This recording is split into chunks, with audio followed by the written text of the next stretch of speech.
What up, family? CTR Media Network. Yeah. Best in the biz. Yeah. Join the team. CTR is who we are, the media network, that's the best by far. Whether you listen at your home, at your job, in your car, come get the information that's needed above par. Never lasting, motivational podcasting, giving you the answers to the questions that you asking. Serious talks and topics, how to come up and profit, how to better yourself, your health is here, we got it. Reaching 350 million, they tuning in. We in 50 different countries, we all can. And like-minded, find your purpose and your assignment. Come get your fix, your feel, your mental alignment. Get active and speak to the masses. Build your influence all levels and all classes. Now you know you can monetize and grow. CTR Media Network, start the show.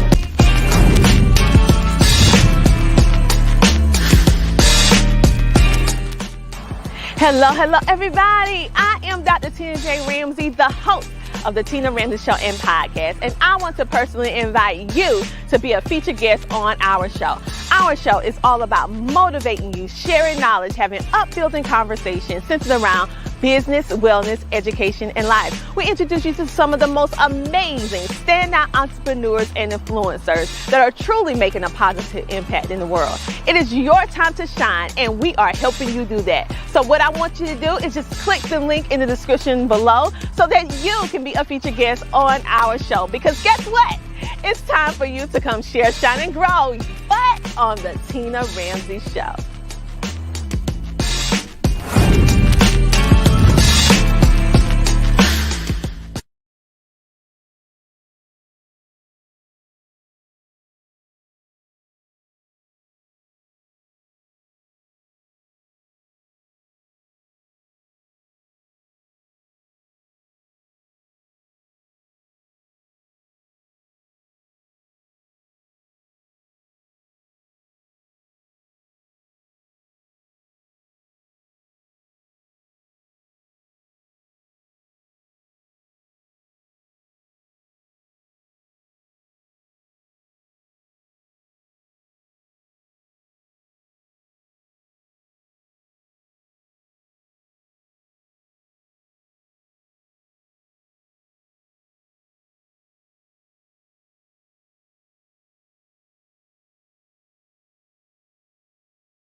Family, I can't go wrong, right? We have the support. They support us in all that we do. We have questions. They take the time out to advise and mentor. So definitely check out the different plethora of shows that are on the network. I promise you, and I'm not saying this because I'm part of the family, but I promise you, you will be uplifted, inspired, educated, motivated, all the good stuff that we all need to carry ourselves out through the day. So definitely go check it out, y'all. Awesome. I definitely appreciate it.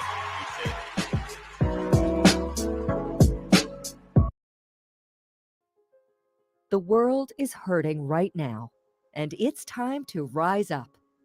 As we lift ourselves up in body, mind, and spirit, we can reach out to others and be a light in a sea of darkness.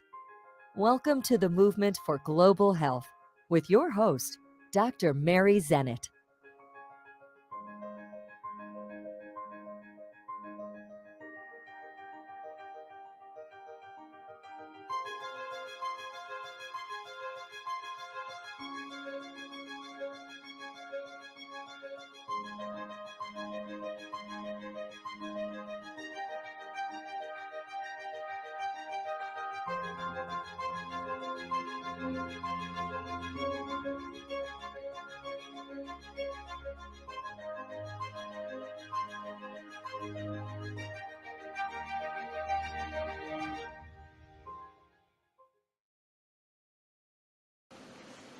Self-esteem is foundational to a sense of well-being and living a full life.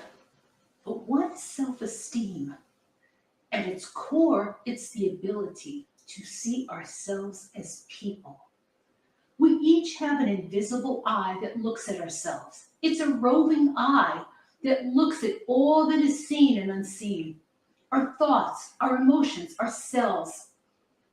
Parents, you are essential to help children dial into their own internal eye, to help them focus. What are they seeing? We want them to begin to see an inner being that transcends all that they do, think, or say. The words I am come to mind. I am a radiant ball of energy. My presence makes the world a better place for having me around. It's not too soon to cultivate your child's ability to self-reflect. These are the roots of spirituality. Spirituality refers to our spirit being, more than our physical body, more than our minds, more than our emotions. It's our essence as people. Parents, it helps to cultivate your own internal essence, your own sense of spirituality. A verse from Psalms comes to mind. We are fearfully and wonderfully made. What does fearfully mean? Translated from Hebrew, it means with great reverence, heartfelt interest, and with respect. Wonderfully in Hebrew means unique and set apart. Let us pray. Heavenly Father, you have granted us an unspeakable gift, the gift of life. As a parent, you chose me to co-create my child, this inner being of delight and wonder. It is a huge responsibility, but I'm not alone. You are there with me. In fact, you are the reason I can even rise up to the challenge of helping to raise my child in your image and likeness. Thank you for your divine guidance and protection. I yoke myself to you as we embark on this journey called life. You are our reason for being. You are, and we are in you. Amen.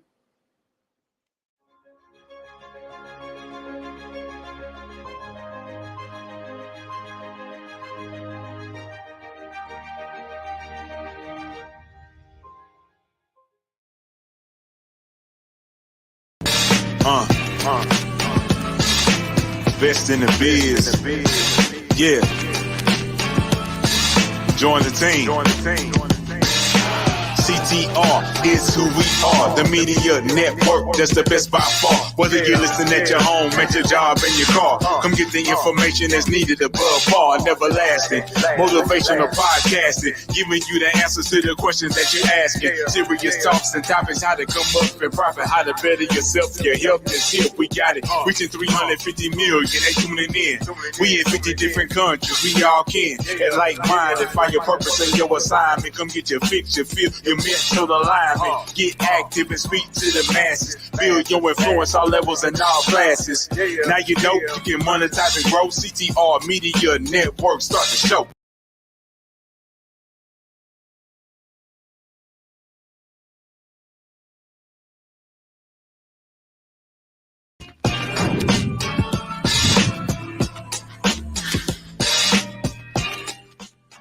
Hello, everybody. I am Dr. Tina J. Ramsey, the host of the Tina Ramsey Show and Podcast, and I want to personally invite you to be a featured guest on our show. Our show is all about motivating you, sharing knowledge, having uplifting conversations centered around business, wellness, education, and life. We introduce you to some of the most amazing standout entrepreneurs and influencers that are truly making a positive impact in the world. It is your time to shine, and we are helping you do that. So what I want you to do is just click the link in the description below so that you can be a featured guest on our show. Because guess what? It's time for you to come share, shine, and grow, but on the Tina Ramsey Show.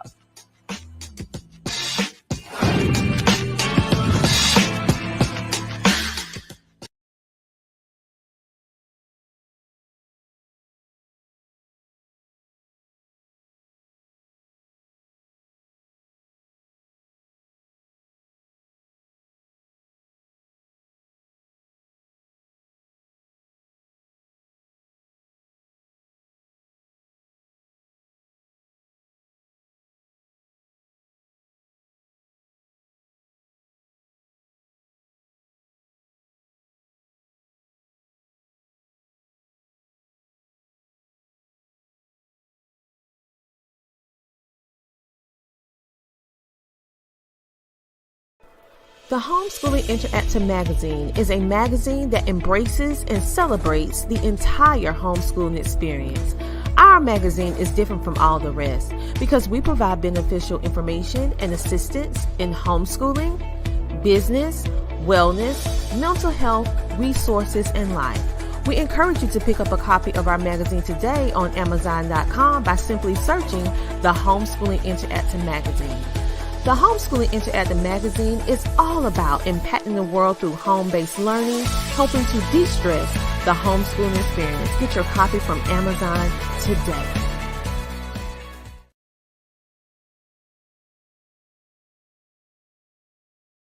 There is a better way to get you and your company in the hands of potential clients 24/7. This is IntelliCard, today's digital business card. It is the ultimate sales, branding, and marketing tool. With IntelliCard, all of your information is in one place, making it easier to share and recall. IntelliCard is different. You get all of this in a highly secure web-based solution designed to get you results.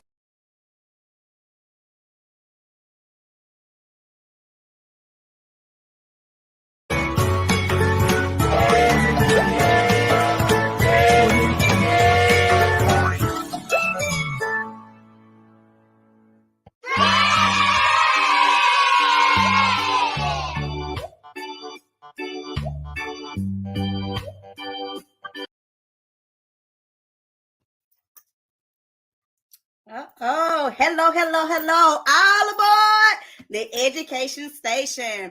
First, I want to introduce myself and thank you all for tuning in. First off, on this wonderful, beautiful Saturday. Yes, so I want to say hey to Instagram, Facebook, everybody out there, YouTube. Hey. So a little bit about me as your conductor, LaShawn Carter. The education station was founded through the pandemic. Yes. So I always say, what pandemic? I always found it something arts and craft to do. I was watching my two kids, my son and my daughter, and I can't even, let me slow down. And my little niece do some arts and craft. And I was like, how can I package this to sell to others that was having struggles trying to find different things to do with their kids at home? So I came up with Let's Go Kits, which includes a whole ton of curriculum, lesson planning, arts and craft, hands-on activities. So it went from creating that to where I'm sitting in my wonderful, wonderful store in Chattanooga, Tennessee, where we have tons of supplies on our website and in store. So we have workbooks, crayons, what is these? Cards, games, educational books, learning material that just could go on and on and on. So again, I am located in Chattanooga, Tennessee. Our first station is in Tennessee, so we are looking to branch out to many more other cities and states. So I want you to come in and say hello, how you doing, before we get to the unboxing part, okay? So I'm going to give you a few minutes to come on in. Hey, Instagram. So to our unboxing, this is our Black Friday special. So our Black Friday special, if you haven't caught it, it started on Thursday and it will be ending on Sunday night. So I need you to go click. Let me make sure. I know they're going to make sure my website is posted underneath. letsgoexpress.org and look up the Let's Go Kits. So they're going to make sure that it's already there. Instagram, click it in the bio. All right. Trying to give y'all enough time to get on in here. I know some of my friends is on Facebook is like, what in the world? She just went live not too long ago. So, all right. So we'll send out for any one of these curriculum boxes that's going by. Oh, they moved it too fast. One of the curriculum boxes that's going by. The new price is $150 only. So we have the all around the table, the Black History box, the Choo Choo, all aboard the On the Forum box. And then our special box that we're going to be presenting to you today is our holiday season box, which includes Christmas activities, all types of traveling and different things in the inside of it. So stay tuned and watch this holiday deal. So if you like anything and you like, hey, I need to get in contact with them, please don't hesitate to go over to the website again, letsgoexpress.org. All right. Yay! So this wonderful kid, and let me tell you about the characters. So everybody inside, if you see Jay Sean is on the side of me, I'm trying to make sure I'm going on the right side. On the side of me here on Instagram, here he is. So this is my son Jay Sean. He's the engineer. Lamaya, of course, is my daughter. She's the conductor. We have Christian and Genesis, Caden and Messiah. And these are all my nieces and nephews that have been a huge inspiration of my life. And educational donations, I always make sure I pour back into my nieces and nephews, but not just that, I want to pour into your family as well. So with them going off to college real soon, we got one is leaving us in May. She'll be graduating in May, so she will get a scholarship certificate from the education station. And then we got Jay Shine. He'll be leaving next year. He'll be graduating from high school. And then I think we got Caden to be graduating from elementary. And then Messiah, he got a couple of more years before he graduates. So with that being said, our scholarship fund that we have, any proceed that you buy from the education station will go inside a fund to contribute to their college funds. So if you loving it and you liking it, please follow, like, and subscribe with us. We will be bringing more activities with you on our YouTube page as well. So who's ready? I know, right? This box is so precious to me. We went through a name change back last year, so we wasn't on as much, wasn't selling much because of a name change. And when we thought of this name, the Edu Station, because everybody get it confused, like the EDU, the Edu Station. I thought it's still the love of education. I love making sure that every kid that leaves out of my school, because I do own a daycare center as well, Tiny Tigers Learning Center in Chattanooga, Tennessee. Everybody that walks out of Tiny Tigers Learning Center will walk out with a well-known education. They have some type of self-worth about themselves. And I love the homeschool community as well, making sure that every child there has something done in hands-on activities. So when I created this box again, it was during the pandemic, and I took my child care coach's class. She had a 5-day class where you can do online preschool. So I don't know if I ever told this story to anybody. So I was sitting there in my house. I was up at 3-4 o'clock in the morning working with some great young ladies. And they was all talking about, yeah, we can do this and do this. And I seen other things. Vision started coming to me. And I was just like, I created a vision board. Manifestation is big for me. And I was sitting there like, I'm going to create a kit around this whole project that my coach came out with. Thanks to Dr. Andrea Dickerson. Love you much. We sat down and we actually sat and looked at the curriculum kit, how this is going to be packaged. This takes time and a lot of work. And I was very thankful for having a support system as my husband and my kids and my mom that helps me put the boxes together. So, hey. And so I was very excited to have my first batch of boxes come into the door. I was like, oh my God, they here. I was so excited about it. And when I got the first box, I wanted to just hold it and squeeze it because it was something that I actually wanted to do, which was create a curriculum kit to help further along the kids' education. Hey. So are you ready? This is the first one. So in this box, and normally you get it with the little suitcase, but I am taking it apart. Are you ready? Who is ready?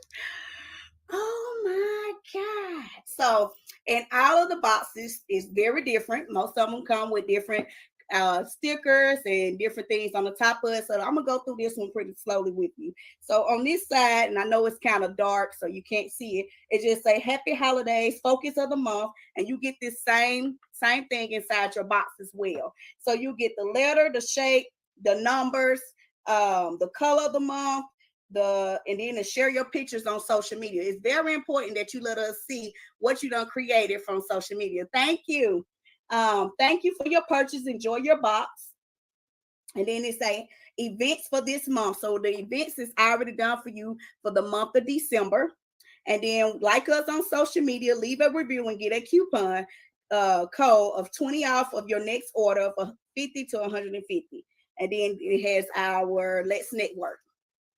So this is nice. The kids love it. They love to decorate on it.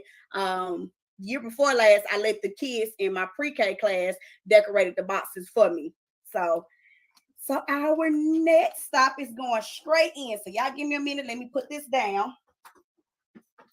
So if you have went to our Black Friday sale, you've seen on the Black Friday page, well, right now it's $590 worth of lesson plans and materials, yours for only $150. So you're saving $440 today. So 50 suitcases only, first come, first serve, and we are actually down to 48 suitcases. So thank you all who have been purchasing. Woo! We need more of you guys, okay? So you can order now. Trying to make sure my Instagram, my phone. Tilt my, okay. So I ain't gonna tilt it too much. So what makes the education station different from other curriculums? It's fun, it's exciting, it's engaging, it's things that your kids would love to participate in, hands-on activities. We will be with you out step of the way. So if you say, hey, Miss Carter, or hey, Conductor Carter, I don't understand how to do this activity, we will come on the Zoom with you and your little one and talk to you, walk you through the whole assignment as well. We also adding on now additional is activity lesson plans. So we're going to help you build your lesson plans. So here's the inside. Uh-oh. So you got your letter, both of your letters and your numbers that's going to be included in the box. And all the things on here is just the events for this month. So December the 1st is holiday cards display. December the 4th, Santa's List Day. So this helps you keep track of what's going on throughout the week, but you're going to also get a digital copy of this month of what is going on for the month of December. So that'll help you as well. Okay.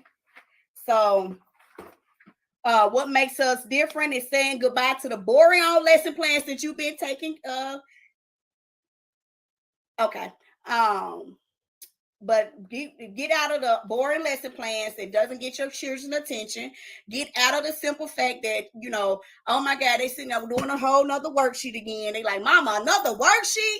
Oh my goodness. No, this is arts and craft that's done. It's really already cut out. All you have to do is put it on the table, and literally each activity normally don't take no more than 7 minutes to do. Less than that, really, depending on your pace of your child. Cost effectively, each box contains $590 worth of materials. Now it's yours at $440 off today. So we're going to go through the box. I wanted to take my little time with it, but it seems like I'm going to go ahead and get in the box. So the first thing is I wanted to talk about the reading. So it already comes with one of your reading books, How the Grinch Stole Christmas. And so inside the lesson plan, it will tell you which day to read the How the Grinch Stole Christmas. Now you can pick and choose whichever day you want to read the lesson, read the book on. It's up to you, or you can follow the lesson plan that's been provided to you. So you get up to about 4 books. One to be hands-on, be in the box, and then the other ones will be digital on our YouTube channel. So all you have to do is scan the barcode and go straight to the YouTube channel, and it will show you the different read-aloud books that you have. That's one of the things that's inside of the kit as well. I love doing focus time boards. Who loves doing a focus time board? Me, I love creating a focus time board. I left my board in my car, but I wanted to show y'all my focus time board that I created, but I'll show it to you a little bit later. Take a picture and send it to you, okay? You leave your email address down there, I'll send you one. So this is the gingerbread man that's going to be inside your box. You either get the gingerbread man or you get a Christmas tree. This box has a gingerbread man. So you get to decorate the gingerbread man with your either with your student or with your child. So I'm so used to saying student because I have a daycare center, okay? So you got to excuse me. So this is the gingerbread man that comes in there. You can put it right on your focus time board. And in the morning time, you can have a morning activity for the kids to come up and dress the gingerbread man. So it comes with eyeballs, all types of little not small, but little things that you can do to decorate. So that's one of your activities. This was something new that I added this year, which is the Merry Christmas plate. So this is something that they can decorate at home. You can laminate it, make it into a card. And these, I like these. These are real cute. And on the back, if you have some older kids, you can get them to do like a coloring sheet, crossword, tic-tac-toe. If they're anything like my kids, they love to play tic-tac-toe when we go out to restaurants. So this will be perfect for them to take on the go with them. These nice, affordable suitcases, you can pack them up if you're traveling, going out of town to go see loved ones or family members, and you want something just to keep them quiet in the back seat, get you one of these. Let's go, kids. Get you a suitcase. So that's another activity. Now, I don't know about y'all, but I like writing my Dear Santa. So this is the Dear Santa list. So you can get your kids. The cool thing about this, I go to Walmart, I make a collage, and I have them take the pictures out of the collage and make a picture for Santa. So that's the same thing you do with this activity, or you can write on it. You can write it out yourself. But I think the pictures from Walmart, you put the pictures on there of what they actually want, and you can fold it up and say, okay, we're going to send this out to Santa. So that could be something that you do the week before Christmas, or the week, December the 1st. In your lesson plan, it'll tell you when to write your Dear Santa letter. All right, our next activity is decorating the Christmas tree. So I'm not going to take everything out the bag, but you can get the gist. It got the Christmas tree in the inside of it. You got your gems where you can decorate your Christmas tree. You can also have some gifts of present. And this is one that I would love for you, if you purchase this box, to share with us on social media how you created your Christmas tree. Had the kids design that one. That is nice. All right, building Santa Claus. So far, I done showed you how many activities? 4, I think. I done showed you what? 1, 2, 3, 4 activities. Because the Dr. Seuss book can be an activity as well. You can ask them, why was the Grinch so mad about Christmas? Yes, Dr. Tina got me. Thank you for. So this would be our 5th one, which would be building the Santa Claus. So this is a fun activity that can go from toddlers all the way up, or you can do it with some of your infants as well. It's more of a hand-eye coordination activity. You can do this with ages, because I see somebody's going to ask me, what's the ages? So typically in my program, I go from 1 to up to 6 years of age. But if you would like to conduct one with an infant, that will be fine as well, as long as you're there beside that infant to do it. Because you got some smart infants now. They be raising their head up and stuff. All right, so all your items will be coming inside of one of these. I just had these on the side. So this is our nice little bags. So these reusable bags, you're able to take it out the suitcase, lock it,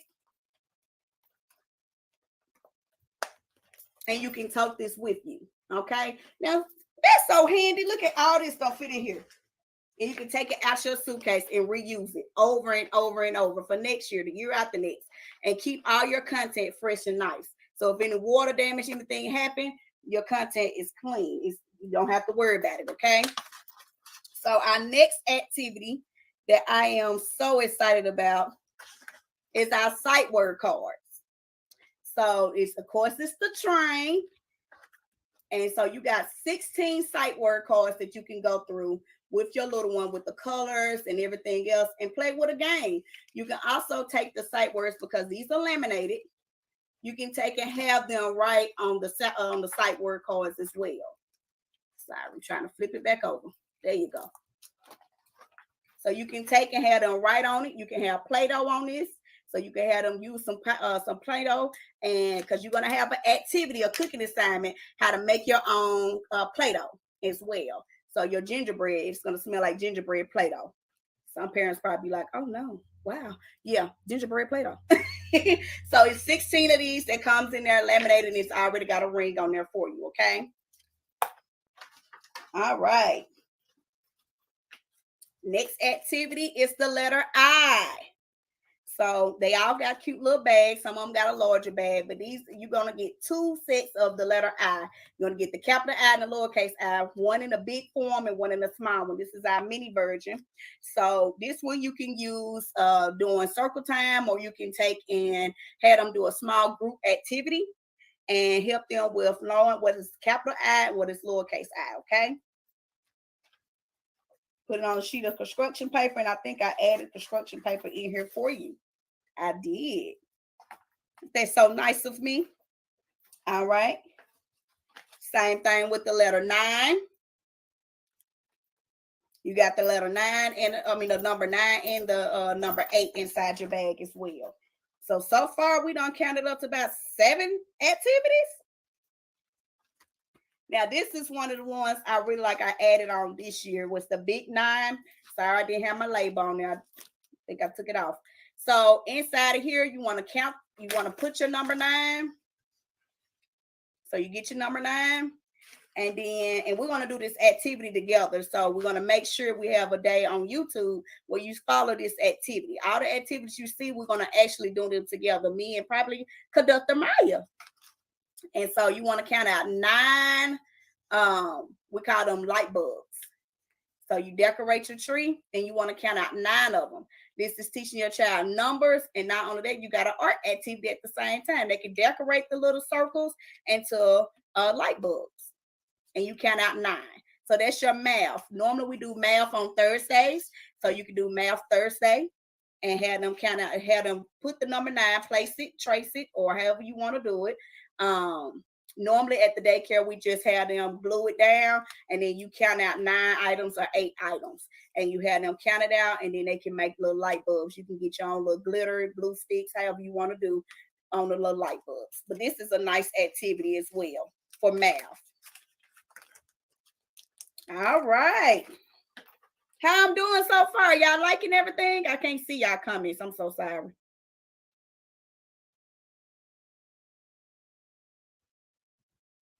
Can homeschoolers use your curriculum? Yes, homeschool can use our curriculum. That is a great question. Yes, yes, yes. Curtis, nice. Thank you.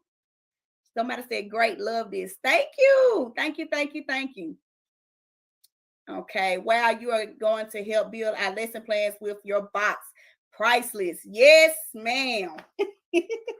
All right, so our next activity is the reindeer activity. If you follow me on Facebook, I have been sharing this activity in our stories. And so this was something new that we had created with Canva, not with Canva, with the Cricut machine. And this is a nice project that I would love. I can't wait till I build mine at home. Y'all just don't understand. I'm so excited.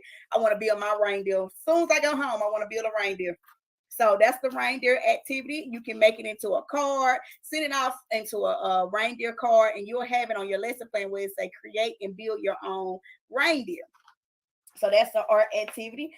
Every art activity does come with a set of eyeballs. So I ain't gonna leave you out. I ain't gonna make you go to Micah's and buy it when I got it right here. Here you go. Then our shape of the month, our star buddy. So you can put some eyes on here. You can name your star buddy. This is your shape buddy. And it tells you shape for the month, place name on the star. So what I advise every educator or anybody homeschoolers as well, what you can do is laminate the star first if you have a laminator, and then have it to where the kid write their name on the star, or you write the name and then they erase it. Dry erase, magic erase markers, magic erase dry markers, they work fine, lovely. And then you can have these going on your classroom, or you can have them on your door, however you want to have them, hang them or do the arts and crafts. It's fine with you, but this is your art buddy. I say Sarah the star. All right. We almost getting there. All right. This is make your own holiday bear. So you making your own holiday bear. It comes with all the little equipment that you need. Eyeballs is included. So you can make sure. She said, I love it. I would be purchasing one for my little one. Thank you, Jennifer. Yes. Then this one is spell your name on the light bulb, decorated. So we did this activity last year at Tiny Tigers. And what we did was take the child's name, decorate it, put some glue on it, shake it off. And this was something that was, thank you, was very helpful with helping them recognize their name. Then you can punch hole the top part of it and put it on your tree. Add a little decoration to that tree, not the ones you go buy at Walmart, your kids' decoration, okay? All right. Next is our gingerbread man. So this is one of the exciting activities that everybody loves. If you can see it, can you see it? You can see it. Okay. So that way you can decorate your gingerbread man and then share with us on Facebook what you name your gingerbread man. This will also come with one of the books. So you will see the book that say, Catch Me If You Can, I'm the Gingerbread Man. That's when you do this activity. Yes. All right, we're going to come right back. We're going to start with a commercial. We're going to bring it right back. I just got a few more surprises that's coming inside this box, and I can't wait to share with you until the commercial break. Welcome to Alpha Bright Children. We promote growth in all areas of development, cognitive, social, emotional, and physical, through child-centered classrooms and active learning. Our classrooms are inviting and engaging, encouraging children to explore and create in a safe and nurturing environment. Classrooms are filled with hands-on thematic activities that encourage the children to explore and manipulate materials in order to make learning experiences meaningful to them. Our mission is to provide a positive learning environment in all areas that allow the child to learn through play in both teacher-directed activities and individual choices, to give the child the opportunity to grow through knowledge and experience at the pace of the child, to provide a balance of indoor and outdoor activities to fill the child's day with both interesting and challenging activities. Let's take this journey together by maintaining consistency with your childcare needs. Alpha Bright Children is here for you. We have 2 convenient locations. Be part of our family today. The Homeschooling Interactive Magazine is a magazine that embraces and celebrates the entire homeschooling experience. Our magazine is different from all the rest because we provide beneficial information and assistance in homeschooling, business, wellness, mental health, resources, and life. We encourage you to pick up a copy of our magazine today on Amazon.com by simply searching the Homeschooling Interactive Magazine. The Homeschooling Interactive Magazine is all about impacting the world through home-based learning, helping to de-stress the homeschooling experience. Get your copy from Amazon today.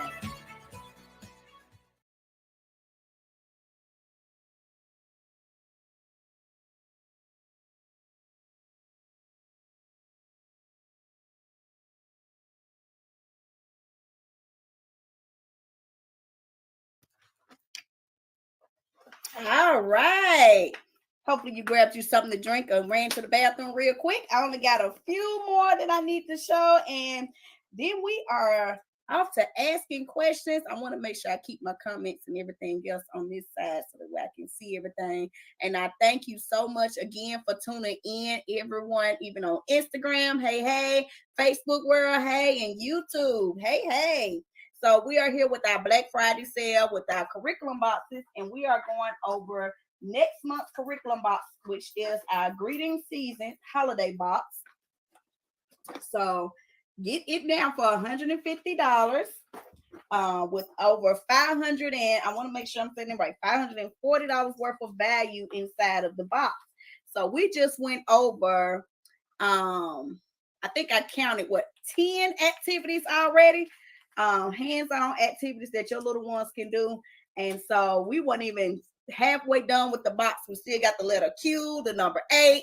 So it was so much packed inside here. Hopefully you can tune in to us. We're going to do another box unboxing real soon. So until then, let's continue. So we got the holiday workbook. So I do print off one book for you guys in here, two of the curriculum books, 2 of them inside, but then I also give you a digital copy as well that is yours, where you can print it off as many worksheets you need. Inside of this one, the holiday workbook activity, I'm gonna open it up. It gives you the colors, shapes, sight words. So if you see any sight words, anything you want to work on, the letter I, that's our letter for this month, is the letter I. The letter Q,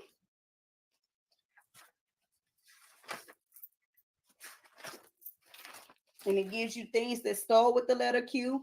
And what I advise on everybody is you can take them out, laminate them. This is affordable, reusable workbooks. So even if you don't want to do that, you will have the digital copy that is yours, because come next year, we'll be done came out with a whole new holiday workbook. So this one will be over half. Another one of your sight words that you have in here. Set up. I'm trying to go through. So the sight words is towards the back of the book. All right. So that is that workbook. Then our next workbook, I did not put in that form because I know some people like to print it out, clip it, and put it in their own little binder, which is fine. So this was the Merry Christmas one. And this one will help you also recognizing the holiday season, things that's in the holidays, counting Santa's reindeers. Sorry, getting you like a little glare off of it. I'm sorry. There we go. All right. Candy canes, color the loud O sounds, so you can have your kids learning the sounds, the vowels. So there is another one of our workbook, which comes with another activity in the back of it, which is building your own Christmas book. I'm trying to get to it. Hold on. My book of Christmas words. And you can have them color it and everything else. So, all right, these fun activities with the workbooks. This is helping your child with pen control, matching, tracing, coloring, and counting, and so much more. So this is a very good holiday book to go inside of this curriculum. All right, so then we have our focus board. So remember I told you that you can put the gingerbread on your focus time board. So now we included as well the letters that you can talk about with your kids. So one thing we know about Christmas, everybody likes to do what? Decorate the tree. So you can laminate this, have them decorated. You can have them come up to the board or have them count off how many light bulbs you done added to the board. Not only that, what is our shape for the month? A star. Yes. So you can have one person come up there or yourself to put the star on the board. And what is our letter for the month? Q. So you can have them hold the Q and come up to the board and show you the letter Q. The only thing I'm missing is my 8 out of here. What's the number for the month? 9.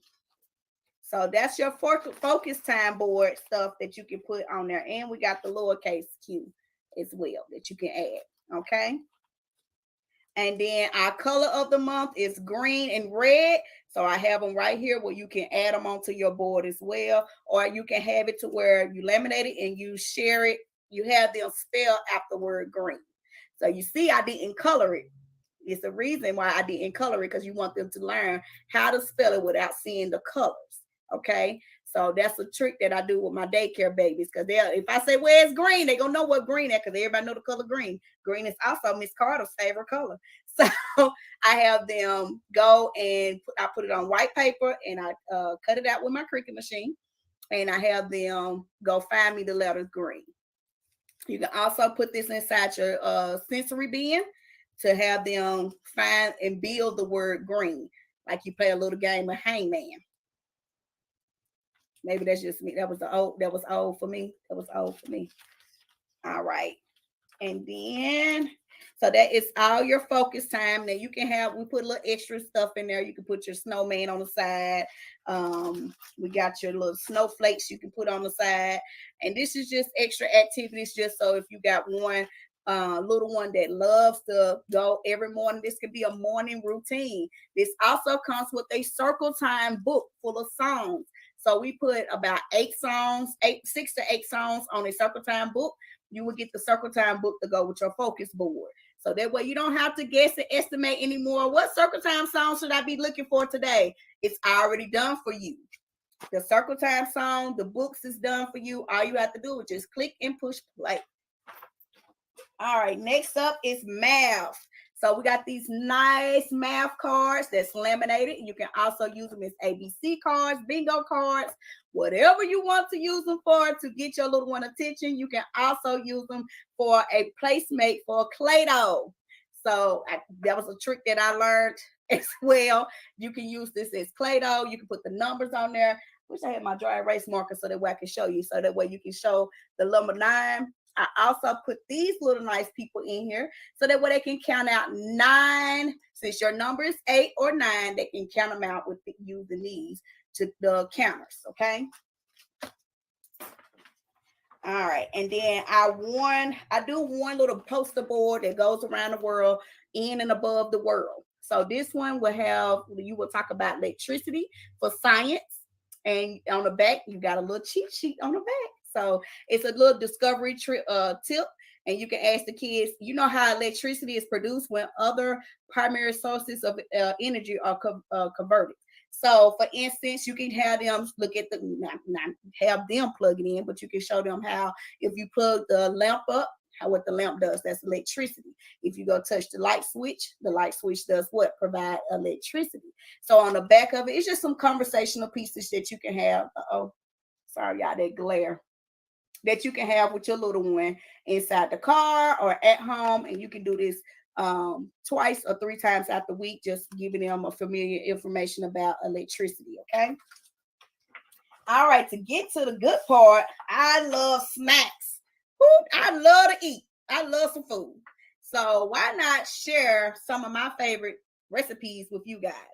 So I gave you a recipe for reindeer cracker snacks. This is something easy that will take you this activity will take 5 minutes prep time. So it gives you all the ingredients and the directions to it.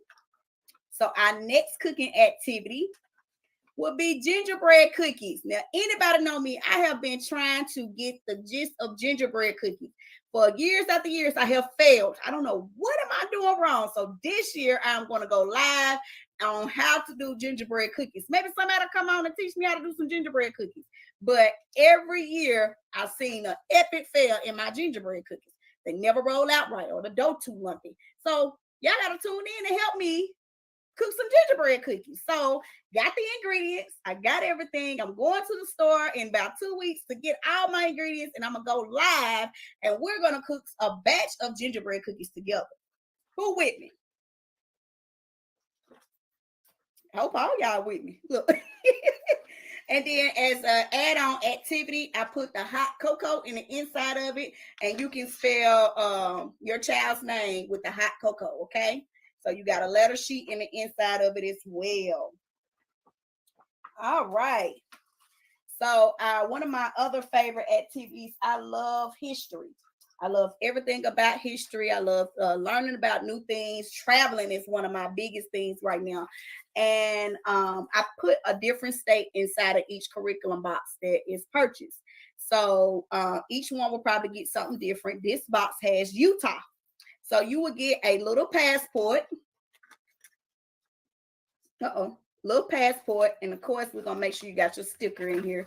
You get your sticker. You'll have to fill out your own information. This will be your child's passport. You can put a picture in the inside of it. Anything you know, just like a regular passport. And we're going to stamp it, okay? It's going to leave the education station with a stamp, okay? I didn't do this one because we're waiting on you to purchase it. So then we have your boarding pass. So you know when you go on a flight or you go on a train, you got to have your boarding pass. So all aboard, you're on your way to Utah. So you scan this little barcode right here. Once you scan it, maybe I can hold it up so some of y'all can scan it. It will take you to some fun facts about Utah. So when you get there, when you get to Utah, you will know, oh my God, this is what I can do in Utah. This is what our fun attractions are. So that way it won't be a boring trip on an all-aboard train. So this is cute. It tells you the destination is Salt Lake City. And we thank you for traveling with us. And you are departing in December. All right. With that, we have some fun fact sheets that goes with it. And you're able to color on the map. And I tell most of my clients that purchase these boxes to make sure you keep up with all of them. Make it a ring binder so that way you collect all 50 states. And you like, oh my God, we don't went through all 50 of these. So you get a cutout sheet. This is something that you can use. And then we give you pictures that you can also print off and put inside your passport. Then you got a fun activity about Utah, what is found in Utah, what is the most favorite thing, the flag. So y'all gonna make me just travel to Utah. And I have not. Have I been in Utah? I haven't been to Utah. Have I been in Utah? Nope, I haven't been in Utah. Look. Nope, haven't been in Utah. I had to look at my map over here. So this is your passport. So when you get ready to learn about history, about some fun facts about Utah, and you just say, all aboard, pack your bags. You're heading off to Utah, my friend. All right. So do anybody, before I move it along, do anybody have any questions or anything before I go to my last thing that's, I got two more things that's in the box. Let's say new comments. Y'all, I'm so sorry. I'm just now getting down here to this. Okay. Yes. Hey, Miss Alicia. All right. So inside our store, we also have the Black Friday sale on the letsgoexpress.org that you can go on, and we're doing 25% off the entire store. So if you see any flashcards, workbooks, or anything that you would love to purchase, you can go on our site. Can't even talk on our site on letsgo.org and purchase anything on the site. Our shipping, the curriculum suitcases will be shipped out on Tuesday. So if you purchase today, you will get this box by Tuesday morning, okay? So if you purchase now, you go on in, you click the button, because I can hear ching if you purchase, and we will make sure that your box gets shipped out on Tuesday. So that way you can have it in time to do your curriculum and everything else for December. Okay. So I am just storing this away, and I should show y'all how I pack this. So I pack it right back inside. My workbooks always go towards the back. And everybody is packed inside nice and neat. All right. And your lesson plan is inside with your workbooks. So sorry about that. It's inside with your workbooks, okay? All right. So another activity that we have. I think I'm going faster than the screen, you guys. Am I good? Okay. All right. So we also have some little gel dipping dots, so that way if you want to decorate your trees and everything, you already have some in the inside. You got 2 of them. And then we have some fun stamps that you can decorate your cards with as well in the inside of the box. That was just a free little token from me. All right. So now we got our tree. We got everybody set back inside. Okay. So our next one, I'm sorry, y'all, I lost my jacket. Welcome to Alpha Bright Children. We promote growth in all areas of development: cognitive, social, emotional, and physical, through child-centered classrooms and active learning. Our classrooms are inviting and engaging, encouraging children to explore and create in a safe and nurturing environment. Classrooms are filled with hands-on thematic activities that encourage the children to explore and manipulate materials in order to make learning experiences meaningful to them. Our mission is to provide a positive learning environment in all areas that allow the child to learn through play in both teacher-directed activities and individual choices, to give the child the opportunity to grow through knowledge and experience at the pace of the child, to provide a balance of indoor and outdoor activities, to fill the child's day with both interesting and challenging activities. Let's take this journey together by maintaining consistency with your childcare needs. Alpha Bright Children is here for you. We have two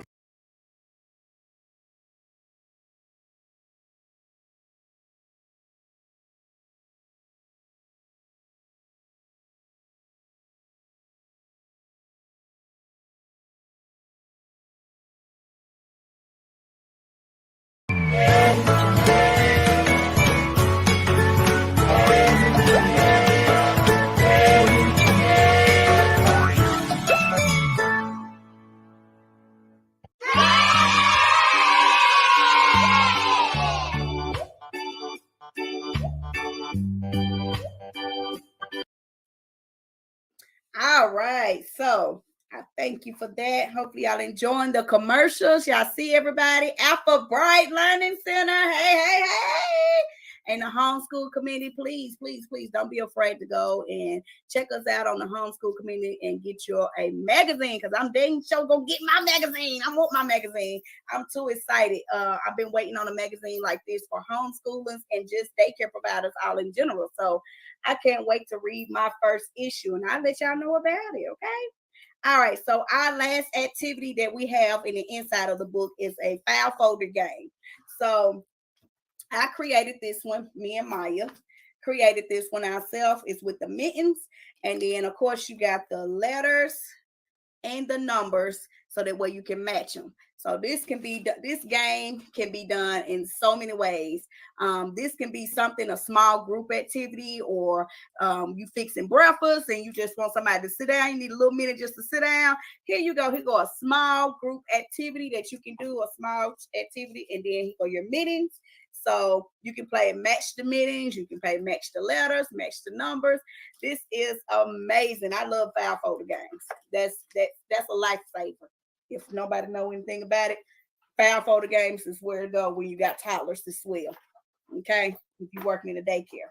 All right, so that's everything in our nice little dandy box. I done put everything back in. All right, so I'm gonna show y'all. See my long nails, sorry y'all. All right, everything is back inside the suitcase, tucked away, nice and neat, ready for tomorrow's lesson. See how that is? Tomorrow's lesson is all tucked away. You can store it inside a closet or underneath a bed. It's easy access, and it's easy for your little one to carry. It's nothing so hard that they're gonna fall over. Something they can carry and pack with tons of fun and educational things. So again, this is our Black Friday special. So get your box right now for $150, over $540 worth of material. This is hard work, sweat, blood, tears work going into this, and I'm so excited to be doing an unboxing with you live today. I want to thank everybody in the back office part, and we thank you so much. You saving 25% off. Click the bit.ly link now to get it. Don't wait. Don't be like, okay, I'm gonna wait till tomorrow. Don't wait till tomorrow. I'm telling you, don't wait till tomorrow. You want to get it now. First come, first serve. We're only doing 40. We got 48 more suitcases to sell. I wanted to take my camera around the store for a moment, but right now it's a little hectic right now to be trying to move around and go to the store. But let me look at your comments. So if you have any questions, like I said, I went over shipping. Shipping is, if you buy today, we will make sure it gets shipped out to you by Tuesday. Tuesday's the 29th. So that'll give you at least, I can give you I can go ship it off tomorrow. Really, go to FedEx, or FedEx come to the store, pick it up. But this is our Black Friday special, something that's easy for you to do, no hard work. If you got them days, I remember when I was working in my home and I was looking for activities to do with my little ones, I used to always be like, I'm gonna go on Pinterest, I'm gonna go here, I'm gonna go there. This would have been a lifesaver if I had this in my hands, where it's already cut out. All I have to do is put the activities on the table, and boom, that's all I have to do. That's it. I don't have to go do no prep work, no other things. It's all included inside the curriculum boxes. And so this is not only our only curriculum box. We also have the March curriculum box, January, February Black History box, our transportation boxes. So any one of them that you want to purchase and you want to get it at the $150, I say go right now and get it. Run. What are you waiting for? Don't wait. Just run over there. They're sharing the site. Run. Go now. So we're going to tell you one more time what is all packed inside of here. You get in workbooks, one reading book, which is included, but you'll get a lot read aloud books as well. 2 social studies activity, 2 science activities, 8 you get math counters that's included, 1 cooking activity, which I gave you 2 cooking activities, and you're gonna get 5 tons of arts and crafts.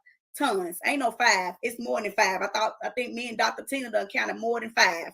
We was up to about 10 to 15 activities that's inside this box. 16 sight word cards that you get with a ring, and you're gonna also get the YouTube Read Aloud channel that we are onto the Teacher Squad pack. So that's a lesson plan that's already pre-planned for you. You do not have to stress out. You can go do your holiday shopping, leave the kids with the nanny, and say, "Hey, got you a suitcase that you could just play tons of fun and hours of fun." If you're a nanny, you go to somebody's house and you don't have a curriculum to use, here you go. It's already packed and ready for you to use, okay? Also, you get 2 letter cutouts, shape cutouts, 2 number cutouts, and a color cutout, and a mystery folder game, which I showed you the mystery folder game.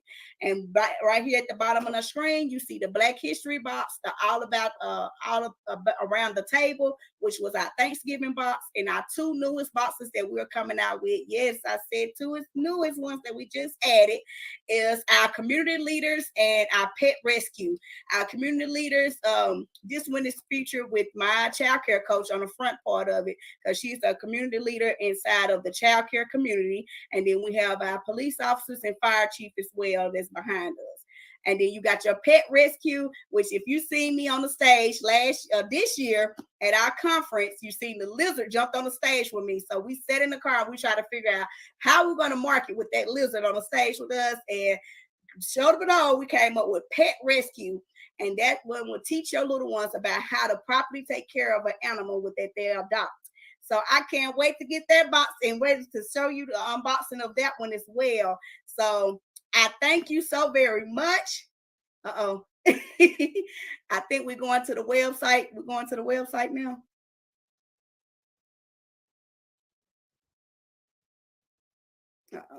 So I thank you so very much. If you want to catch us live, we will come March the 2nd through the 4th. We will be live in Orlando, be teaching you guys about lesson planning and how to do lesson planning online now, to where it's already automated for you and it's just showing you how to keep it online. So we will be in Orlando March 2nd through the 4th. Want to make sure I'm saying them dates right. If I'm saying it wrong, y'all let me know. Then you can go get your tickets at jumpstartyourchildcaresuccess.com. Right now, we're showing you the website to show you how you can access the 150. You go right into the see other products. You click on it, and it should take you straight into our subscription plans. It's lagging on my end. I'm sorry, y'all. All right, this is our collection items. Our busy book is one of our top sellers so far. And then we got our vision board party. So then we got these are our curriculum as suitcases. And we didn't have the mystery boxes still available if you would like to purchase the mystery boxes. You got your zoo, let's go camping, March Express plan, all of about me suitcase in the season greetings. You click on it and it should take you to our Black Friday special. Now, if you want a subscription, where the subscription comes to you monthly, where it comes into your you come straight to your door and you like, oh my God, I got a new box. You can do our monthly plan as well. And to learn more about me, you can go on here as well as I am a child care owner and a mom of 2. Yes, and that is Maya on the other side, and these are my daycare babies. All right. So this is describing to you each month you'll receive a new box with brand new adventures, new destinations, new lessons, unique designs. So all my boxes have something different and a story behind each box. So you got the Boo one that's October. Because my boo is born in October. That is Lil Maya, the conductor. And then you got the all around the table, which that's what we talk about at home.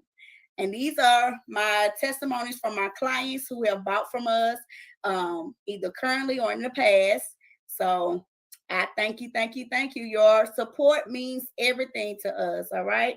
So even if you don't buy a subscription box, just go on there, like our page, subscribe to our email list, so that way you can always get new deals, new updates, blogs from us as well. Okay. So if that is, let's talk about the vision board party. We didn't bring up the vision board party. So our hot new item is the vision board party. It originally cost at $75, now it's $45. The vision board party is also my birthday party. Yay! So I will be turning the lovely, not gonna tell you, but but we are having this vision board party on January the 7th. It will be from 1 to 4, where I talk to you about manifestation, talk to you about creating a vision board, and then we do a free workshop as well. We want to thank Nola Girl, and we also want to thank Bree Cakes for also being one of our sponsors at the vision board party. So get your tickets. We are down now. I think we sold 6 yesterday.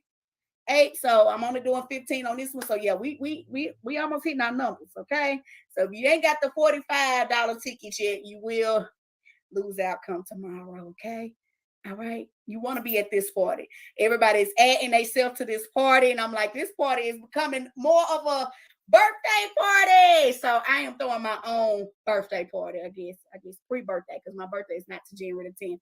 So hopefully see you at the vision board. Our vision board kits, tell you a little bit about it, because I know I'm gonna get somebody to ask me. With the vision board kits, it comes with 2 poster boards, tons of stickers, a free workshop with me, of course, teaching you about vision boards and manifestation, the power of manifestation, and how I manifest the things that's in my life right now. With the daycare center, how I put that all together with creating a vision board. And I didn't know that I was really doing a vision board and manifestation at the same time, but it came true. So I want to teach you just a little bit behind the scenes of how I create my year, about a quarter, and how I vision how I do my dollar amount, my sales goals, and everything else with the vision board. So it's going to be an exciting party. You get glue sticks, stickers. I got now we added something else onto it. Now I can't even think. We added a couple of more collage photos. Of course, you get that big bank check. That's the check that you want to write yourself at the end of the year, or what you desire to have in your bank account. So vacation, passports, all the above. We'll be talking about this in our vision board party. All right, you guys, it has been a pleasure. Please stay tuned. Please, please, please go to the Black Friday sale. So it's in store or online. If you're looking for me in store, I'm here today. I will be here tomorrow. And that's 1200 North Holesclaw Avenue. That's in Chattanooga, Tennessee. We're doing 25% off the entire store. So that's now, today. Tomorrow we'll be starting our Cyber Monday deal, won't we? But that's the Black Friday sale. You can also go on our website as well at letsgoexpress.org and place your orders there as well and get the 25% off at checkout. All right. I thank you so very much, Dr. Tina, and the homeschool community. Thank you so very much. Thank you, YouTube, Instagram. I appreciate y'all. Hey. Appreciate y'all staying tuned to the live, and I can't wait to do more. All aboard the education station. Y'all have a good day.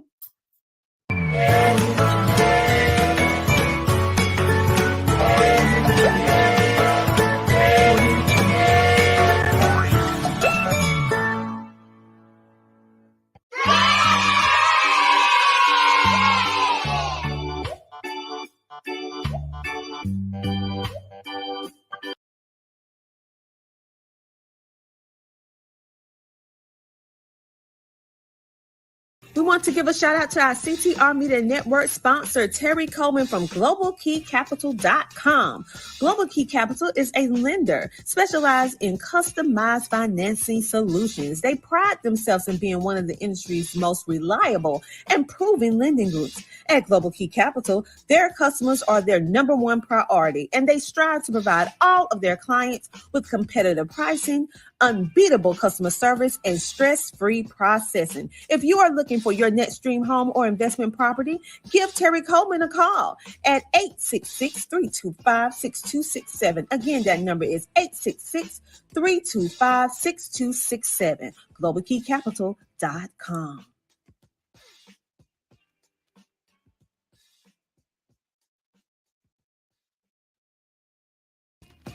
Hello, everybody. I am Dr. Tina J. Ramsey, and I want to share with you about CTR Media Network. Have you heard? CTR Media Network is a new standard of podcasting with over 30 plus podcasters. We reach 350 million global listeners worldwide in over 50 plus countries across all major podcasting and social media platforms. We have featured over 1,000 guests. What we specialize in is helping business owners, entrepreneurs, coaches, and fellow podcasters expand their visibility on our platform. We're all about positioning with visibility connections and teaching you how to monetize what you do. Let me tell you something. If you're a business owner, we have sponsorships opportunities. We have commercial slots. We also have opportunities for you to be a featured guest on any of our shows. So what are you waiting for? CTR Media Network is who we are, and this is where you need to be. So go to ctrmedianetwork.com and click our store feature so that you can see which opportunity fits your life and your budget so that we can get started working with you today. CTR Media Network has our CTR Media Network sponsors. A special thank you to our gold sponsor, Terry Coleman from Global Key Capital. Global Key Capital is a lender specializing in customized financial solutions. They pride themselves in being one of the industry's most reliable and proven lending groups. At Global Key Capital, their customers are their number one priority. They strive to provide their clients with competitive pricing, unbeatable customer service, and stress-free processing. So if you are in the market for your next dream home or investment property, give Terry Coleman a call or simply visit their website at www.globalkeycapital.com. A special shout out to our silver sponsor, Business Course Academy. At Business Course Academy, they provide business education digital courses for its participants with the tools and knowledge needed to compete globally and build generational wealth.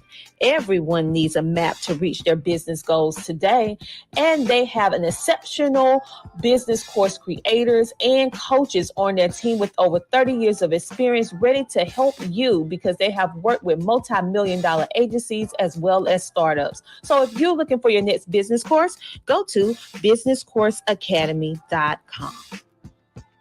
Thank you for your support. Thank you to our CTR Media Network sponsors. To learn more about our sponsors and CTR Media Network, go to ctrmedianetwork.com. The world is hurting right now, and it's time to rise up. As we lift ourselves up in body, mind, and spirit, we can reach out to others and be a light in a sea of darkness. Welcome to the Movement for Global Health with your host, Dr. Mary Zenit.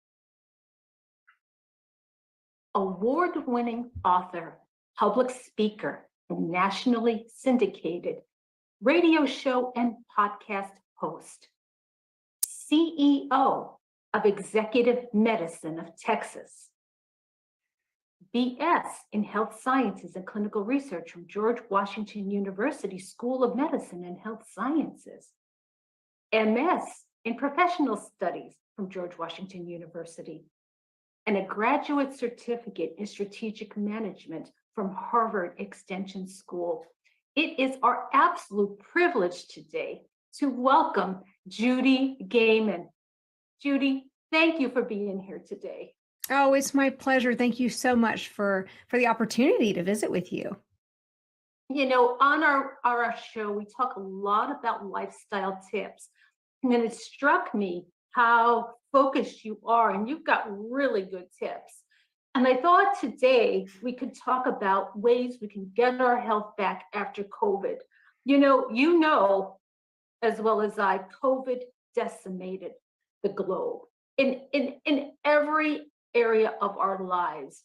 So how do we pick up the pieces? What are some tips you can give us to get our health back after COVID? Yeah. Well, thanks for that question, because it is something that at Executive Medicine of Texas, we get asked quite a bit. Our patients come in and they say, I just don't feel quite right.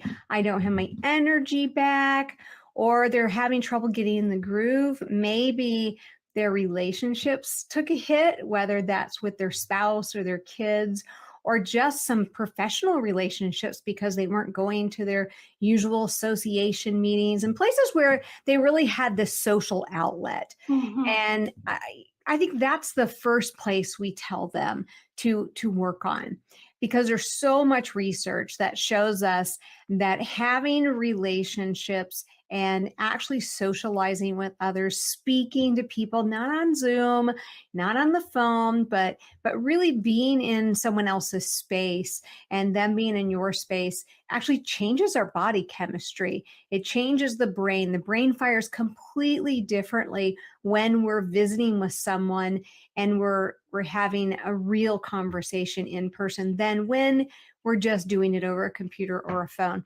So that's the first thing we say. Even if you don't feel like going, get yourself out there, because you've just got to get back in the habit of being social. And I would say 99% of the time, people come back and say, wow, I had no idea how much I missed my friends at Kiwanis or at Rotary or, at this executive group or the chamber or wherever they decided to go. They suddenly are like, wow, I didn't even know what I didn't know that I was missing. Wow. And the same thing goes for family. Get back into those date nights, find things to do with your family, get outside. We've kind of become a little bit of homebodies, a little too comfortable with television. And even when it comes to television, we tell people to take a news diet, because there's so much stress with watching the news. Back in the day, and I know I'm giving away my age, and forgive me if I give away yours when I say we remember when news came on at 5 and 6 o'clock. That's right. When the news came on.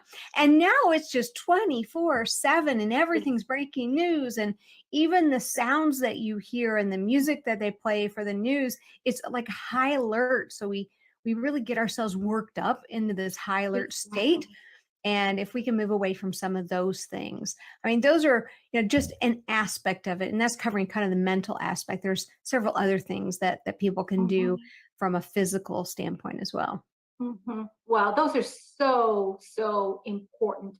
We talk a lot about the kids, helping the parents get them away from that social media too, because we see them, they're up all night.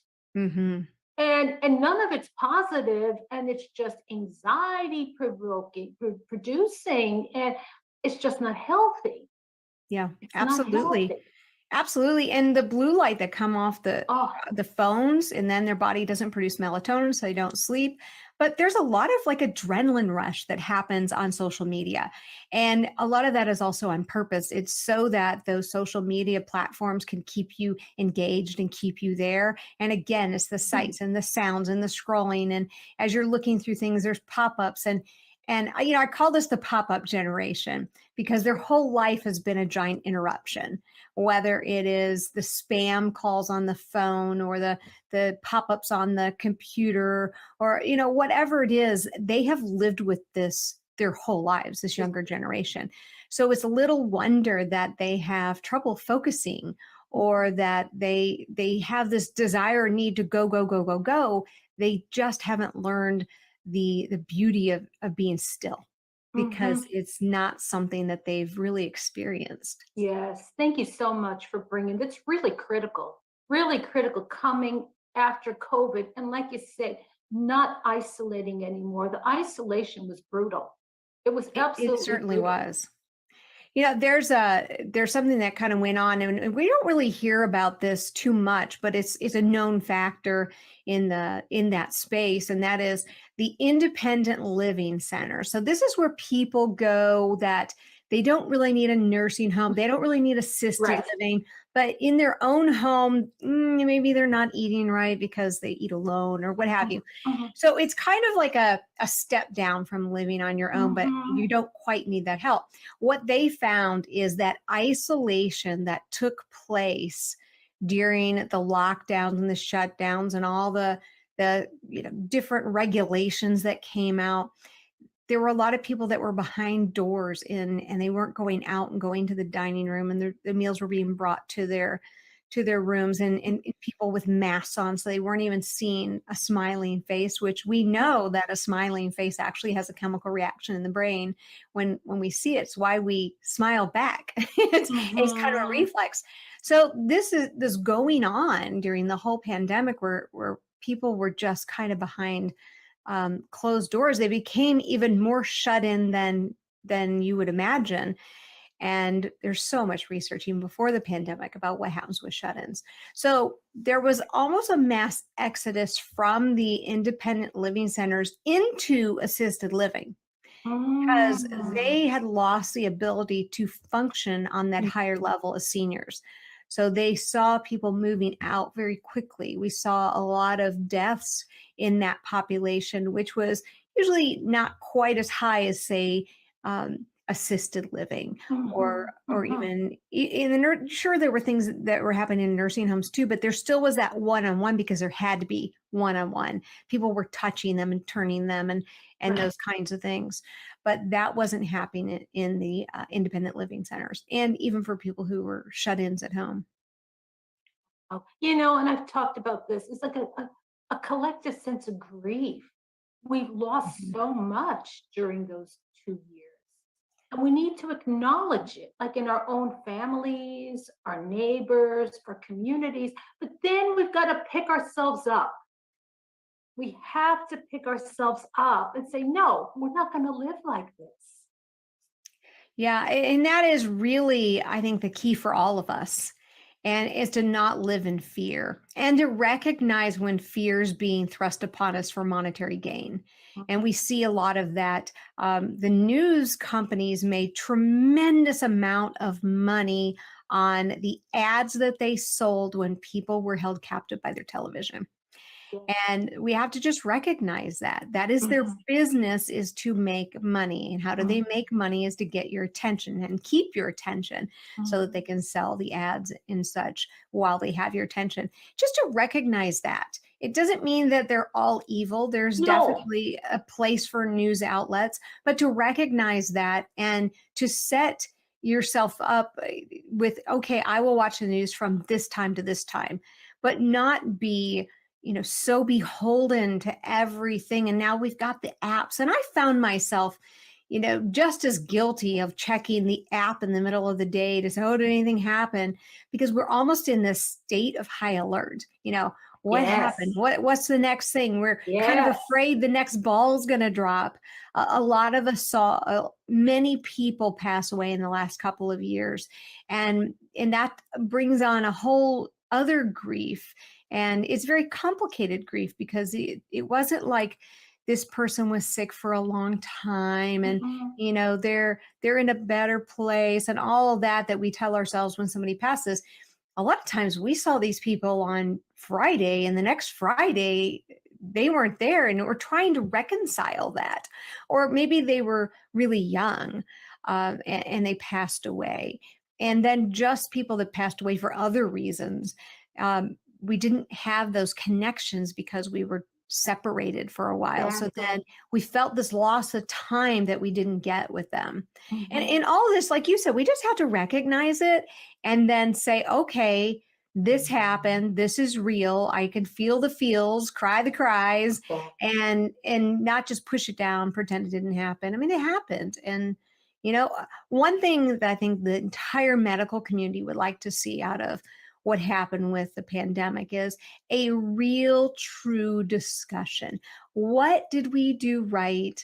What did we do wrong? What could we do better? Yes. And if we could have that discussion, we'd be so much further ahead.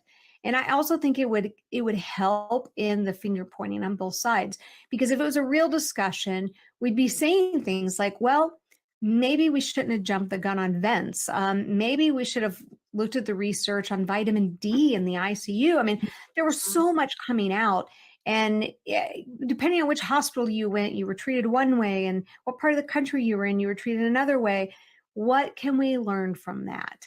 And then what can we learn from some of the mandates? Was the end all be all thing to do is get behind closed doors and mask up? And what are the other things that happened because of that? And maybe it should have been a shorter period of time. Maybe we should have made it age specific. Just going back and really having an honest conversation about what did we do right? What did we do wrong? If we ever get in this position again, how do we get, first of all, everyone on the same page? Because we all know that didn't happen. And then what did we learn that we can apply? And the only way we're going to grow as a society is to have an honest conversation about what can we learn from this. Yes, thank you so much for sharing. That's so important. And because what we see is conversations that are, they're backed by profits, but there's no willingness to discuss in a critical thinking manner. And it gets intimidating. It does. So people said, wait a minute. I have thoughts and feelings about it, but I don't want to be attacked. I don't want my social media shut down. I mean, it's honest. So then where do you go with those thoughts and feelings? Where do you go? Now, I'm hoping like you got, I'm a huge proponent. I don't know if you know, I've been a psychiatrist for 35 years, and I have an MBA in health administration. So I'm big on public health. And I totally believe in the sanctity of the doctor-patient relationship. 100%. And those walls are sacred. That is confidential information. And my hope and prayer is, and I know in your clinic it's that way, that people can quietly express, wow, I don't know what happened, but what about this and what about this? And that your doctors, your providers provide a sounding board, a safe space for them to share some of their innermost feelings. Yeah, it is so true. And in primary care, which is our space, a lot of times in a lot of practices, I call it the HMO treadmill. We're not HMO, we're concierge, and we're preventative based. And and really that allows that relationship to happen and to prosper, because we're not put on time constraints. We're not beholden to the HMO. We're not beholden to particular regulations that are out there for profit purposes.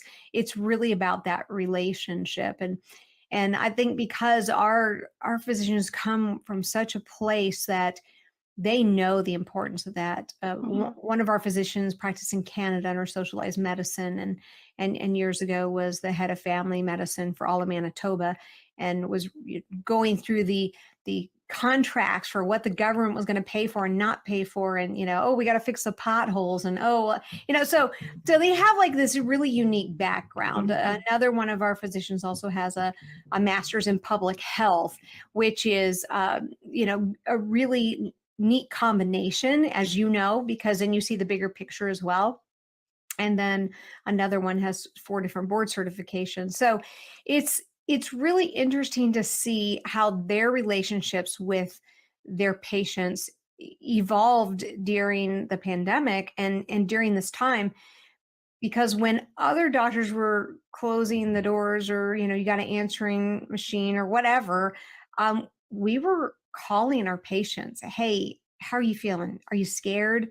What are you doing with your family? How are your parents? They may not even be our patients, but a lot of people, the stress was, I have aging parents. What am I going to do if my parents die? There was a lot of stress that was on the particular age that we see, which is mostly like, I don't know, 40s, 50s, 60s, but really 40s, 50s is a sweet spot for us. So they're running businesses or owning businesses.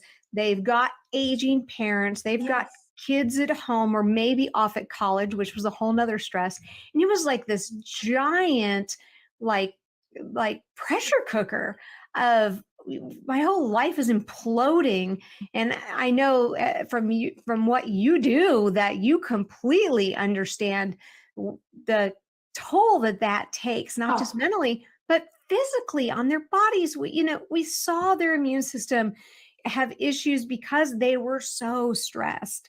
We saw those relationships struggle because they were so stressed and nobody had the answers. It wasn't like you could just Google the answer or, call up your friend and your friend can counsel you out of this, or call your psychiatrist. And I mean, it was really a whole world struggle, and we hadn't ever seen that.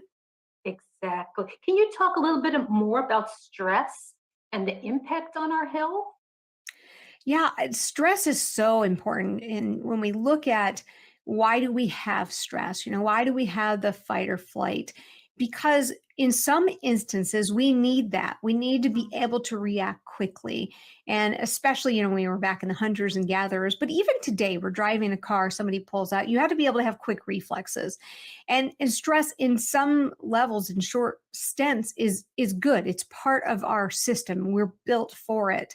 But it's this chronic stress that we get into. And it's not, I don't want to just put all this on the pandemic. You could have chronic stress because you're in a job that is just killing you, or you're traveling too much, or someone in your family is dying, or maybe you have a chronic disease.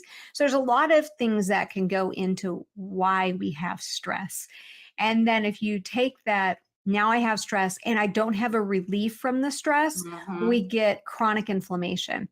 And we now know through many, many trials, clinical trials, that chronic inflammation is actually the root cause of so many chronic diseases, diabetes and heart disease and cancer. And it comes from this constant state of inflammation.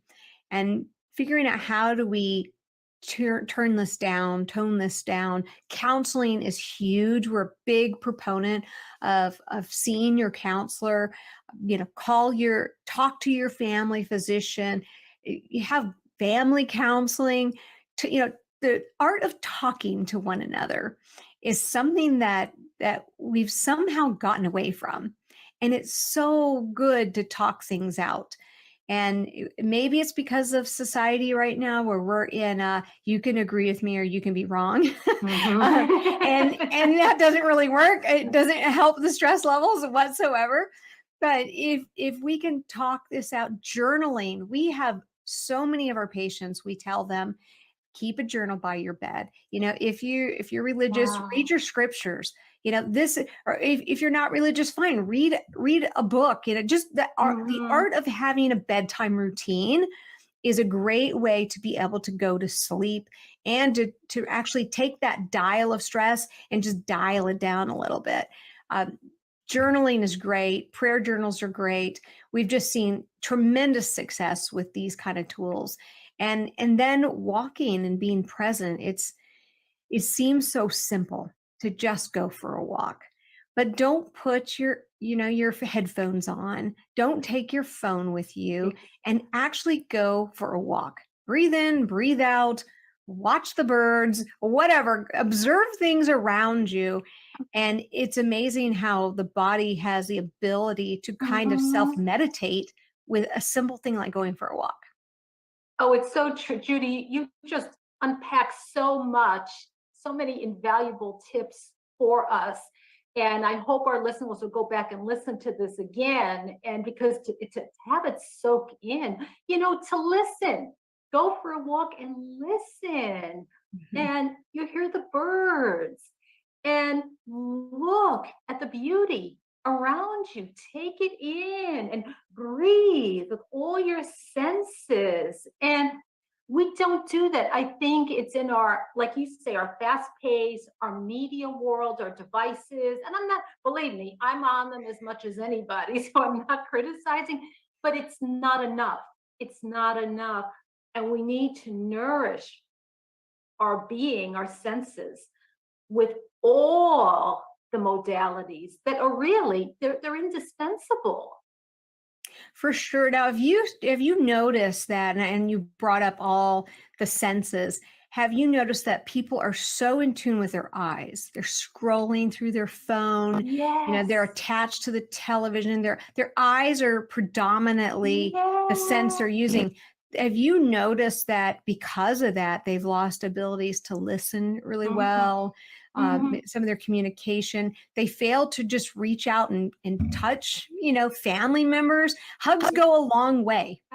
It reminds me back, and I know you know the story, but maybe for your listeners or viewers, about the Romanian orphanage and the failure to thrive. And just to recap for your audience, they had an orphanage in Romania, and these babies were not growing. They weren't thriving. And they were feeding them, and they prop them up and they give them a bottle. They were feeding them, they were changing them. And then they realized the power of touch and the power of touch as it relates to growth. And they went in and they started holding the babies, rocking them in rocking chairs, human touch. And suddenly these babies just started blossoming. They gained weight, they got taller, they grew hair. And that's such a good example for all of us as we, think about raising our children or having a nurturing relationship with our spouse, or even in this time in society where, we're all like, don't touch, it's such and it's not just pandemic stuff. It's all this weird stuff.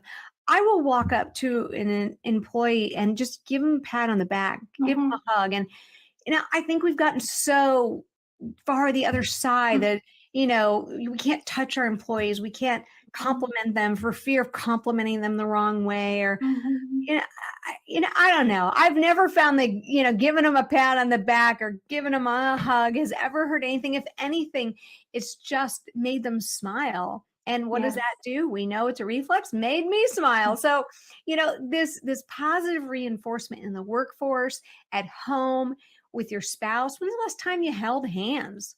Hold hands. Don't sit on opposite sides of the couch if you're watching a movie. Snuggle up together. This seems so weird because we all did it when we're dating, but what happens when we get married? We tend to I'll lean on this armrest and you lean on that armrest, and we'll eat our ice cream and watch The Biggest Loser. That's kind of the rut we tend to get into. And we have to kind of unpack that a little bit and be mindful. And then one tip for your listeners on the phone is self-regulate. There actually is on every phone a way you can track your daily and weekly screen time. And if you actually look, you're going to be shocked. But it's so important. I mean, I couldn't believe it when I first did that. I was like, there is no way I was on my phone for 13 hours this week. Impossible. Wow. And it was true. And so the next week I tried to be a little more mindful. So I got the little notification, your phone use or your screen time is down. I'm like, great. And it's like, you are now 12 hours and 10 minutes. I'm like, what? How is this happening?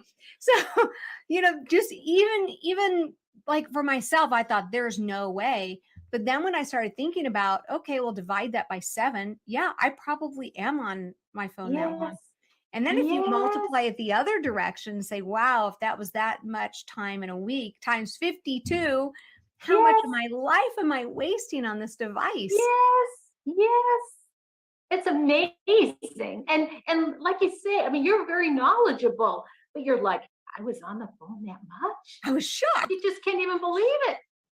Yeah, and it goes to that distracted mindset. We're all in a distracted mindset. You know, we run to the next shiny object. It's just the way we're programmed. It is. It's the way our environment is right now. But as you say, the awareness, it's like, wait a minute, it doesn't have to be that way. Right. I can shut the phone off. I can, they can leave me a message and just have certain times of the day when you're answering messages. Yep. I actually left someone a message and their voicemail said, I return calls at 8, 12, and 4. And I was like, okay. Wow. You know, I mean, we tend to think that might offend somebody. But I appreciated that. I'm like, okay, I left this at 1. I'll talk to them after 4 o'clock. Isn't it and I true? could mentally put it away. And I wasn't upset that they weren't there 24/7. It's setting those boundaries. Exactly. That's such a critical word, boundaries. And, I was going to ask you, you talk a lot about longevity. You've talked about people that live over 100. What are some lessons that they teach us about leadership, about longevity? I have a feeling there's real secrets there that we can learn from. There certainly are. And Dr. Zen, the craziest thing as I was working on a book with to the physicians at our practice, it's called Age to Perfection, How to Thrive to 100, Happy, Healthy, and Wise. When I first started working on this book, I actually was just, doing the research, what's happening in these blue zones, and really kind of absorbing other people's data. And then I had this, I guess, epiphany. Why don't I just ask people over 100, how did they do it? So I had this writing assistant, and her fabulous young lady. And I asked Emily to find me people over 100. I said, here's the criteria. They got to be able to have a conversation. They can't be drooling all over themselves. They have to have enough memory that they, that this is going to be a viable interview. And I was shocked, actually. And everything I thought about people over 100 was much different than what I found out. Wow. There were a few things that are across the board the same that we got in the interviews. And it was, have friends, be social, exercise. All these people exercise, and what that looked for them was a little bit different for each of them. One of them still went to the gym every day, but she just doesn't do the weights. She does the machines without the weights. She was so cute. She said, I've got to keep my machine oil. And the only way I can keep my own machine oil is to keep it moving. And she just, she was so cute. And they all had things, and they all believed in a higher power. They were not the same religion. They were not the same faith, but they all had believed in a higher power. I thought all of these things were really fascinating, that they really, had done these things without somebody writing a book to tell them to do them. Excuse me. They just really knew that this was the right. They knew in their knowing exactly. Wow. And what? Again, it can seem so simple and basic. Oh, it is simple and basic. Well, after I interviewed them, I had this really crazy, wild-haired idea to go into the school and ask these elementary students, what does it take to live to be 100? And you know what? They said the same thing that those people told me. We got to have a lot of friends. You got, everything I was hearing from these people over 100, these young children they knew innately what it was going to take to live a long and happy life. And somewhere between 15 and 90, the world takes hold of us, and we forget what it takes. Maybe it's all the marketing messages, or we get busy, that 4-letter word, busy, but we somehow forget what we knew as children. And we do know, we're born with knowing how to live long and live happy and live healthy. Beautiful. Beautiful. And out of the mouths of babes. I mean, it really know. is. It was And to so honor It was that. so cute. It was just so cute. So I included them in the book because I thought, this is valuable information. It is valuable information.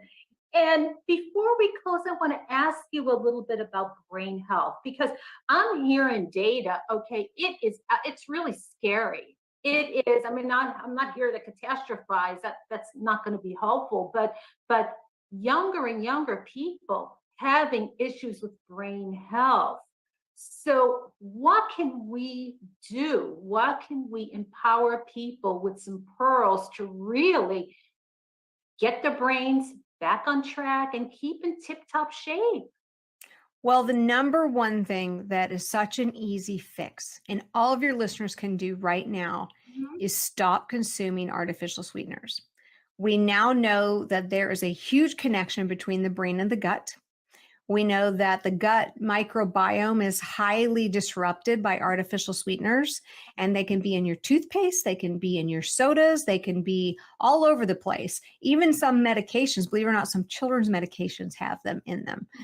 And this is so critical. Just this one change has changed so many people's lives. They get off of these diet sodas, they get off of these all the different things they're doing. Gum, a lot of gum has artificial sweeteners. Their headaches go away. Their brain works better. They're less moody. We see this giant connection between the gut microbiome and bipolar disorder. So saying just stop them. Don't add them to your coffee. Don't do it. Make that number one. And then exercise. The brain really responds so positively to physical exercise. So do it. And if you don't think you can do it, you're just wrong. Just baby steps. Don't go say, I'm going to exercise. I'm going to sign up for the 5K. No, it doesn't work like that. So, do something. Go for that walk around the block. Say, I'm going to do one push-up today. Just start somewhere. I remember when I set a goal and I was like, I'm going to take 10,000 steps a day. And I just felt like that was so hard. And now I take 10,000 steps before 10 o'clock in the morning. And I'm like, golly, because I knew my day would get away from me. And people were like, how do you do that 10,000 steps before 10 o'clock? I walk for an hour. Anybody can do this. Like, oh, I don't know. I got a full-time job. So do I. I just get up earlier. And it really was, it isn't like I'm bragging, because trust me, it took me 50 years to be able to say, I'm going to get up an hour early and go walk 10,000 steps in the morning. I get it. It's not going to be something that is going to come natural. But if you just take these steps, like to do something physical, get on the ground and play with your kids. We were doing, this is kind of funny, kind of embarrassing too, but I'll tell you this quick little story. We were doing this new physical functional medicine test that we're going to start using on our patients at Executive Medicine. So I took the test and I didn't know that I was like really like kind of lopsided. I'm like, oh man, when I tried this one thing, I just fall over to one side. So this is the point of the test, right? But I'm like, I always want to achieve and overachieve. And I'm like, I got to do it again. They're like, no matter how many times you do it, you're just going to fall over. So I stand up and I'm like, I can still do a cartwheel. Oh my gosh, don't understand it. I have not done a cartwheel in, I don't know, 2 decades, but I was so doggone like, I can still do a cartwheel. They're like, really? I'm like, yeah. And they're like, well, do one. I did. And thank God I didn't break my neck. And the next day I woke up and I was like, oh, yeah, I probably shouldn't have done that cartwheel. So I get it when people are listening. I'm not, when I say I walk, 10,000 steps before 10 a.m., I'm no hero. I'm not out there running marathons or anything like that. I just decided that my mom had Alzheimer's. My mom passed away this year. And I said, I'm going to do the things I can do. I can't control the things I can't control. And I do know I have the genetic factors because I had my 23andMe done. And that was one of the things on there I had done years ago. And And so I know that, and I could either bury my head in the sand and say, oh, this is the way life's going to be. And this is what happened to mom. And, and I start getting paranoid. I could go down that road so easily. But instead I say, what can I do to not flip that switch on? Exactly. And really focus on that. So take whatever energy your listeners have, whatever that is, whatever that fear is, whatever that negative thing that's just nagging at you, really got you down, and turn it around and find a way to make it positive. Because if you can turn it into positive energy, wow, and make a life change, because that's what drives you, it's life changing. I mean, I could live in fear. I could say, oh my gosh, I'm terrified, but I just choose not to. Exactly. Turn it around. That's very inspiring, Judy. Well, Judy, it's been an absolute privilege to have you here today. And I mean, you are a well of really important knowledge and lifestyle tips and information. How can our listeners reach out to you and learn more about you? Yeah, well, thank you so much for that. They can go to Judy Gammon, so JudyGaman.com. And if they want to learn about the practice, Executive Medicine of Texas, they can go to EM and then TexasSpelledOut.com. Beautiful. And we will include those links in the show notes. Any final words for our listeners before we close? Just love your neighbors, your friends, your family, and you can wake up every day. I love this old quote. I wish I knew who said it first, but it's such a good quote.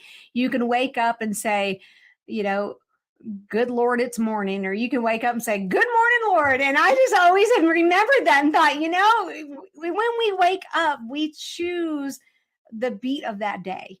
And so when you wake up tomorrow, wake up and choose the beat of your day. And I think it'll just make your day so much better. That is so awesome.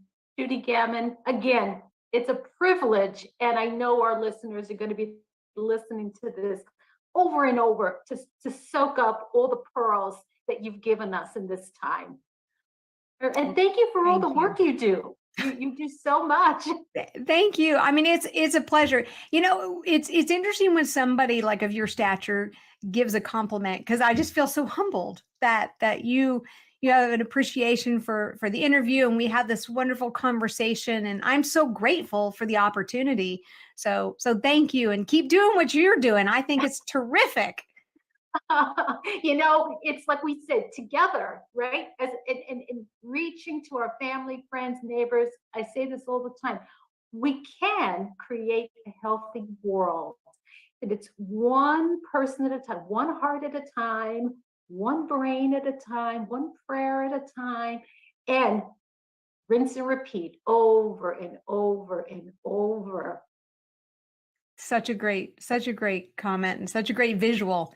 So terrific. Thank you again. All right. Thank you again, Judy.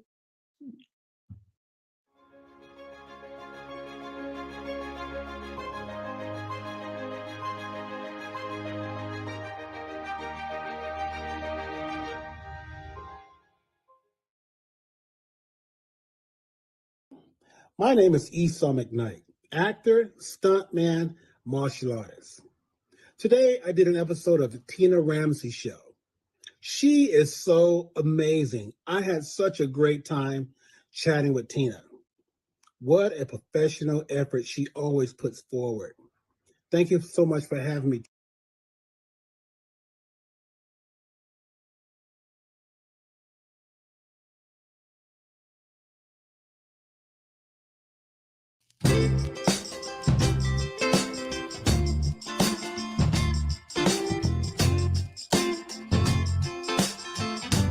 Hello, everyone. I am Gio Monroe of the Gio Monroe Show and Podcast, where we are bringing you many topics about business interviews, let's get chatty episodes, and life-inspiring stories. The Gio Monroe Show will upload premieres and go live on Fridays, 8 o'clock p.m. Eastern Standard Time. If you would like to be on the show or have any questions about the show, please contact Gio at the Instagram account name you see on the screen. So, grab yourself a virtual seat and take this ride with the Gio Monroe Show and Podcast.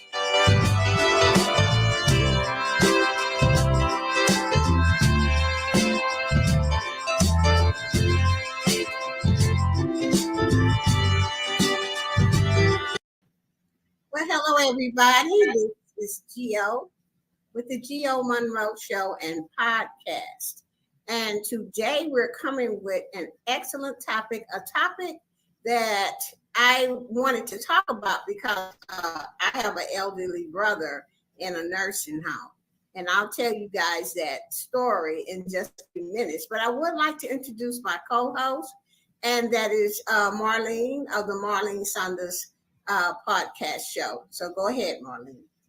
Hi, everybody. It's Marlene with Marlene Saunders Show and Podcast, where we have real talk and real conversations. And I thank Gio for inviting me. All right, now. So I just want to say that my podcast channel may not be for everybody, but it is for somebody. So I want to go ahead and get started with our topic. Elderly mistreatment signs. Okay, I had to kind of look this up too so that I know what I'm talking about. But first, let me just share the story about one of my relatives, my siblings, that's in a nursing home. He had been complaining about the people that work there, like they be handling him rough and talking to him crazy and things like that. So my sister went and she talked it over with the, I guess the head of the nursing home, Marlene, and they said that they would take a look at it. But then my brother kept on complaining. So she put a camera in there. Okay. And she had to get their permission to do it. All right. So that has, whatever was going on, it stopped. Okay, because she could see if any movement is in his room, well, her phone goes off. And then she looks to see what is going on. And most of the time, it's my brother getting in his wheelchair, or something like that. Or someone is coming in to bring his lunch, dinner, and things like that. So I am like, whatever they were doing, he said that they were handling him rough. And, and he doesn't like that, So I went to the internet to look up some things, and I just want to talk about it so that other people will know some of the signs. But first, let's hear what Marlene has to say. Well, I work in healthcare, so I see and know the mistreatment of elderly people, just in general, mistreatment of people in healthcare. And it's not good because most of the time when, especially a person who's older, they don't have anybody to be an advocate for them, to speak up for them. A lot of these older people, they're on their own, their spouse has died or they have children, but they live in another state. So basically they're just thrown away and cast aside, and nobody really cares about, what's going on with them. Right. And it's just because one of the persons that worked there, when we went up there, they was in the room with my brother, and they say that he's very lucky that you girls come up here all the time, because that doesn't happen with everybody in a nursing home. That, like you said, their kids just, either they live in another state or they live right here in this state, and they just don't go because they feel like, the state is paying for other people to take care of them, but you don't know how people are treating your mother or your father. I'm gonna be honest, I don't want to go to one because I go all the time to see my brother. And that is why I work so hard to have a huge savings. So I can hire somebody to come to my house or either, one of my grandkids who I know loves me very much and it's going to do the right thing. You have to think about these things, Marlene, and Yeah. how you're going to be affected when you get up in age. And another thing I will interject with this, Gio, that's why it's so important. Also, especially when you start getting over the age of, I would say, 50, you need to have something written in place that, okay, if something happens to me, this is what I want to happen. This is the care I want. Do you have a living will and all these other things? It's all important in you being treated properly, because say something happens to you one day and you're unconscious, you're going to have other people that are going to speak for you, and it may not be your wishes, it may not be what you want. So also in that, you have to start thinking ahead in the future. Who's going to take care of me? Do I want to be resuscitated? Do I want my organs harvested? All of these are important things that you should be thinking about when you're elderly. Don't wait until you get put in a situation and then you have family members and now their feelings are involved and they're saying, no, we don't want you to get off a ventilator. So you have to decide what you want in advance. And that goes to you not getting abused, because you may be in a situation where they put you on a ventilator. You don't want to be on a ventilator. And then people are telling you can't come off it because your family already signed. So I just want you to think ahead. I think that's important. Right. That's very, very important. And I am going to get on that because, I'm getting up there too as well. So I need to be thinking about what I want and get a will, and, whatever little bit that I do have, I want to give it to people that I want to give it to. Okay. So let's get into the elderly abuse. Now, this is what the definition said on the internet. Elderly abuse, elderly mistreatment happens when a trusted caregiver or adult knowingly harms an older person, someone 60 and older.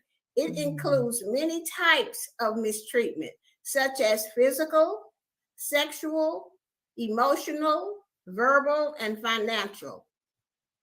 Elderly mistreatment can also mean knowingly neglecting an older person to the point that they are harmed, such as by withholding food or medical care. Elderly mistreatment affects more women than men. You can help prevent or stop this yourself or someone you love by knowing the signs to watch for. Okay. Now, I thought it was just both women and men, but they're saying that the women are affected. This happens to the women more than it does with the men. Mm-hmm. Okay, so let's go into that.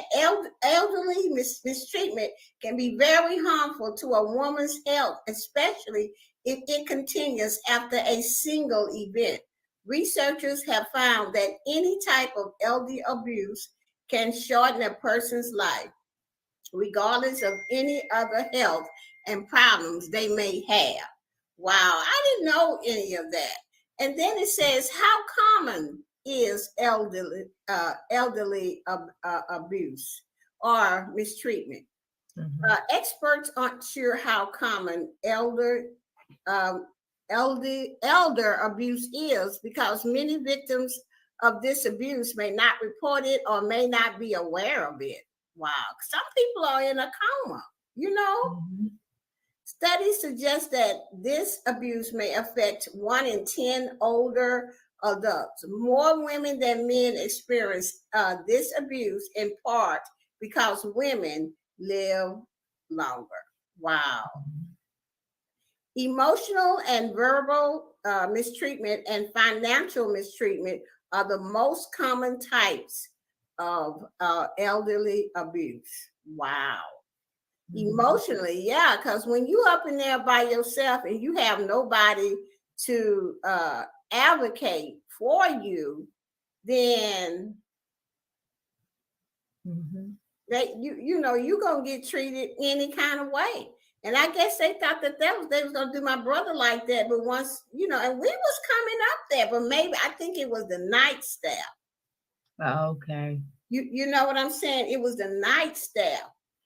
And I will say also, Gia, working in healthcare, make sure when you have somebody who's, especially someone in the facility, make sure you do the pop in, check in on the people, because you don't want to tell them you're coming. You want to catch them and see how is it really. Yeah, we don't ever call and tell them we coming. We just go up there. Whenever, we might go, twice a week. Sometimes we go 3 times a week. And now that my sister lives in the same place that I do, we can go, you know what I'm saying? We go all the time now, because, but now that she had a camera, I'm telling you, it's much, much better. So I think it was the night staff, because they did not see us, like after 6 or 7. We would only go like in the morning, in the evening, but they never know when we was going to come or what day we was going to come. And so I recommend, Jill, you one time wake up 3 in the morning and go up there. Oh my God, and see what's going on. Yep, that's what I would do for real, to be honest, because that's what I used to do when I had my dad in rehab. I would just wake up, me and my sister say 2 in the morning, and pop in and just walk in the door.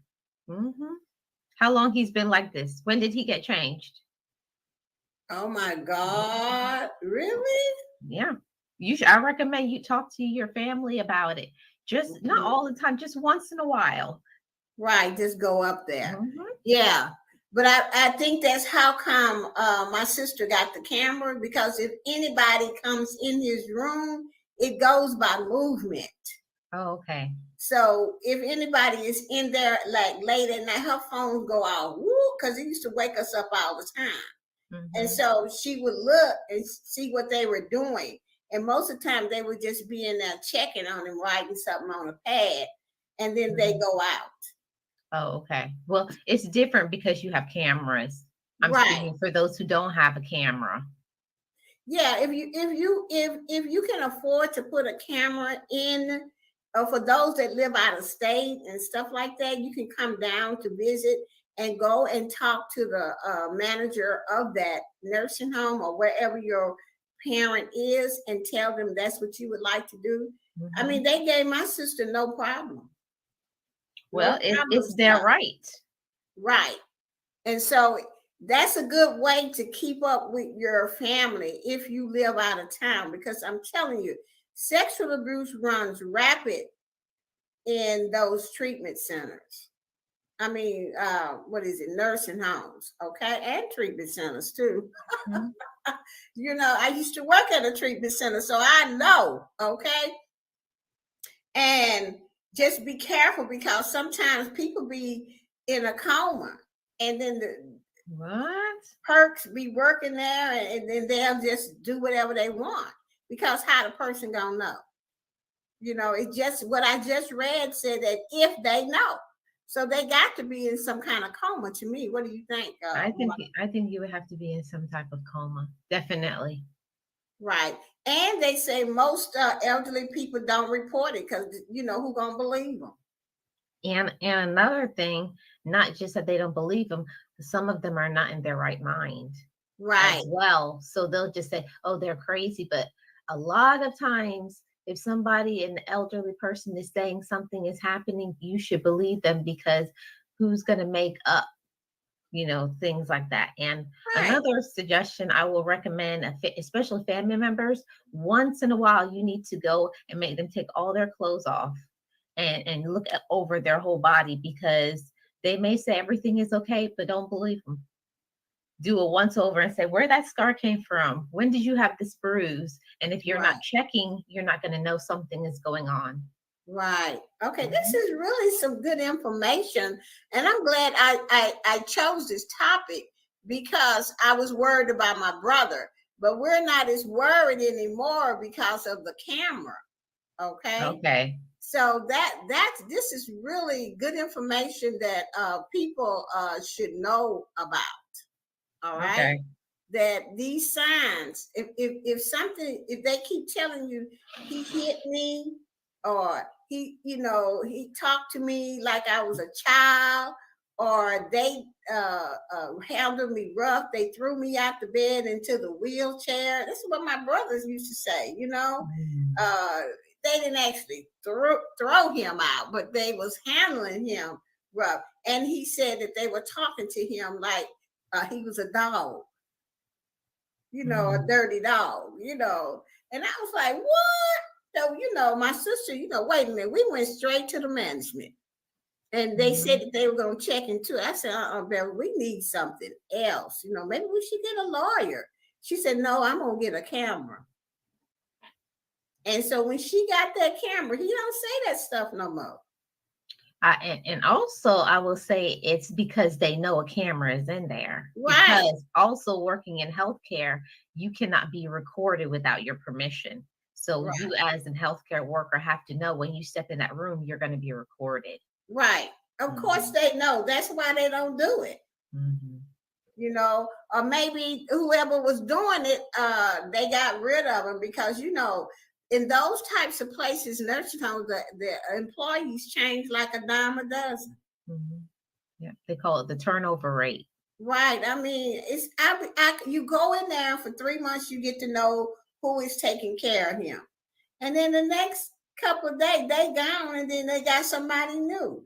And my brother is not the kind of person that likes to change. Who are you? You know what I'm saying? He want to know, well, what are you all about? And this and that and that. And I really don't blame him because you don't never know what people will do. All right.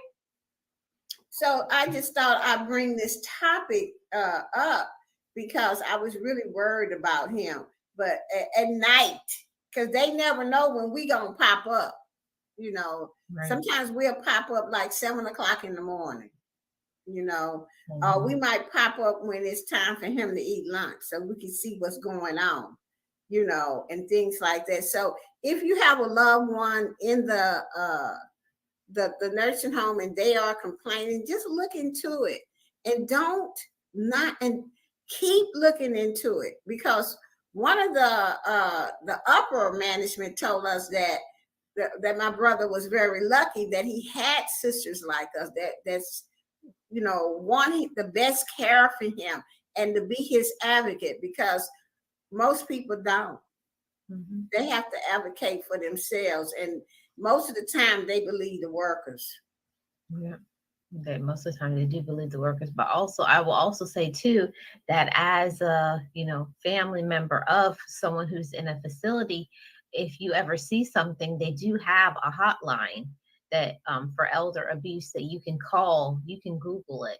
It's out there for it to not happen to other people, because there are people out there that are getting mistreatment by the employees in these facilities, and they can't speak up for themselves because there are people out there that they can't speak, they're mute, or they have some type of learning disability that they don't understand what's going on, or something that is causing that they can't advocate for themselves. So you as a family member need to advocate for your loved ones, because if you don't, nobody else will. That's so true. We have Coach Mary Ma in the chat. Hey, Coach, how you doing? Thank you so much for coming. I do want to go over where it says, how can you help prevent elderly mistreatment? Okay, one is some things that Marlene has already said. Keep in touch. Okay, so one of the ways is you can keep in touch, be socially active, and don't spend too much time alone. Being cut out from other people can increase the risk of abuse. Keep in touch with your family and friends. Okay, so go on and see them often, or either you can also what you call that, Marlene, on the phone, when you can see, like Skype. Yeah, you can Skype, or you can Zoom. Zoom, or whatever app you're going to use. You can see that person's face, and then you can see, what kind of emotions that they have and stuff like that. Also, you can put a camera in there. Okay. It says speak up. You can help by speaking up. If mistreatment is happening in the home, try to find the courage to speak up. We all have a right to a safe environment. If a family member is abusive, consider speaking with other family members or friends you think can help you. Okay, so speak up.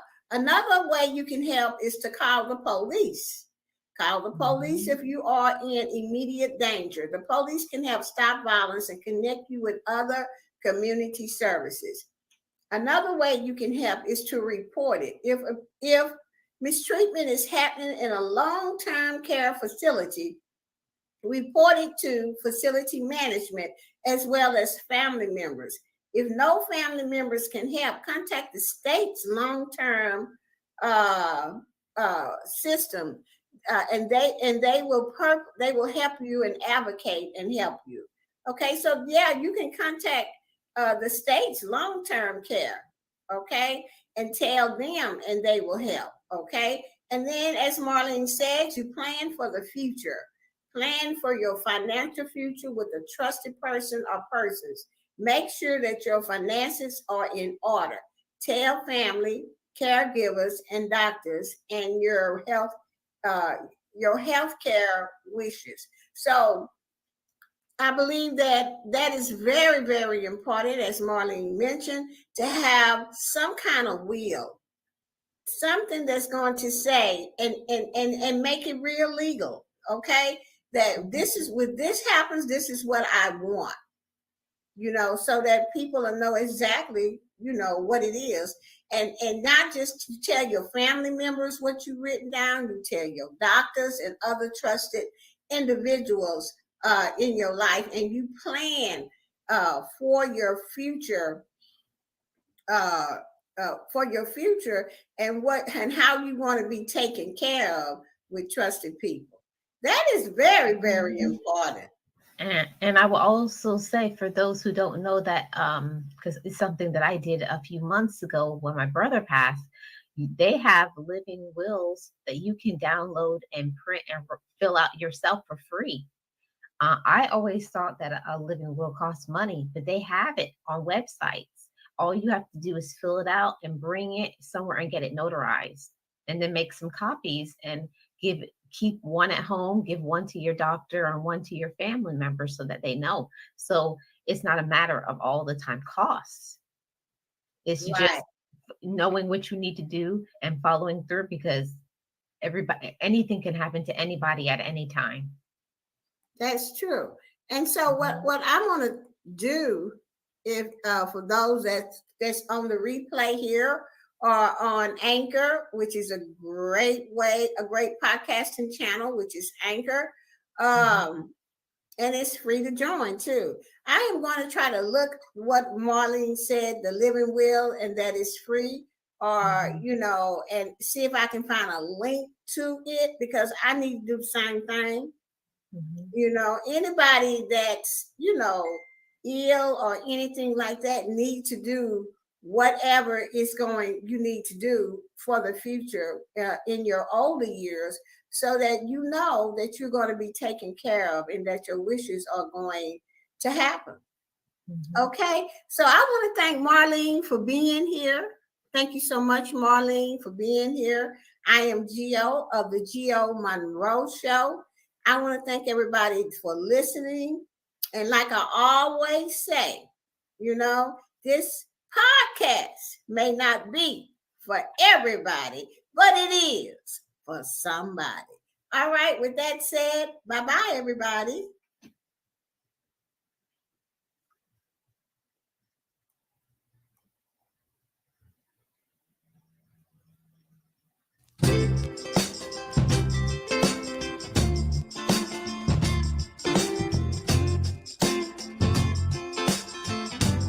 Hello, everyone. I am Gio Monroe of the Gio Monroe Show and Podcast, where we are bringing you many topics about business interviews, let's get chatty episodes, and life-inspiring stories. The Geo Monroe Show will upload premieres and go live on Fridays, 8 o'clock p.m. Eastern Standard Time. If you would like to be on the show or have any questions about the show, please contact Geo at the Instagram account name you see on the screen. So, grab yourself a virtual seat and take this ride with the Geo Monroe Show and Podcast.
Hello, everybody.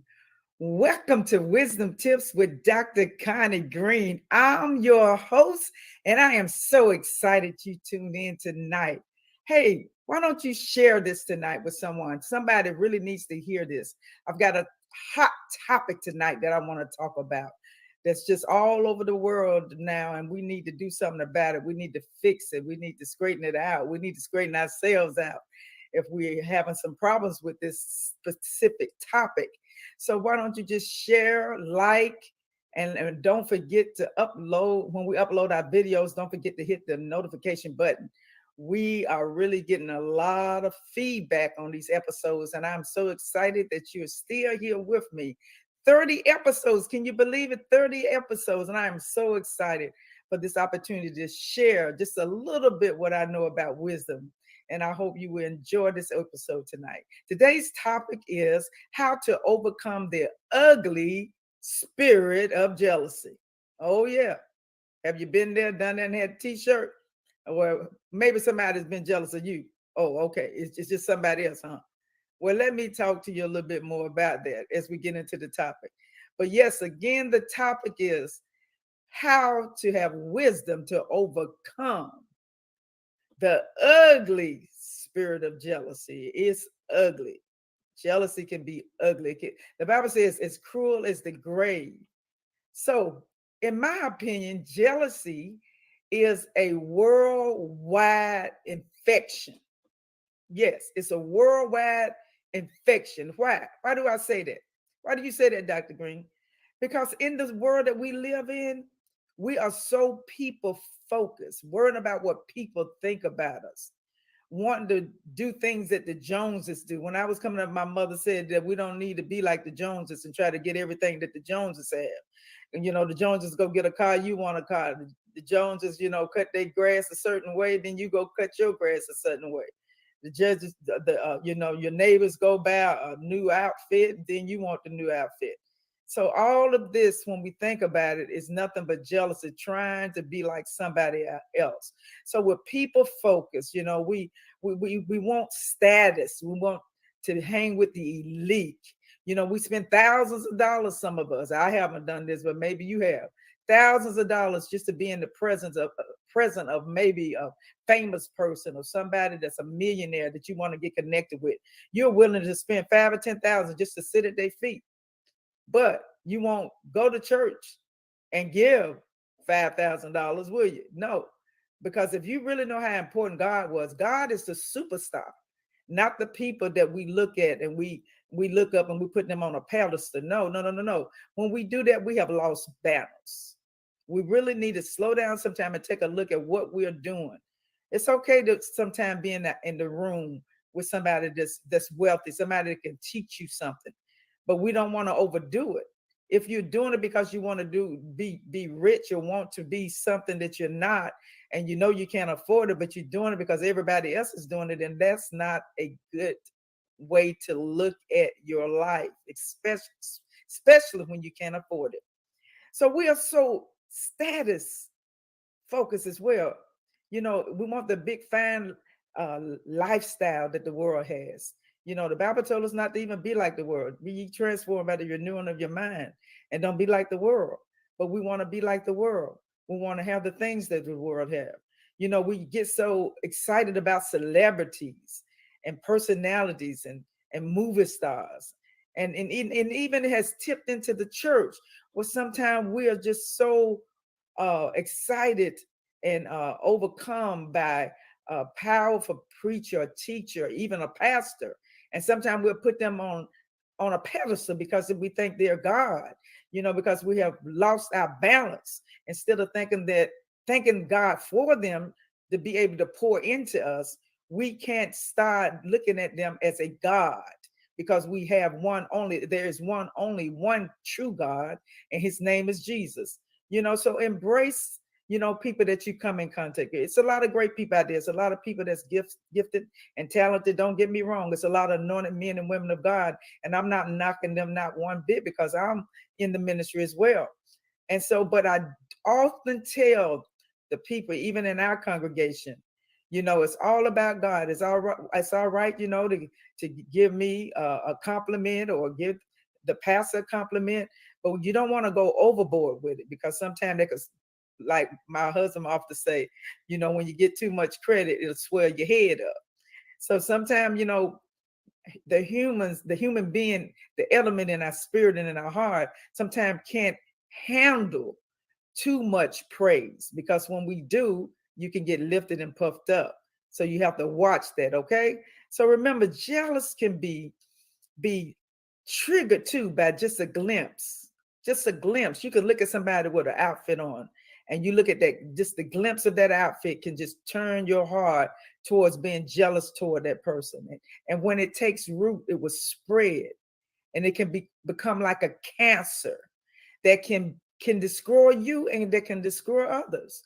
So when you see somebody the next time with that nice pocketbook and those nice shoes with the red bottoms that you can't afford, and you snub your nose at them because you wish you had them, and you get mad at them because God is blessing them and they're blessed and highly favored, I want you to stop it.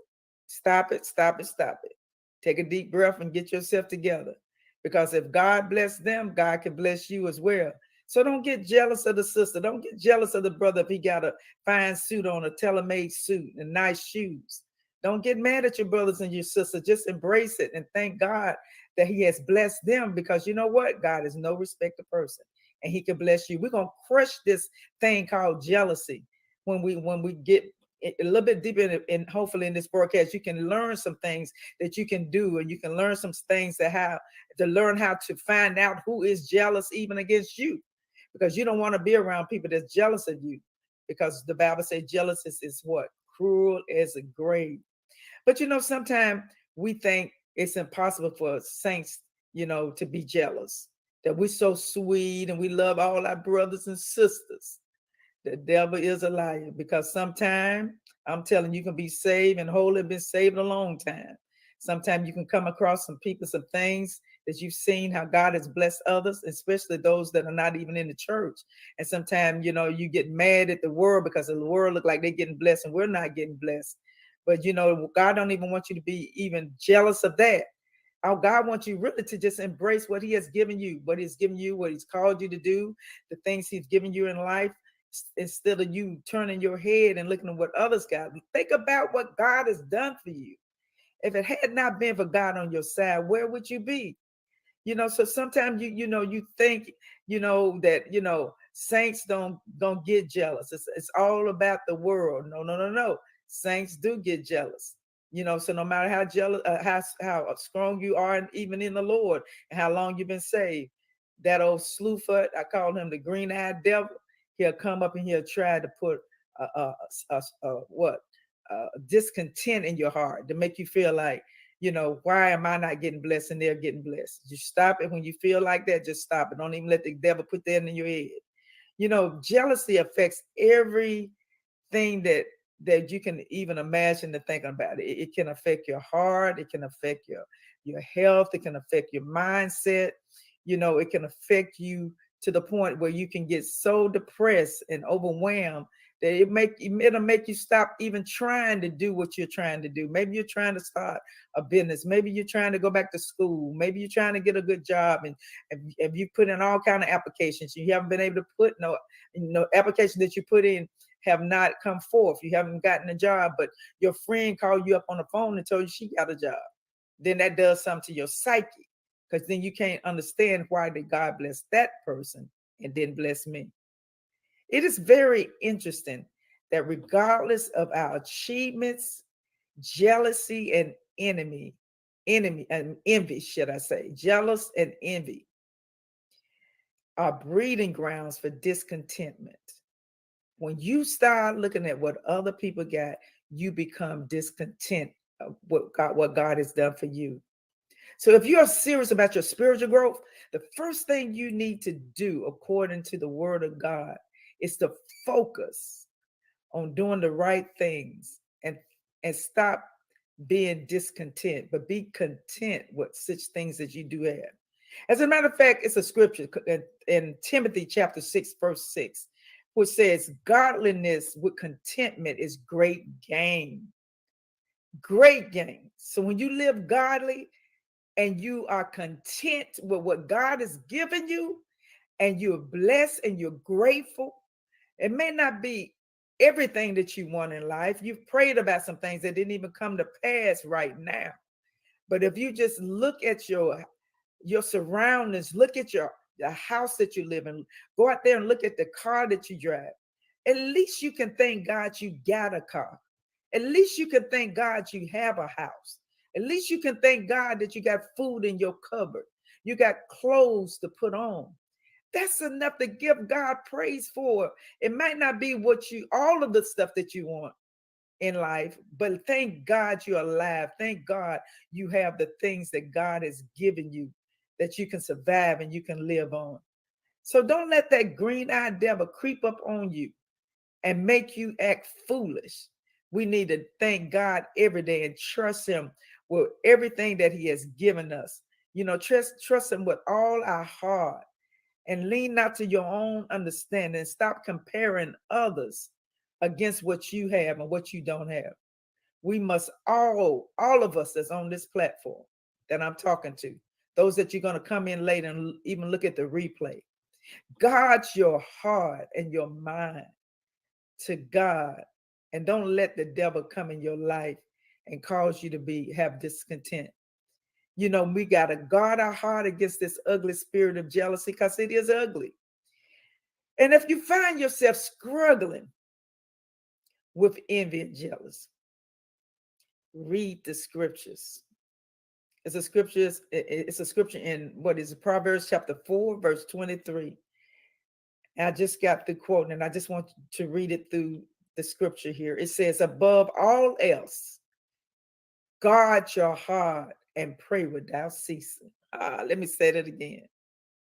Above all else, when nothing else will work for you, when that depression and that anxiety come upon you and you feel like you've worked yourself down to the bones and you still don't have the things you want, the Bible said, above all that, guard your heart. Right here, guard it. Guard your heart. Thank God anyway. Even when you don't see it, think of that it's going to come. You know, you may have a bill that you don't even know how you're going to pay this week, and you're feeling a little low in your spirit because this is the Jesus season, as I call it. Yeah, December is the Jesus season. They want to shut us down and tell us not to say Christmas, but this is Jesus season. So if it's Jesus season, you should be happy and don't worry about the gift, because God is the gift. If you have him and you have the Holy Ghost and you have salvation, he's already given you a gift for success. So learn how to be happy and pray without ceasing. Pray without ceasing. It says something about that scripture. Pray without ceasing. In other words, don't give up. Keep praying. Keep praying. I chose this series to expose the ugly spirit of jealousy. After hearing the cries of so many men and women that I've counseled over the years, even teenagers and children coming to me crying, can't understand why their best girlfriend or their best friend guy turned on them and talked about them and shared intimate things and secrets that they shared with them. They just be so overwhelmed. They come and they cry and they angry and they mad and they bitter. And I have to walk them through the process of healing. This stuff is real. I know for a fact, because even in my personal life and my personal experience, I feel like I'm qualified to teach these tips here on Wisdom Tips, as well as write about them and teach about them, because I have encountered betrayal. I have encountered pain. And I have suffered from the ugly spirit of jealousy, people hating me for no reason. Friends that you thought were your friends, they just betrayed you and shocked you to your core when you found out that they really wasn't your friends. You spent all that time with them, going out to dinner, inviting them to your house, going on vacations, doing all kind of things, helping them, keeping their kids, buying them gifts, celebrating them. And then you find out in the end, they don't care nothing about you. It hurts. It can break your heart. But don't worry. God is a healer. Sometimes God will bring people out of your life. He'll bring them in your life, but it's only for a season. And then he'll let them walk away out of your life, because God knows what's best for you. And I would say to you right now, let it go. Beware and let it go. Beware of people that are threatened by who you are. When you find out that people are threatened by your attributes and your gifts and your talents, know this: that is not your friend. That's somebody that's jealous of you, and you need to beware. I'm gonna give you some characteristics of people that are threatened by your attributes and people that are not your friends, people that are jealous of you. When you find people that are jealous of your wisdom, the little bit that God has given you, when they can come to you and others come to you and you're giving them good examples and good answers for the needs that they need to know in order to accomplish different things in life. And people see that you're constantly helping other people get to the next level, whether they're trying to get a new job or whether they're trying to start their own business or whether they're trying to be an entrepreneur, and you have that skill and you're trying to help. You're building courses to try to help people go through the courses and learn some things that they didn't know. Sometimes people can get jealous of you. Another thing, people can get jealous of your reputation. If you have a good reputation, people can get jealous of you and threatened by you. If you're intelligent, watch out. They will get jealous of you. If you have charisma, charm, if you have financial security, if you have good looks, If you're just brilliant and you're just talented, and God has given you so many gifts and talents, and people just seem like they just can't stand you, and you don't even know why, beware. If you see your friend not celebrate you, but try to tolerate you. When you get an award or when you get praise for something great that you've done, do that person sit there and get quiet and just look at you and never say congratulations? Beware, that person is jealous of you. If you have a sense of humor, you could just be a person that love to smile and laugh all the time. People get mad and look at you and say, why is she smiling all the time? I'm sick of her smiling all the time. Oh, they can't stand it because you're too happy. You know, and then the list goes on and on and on. But I want you to beware, dear hearts. Beware of the destructive nature of jealousy, because when the scripture said that jealousy is cruel as the grave, it takes me back to this young lady, Shaquilla, that was killed. Went to vacation with 6 of her friends, and her mother talked to her on the phone, and the next day her daughter was dead. I really just believe that this was because of the ugly spirit of jealousy. She was an entrepreneur. She had her own business, a clothing business. She was a hairdresser that did children braids. As a matter of fact, my sister's grandchild went to get her hair fixed on a Wednesday by Shaquilla. And the next couple of days after that, she was gone. It devastated her granddaughter. So be careful who you align yourself with. Be careful the people that you be around. Don't call everybody your friend, because everybody's not your friend. Sit there and listen. You can learn a lot of things by just listening to people. Listen to them. Try the spirit by the spirit, the Lord said. And be very careful to jump on board to do different things for people that you just met. Women of God, those of you that are looking for husbands, well, the husband's supposed to be looking for you. But if you're looking for a young man that you're hoping they would marry you, don't be so quick to marry them. Let them sit in the church for a while. Let them, so you can see whether or not they love God. If you don't love God, they can't love you. I know I'm talking good. You may not like it, but beware of men that say they love you and then they beating your brains out because they're trying to control you. And then the next thing you know, you've lost your life. Beware. This is an ugly spirit of jealousy. Jealousy can overrule better judgment. It can have a takeover spirit, which will cause you to have negative thinking and even physical elements.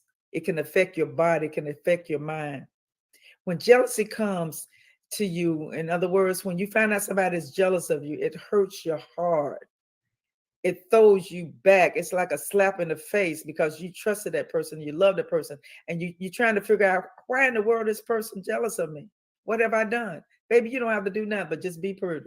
You ain't got to do nothing but to have a great personality and just love people and just a giving spirit, and people will still hate you. Just know this, they're going to put on their plastic face and they're going to act like they're thrilled about something that you have accomplished, but deep down inside, they hate your accomplishment. Again, it's another scripture that says, anger is cruel and wrath is like a flood, but jealousy is even more dangerous. Ooh, let me read that again. Anger is cruel. We all know when you get angry, it's cruel. It can be cruel when you're angry. And wrath is like a flood. But jealousy is more dangerous. If Shaquilla had known that, she never would have went to Mexico with her friends. She didn't know that. They had blindsided her. She thought they were her friends. She lost her life. I don't want that to happen to you. Okay? All right, now we're going to break. But when we come back, I'm going to give you 4 or 5 wisdom tips so you can be aware of jealousy and you'll have some ammunition to try to protect yourself from this ugly spirit of jealousy, whether it's you having a spirit of jealousy or whether it's your friends having it, because you also can have jealousy against other people. If you do, dear hearts, break that spirit, because the stronger that spirit gets, the powerful it's going to get. And it's going to be hard for you to break that spirit of heaviness and bitter and anger against other people that haven't done anything to you. Okay? So I'm going to break, but when I go to break, don't leave, and please share this episode with somebody and like and hit the notification buttons. And we'll be right back after break. God bless you.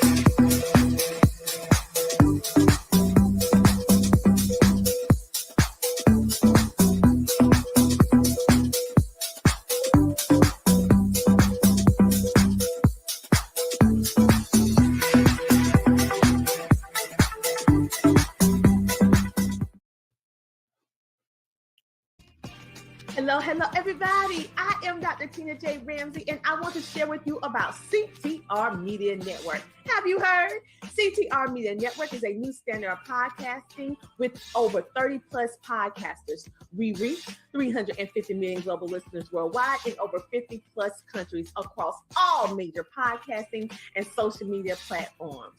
We have featured over 1,000 guests.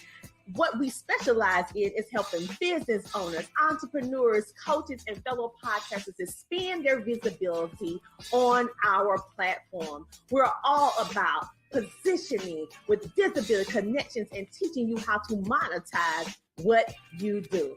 Let me tell you something. If you're a business owner, we have sponsorships opportunities. We have commercial slots. We also have opportunities for you to be a featured guest on any of our shows. So what are you waiting for? CTR Media Network is who we are, and this is where you need to be. So go to ctrmedianetwork.com and click our store feature so that you can see which opportunity fits your life and your budget so that we can get started working with you today.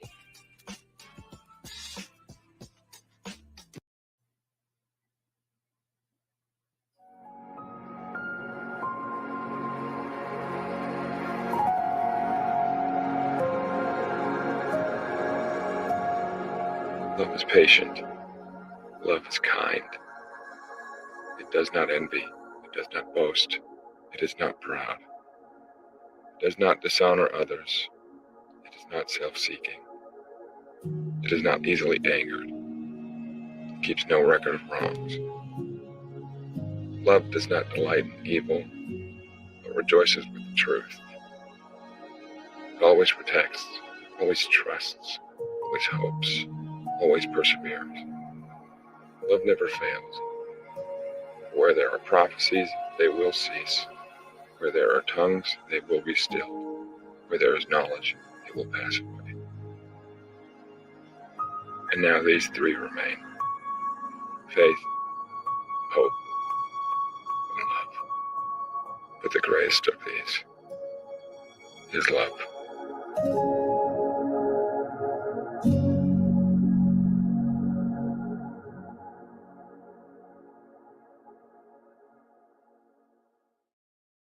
Wasn't that powerful? Love is patient. Love is kind. It does not envy. Amen. Welcome back to Wisdom Tips with Dr. Connie Green. We have been discussing wisdom to overcome the ugly spirit of jealousy. If you're just tuning in to us on this broadcast, please share this episode with a friend and be sure to like and subscribe to my YouTube channel. If you are just joining us, please share. We have been discussing wisdom to overcome the ugly spirit of jealousy. I hope you have enjoyed this episode. Right now, we're going to talk to you about the wisdom tips that help you get delivered from wisdom tips, or to help you recognize when somebody is envious of you. All right. Wisdom tip number 1, choose your friends wisely. I can't say that enough. Please, please choose your friends wisely. Jealousy can be dangerous to not only your emotions, but your physical body, because people that are criminals can attack you and they can even kill you. And we've seen that through the young lady that was killed in Mexico, Shaquita, her friends, 6 of them. So choose your friends wisely. Tip number 2, beware that jealousy exists. A lot of people think that jealousy doesn't exist. It exists in a very big way. And sometimes you may not recognize it, because most people that are jealous, they'll fake it till they make it. In other words, they'll fake, pretend like they like you, but all along they hate your guts. Jealousy is the root of many heinous crimes. Some people that don't have the things that you have will break in your house. And sometimes when people break in people's houses, the police officer says it's normally people that they know. That's why they broke in. They know what you have. They know what kind of electronics you have. They know where the TV is. They know where you keep your money. So be careful of your friends. People want what you have, and they'll do anything they can to get it. Beware. Tip number 3, realize that jealousy is serious. Jealousy has caused so many relationships to be destroyed or even killed or injured. You find a young man or young lady that you fell in love with and you marry them or you're dating them. If they get jealous over you speaking maybe to too many friends, or you have too many friends, or you spending too much time with your family, or they see you talking to a gentleman or young lady, people have lost their lives because somebody was so jealous. My mother lost her life because my daddy was very, very jealous.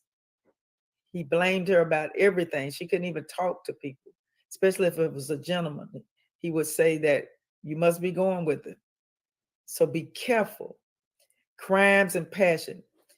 People have lost their lives for fooling around with people that they thought loved them, because their emotions spilled over and they went into rages.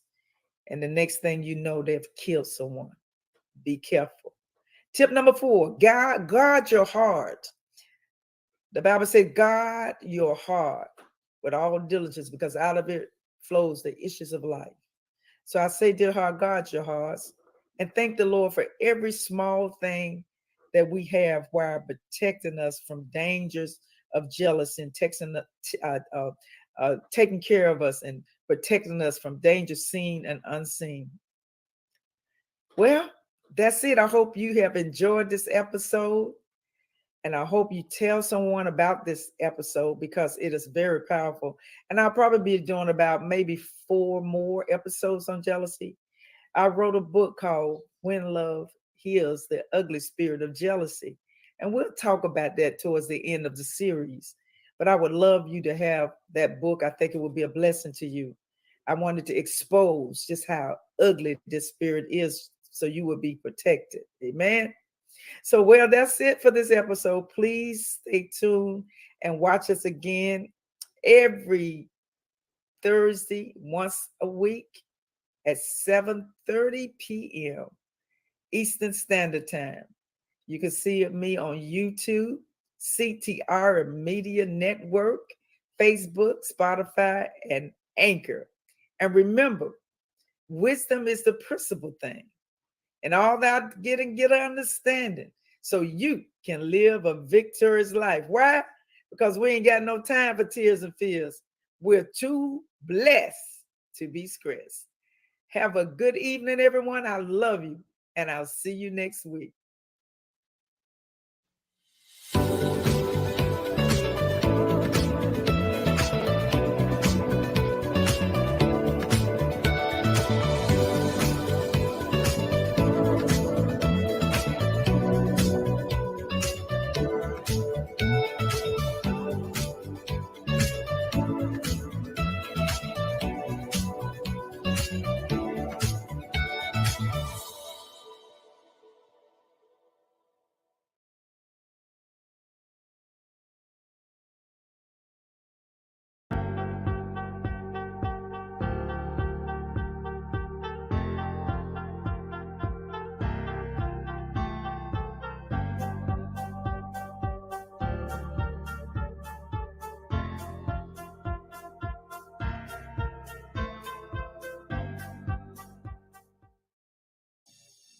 The Vera Thomas Show.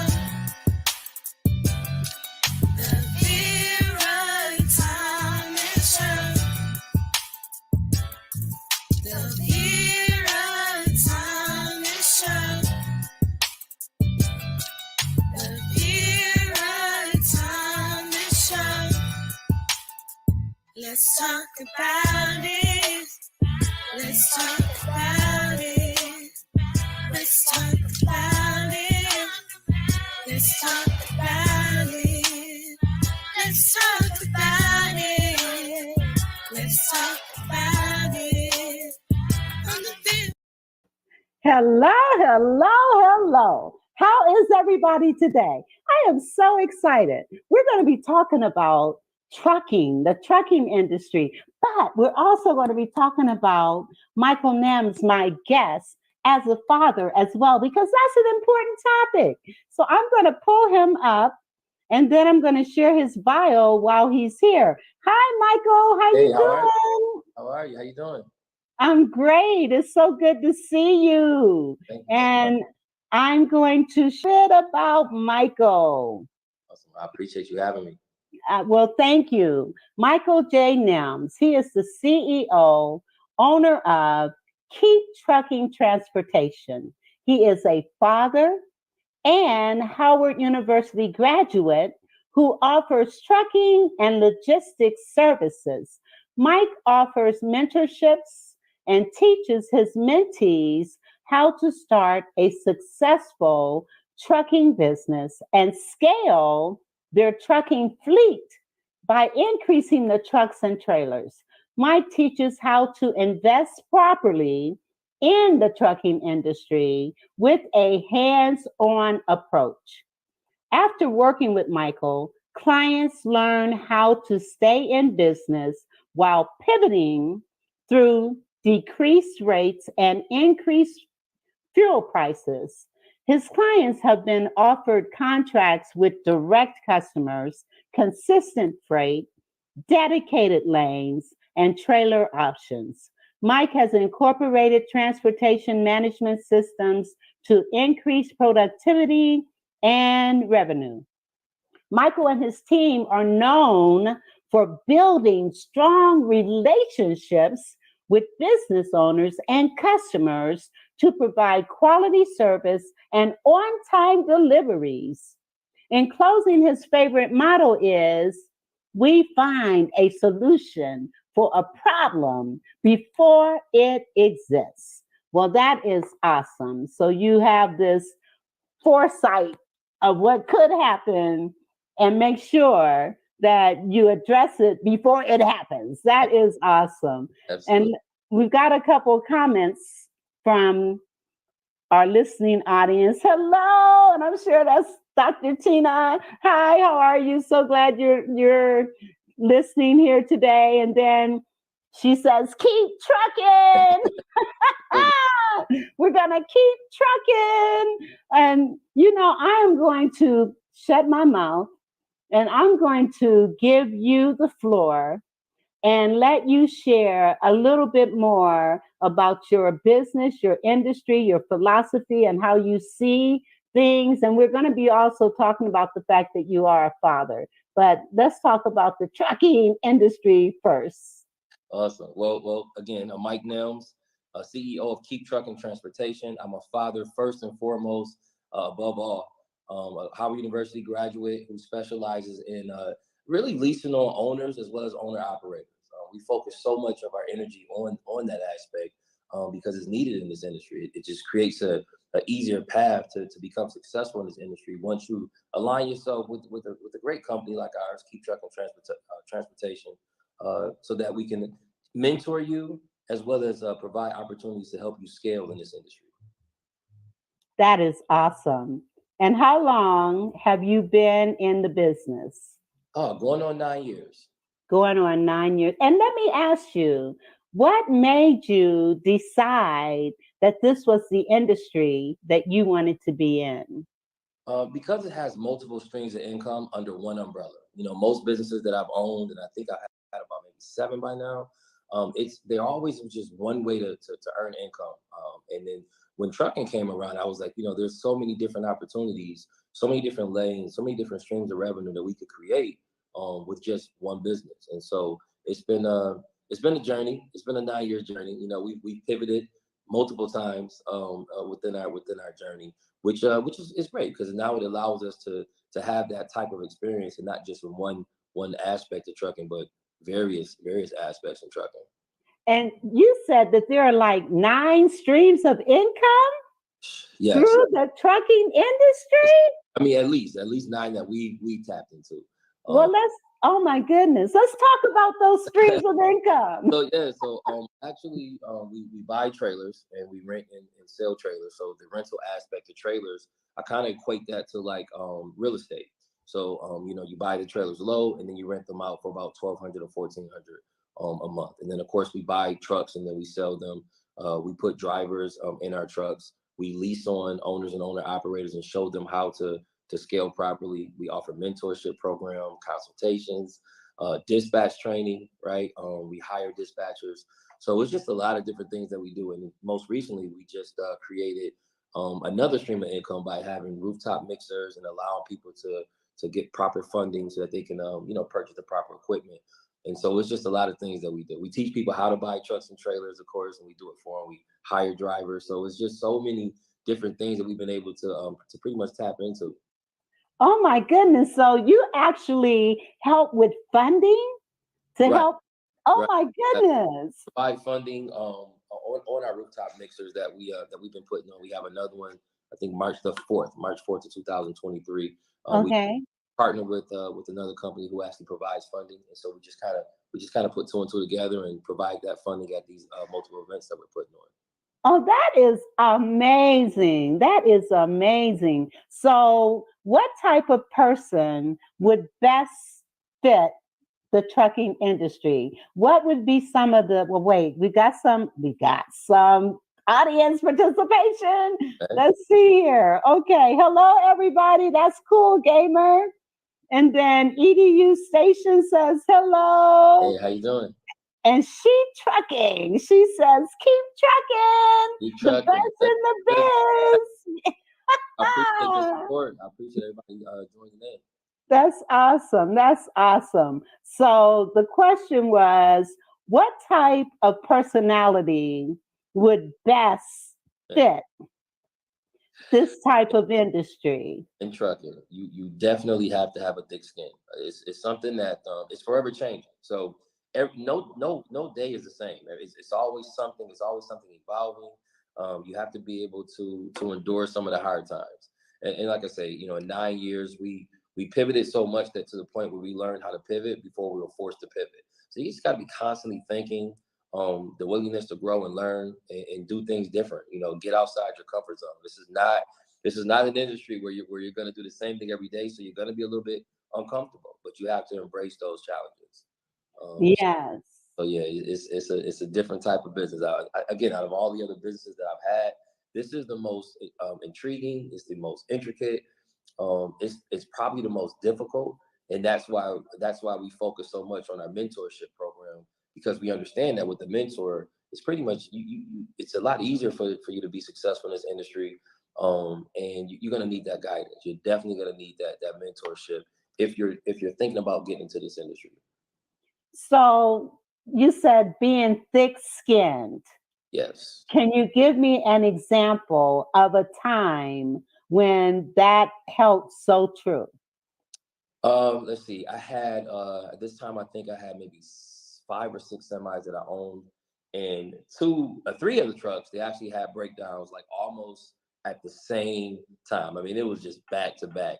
And I think with that, it just kind of teaches you just to not stress, right? Just to kind of, like my mom always say, how do you eat an elephant? One bite at a time. You just gotta, it's like triage. You gotta figure out what's the most important and work on that, and just kind of, figure your way out through the day. But sometimes that trucking is challenging. It's really challenging. It is. And I think because when I first started, I didn't have a mentor.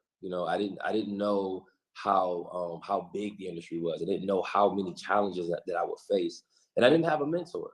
And so that's why we preach so much about the mentorship, because a lot of these these struggles, you can pretty much circumvent them if you have someone who's constantly teaching you, right? Who's constantly holding your hand and walking you through the process. And so now, of course, we embrace the process. No matter what happens, every day we know we're going to get through it. Because we've, it's one thing to own 1 or 2 trucks, but it's another thing to lease on. And for the last 9 years, we've touched well over 150 trucks that we've either dispatched that was leased on, if I own the trucks, or if we just dispatched under someone else's MC and DOT and manage their fleet. So it makes it a little easier because we've touched so many trucks, we've dealt with so many issues. So it's kind of easy for us to come up with a solution before the problem even exists. And we really live by that. That's how you sustain. That's how you sustain in this industry. You have to be constantly thinking, what's the fastest way to get this repair fixed? What's the least costly way to get this repair fixed? And how do we continue to get this load drop so we can get to the next load, right? And it's just a constant battle with that. But again, the more trucks that you actually worked and touched, the easier this industry becomes. Hence, again, you're gonna hear me say the word mentorship 1,000 times because that's probably the most important piece of trucking, other than creating streams of funding for people to actually purchase their equipment. Yes. And one of our guests, she says, love Keep Trucking. Rooftop mixer. We're going to be talking about that. We mentioned it, but we're going to be talking more about that in a minute. Now, we also have funding. All businesses could us funding. Yeah, they could use funding. Yep. Oh, tell us about that. Well, and again, I always like to use my own experiences to grow from, right? I'm really big on that. I like to educate based on my experiences, not something that I've heard or even that I learned. I like to go through it and then teach it. And when I first started, I had another business, a collection firm, a medical firm, and I was able to take that seed money to buy my first truck, and then my second and fourth, all the way to my 12th. But that's not really the right way to go about it. And if I could do it all over again, I would keep my seed money and I would use somebody else's money to get funding and get that equipment. And so that's why I teach from that perspective. Well, okay, well, let's, one of the hardest parts in trucking is to get funding. If you're a new company, banks don't want to fund you. You don't have the experience. Trucking is a tricky industry. So it's a risky business. It's a risky loan for these banks. So once we were able to figure out the number one reason why these drivers who've been driving for 8, 9, 10 years, and I always ask them when I hire them, I say, well, what are your expectations? What do you want to, where do you want to be a year or 2 from now? And then the other question I always ask is, why haven't you purchased a truck? The roads inside out, you know how to run the truck, you know how to do your pre-trips, but why haven't you purchased a truck? And the most common answer is that they just didn't have funding, or they just didn't know the business side of trucking. So as Keep Trucking Transportation, we said, well, listen, we gotta create some changes. We have to be innovative. We have to figure out where's the disconnect between a driver and an owner operator. It's a huge difference. The pay is different. The freedom is different, right? So we want to be able to create not just more revenue for drivers. We want to put them in position to become an owner operator, and then they can spend some more time at home with their family. They don't have to be on the road 14 days on, 2-3 days off. They can spend maybe half that time because now they own that truck, right? Right. That's kind of, and I know I'm going off on a tangent because that's okay. Because it's bigger than just a load. It's bigger than just the money, right? And that's good in this trucking. We all want to make some good money, but it's what you can do. It's how you can impact people on a level that's like far greater than just making a couple dollars. And that Keep Trucking Transportation, the number one thing we want our drivers to do is to become owner operators. We don't want them to be stagnant. And I understand owning the business isn't for everyone, but for the ones that do want to take that step, take that leap of faith, we want to make sure that we're able to provide that for them. And a question. What is an owner op? So an owner operator is a driver who actually owns their truck, their tractor and trailer, or just tractor, and then they drive for themselves. And I'm sorry, I keep thinking that we're on a trucking podcast. So yeah, there's probably people like, what's an owner op? Well, that's an owner op. You own the equipment and you drive for yourself. You pretty much work for yourself. Okay, and of course, OPM is other people money. People money. So that's the name of the game. Of course, us young Black African Americans, we always were taught differently. We didn't, at least I'm 42, so growing up when I was younger, we didn't know about credit. They don't teach it in school. right? And so you don't know about using bank money to fund your business, to start your business, to keep it afloat, to scale. And so now that we do know, there's no excuse. Yes. We're given that information. We're doing dispatch training classes, and we're not just teaching how to dispatch the load, which is to find the freight for the loads. We're teaching the things that go along with actually owning a business, on top of finding the freight and soliciting your carriers, the people who actually pick up the freight, the drivers, right? We want to teach the other side of trucking as well, so that people can start to couple the two and become a little bit more successful in this industry. And one point I want to make, financial literacy, it is taught in white schools. Right. It's not taught in our schools. Right. So they have a jump start because they've learned this stuff early on. And so for you to be cognizant of that and wanting to make young people aware of what it means to be credit worthy in order to, in fact, be able to purchase your own fleet, starting with one truck and then moving on to many trucks. I mean, that is awesome. That is awesome. So what age would you suggest is the best age to get into the trucking industry?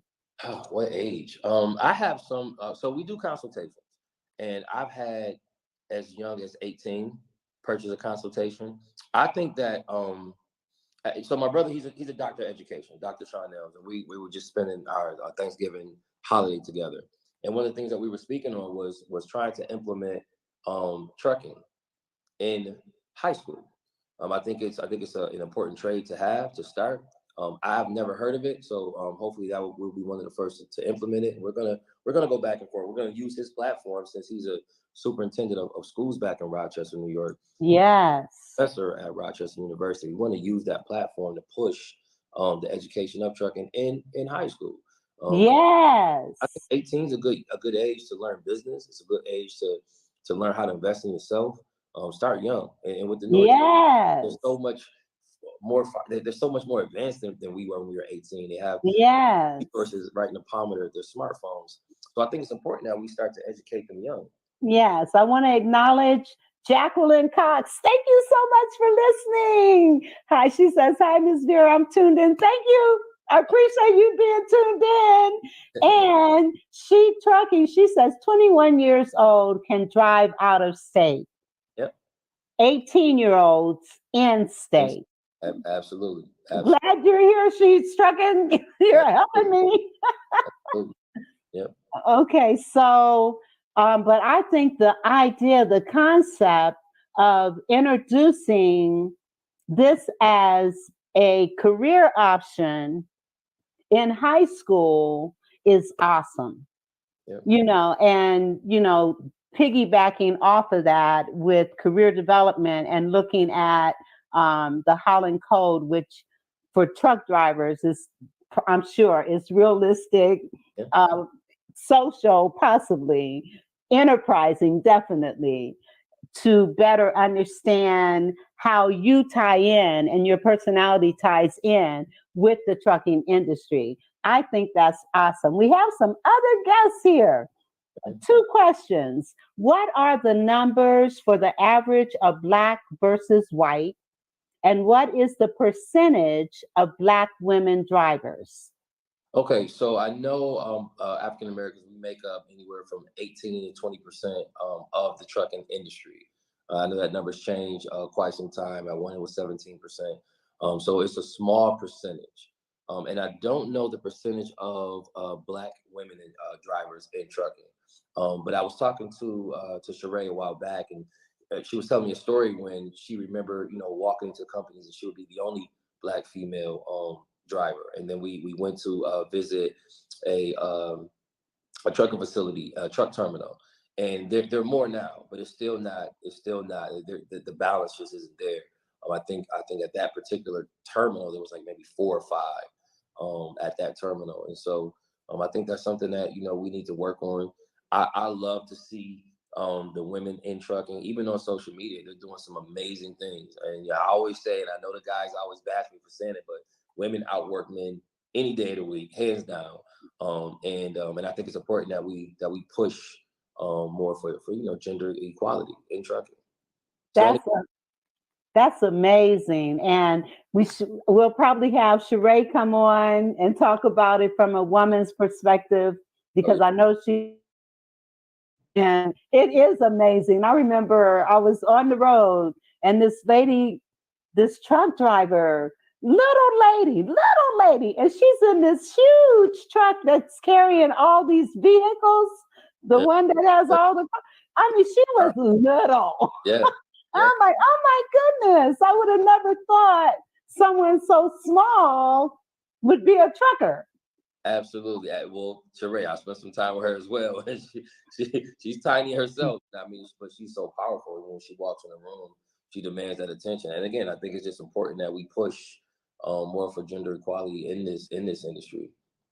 That's amazing. And I have a couple of commercials, so I'm going to run those right quick, and then we'll come back. Okay. All right. CTR Media Network has amazing opportunities to expand the visibility of business owners, entrepreneurs, authors, coaches, and podcasters on our platform. Would you like to be interviewed on any of our podcasting shows? Where we're booking right now, so go to ctrmedianetwork.com. Would you like to have an ad in our upcoming Podcast Revolution magazine? Well, simply go to our website and place your ad today. We also have commercial placement opportunities. We would love to play your commercial during the airing of our CTR Media Network Live and the Tina Ramsey Show. We would love to partner with you. If you feel that your business is a right fit, contact us about our sponsorship opportunities. CTR Media Network has a variety of different opportunities to fit every budget. So reach out to us by going to ctrmedianetwork.com and book the appropriate ad for yourself today. I am so proud to be a part of the CTR network of podcasters. And if anyone listening is interested in being a sponsor of my show, let me know. Please let me know. We're all a part of this together, but I need sponsors as well. So if anyone's interested, please, by all means, check me out on my Facebook page, The Vera Thomas Show. And I do have one other commercial I want to play regarding CTR and podcasts. CTR Media Network was created for today's podcasters. We provide a safe haven for content creators that are everyday people doing extraordinary things. We have a system of positioning, monetization training, coaching, and support for our podcasters' success. CTR Media Network simply bridges that gap with a level playing field for your dreams to come true cost effectively. Our team provides a premium service and experience for our podcasters to grow. CTR Media Network provides access, support, resources, coaching, and community for our podcasters to win, if you put in the work. We believe that we are living in a unique time which requires you to share your message of hope with millions of people around the world. Remember that the world is never too saturated for you, your voice and message. A platform for positive, impactful media where the content creators are in the driver's seat. Visit our website today by going to www.ctrmedianetwork.com.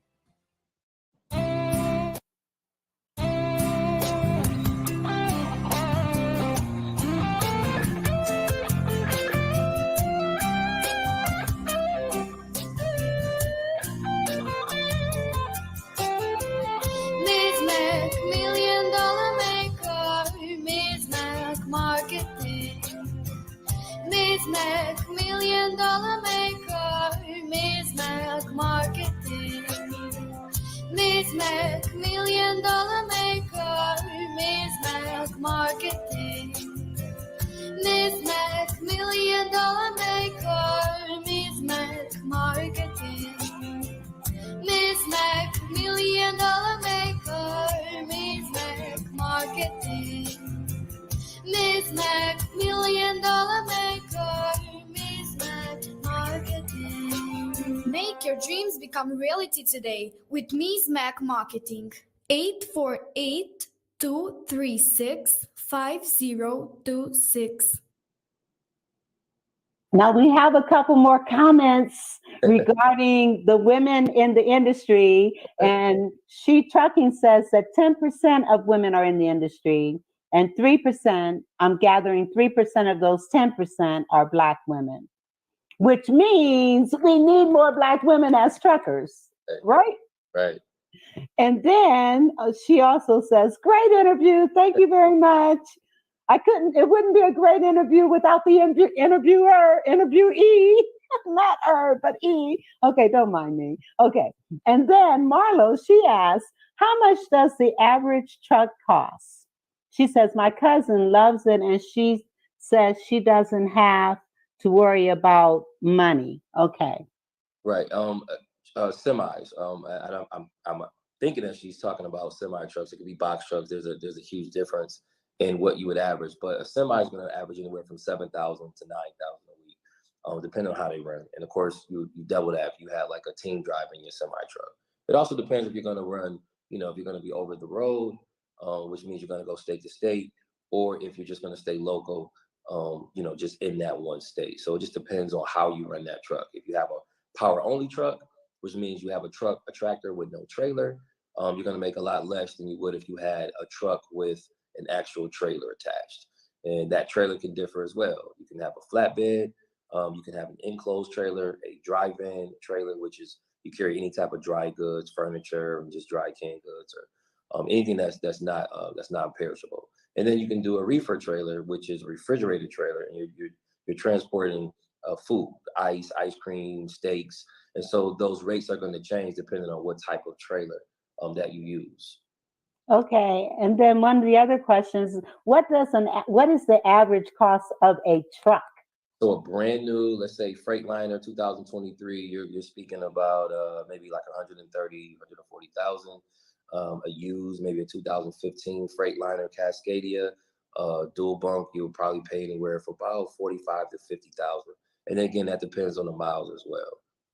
Okay, and you help finance, or you help find financing for truck drivers who are interested in becoming entrepreneurs, owning their own trucking industry company. Right, and we are correct, and we also help find the actual truck. Just depending on on how much they want to invest.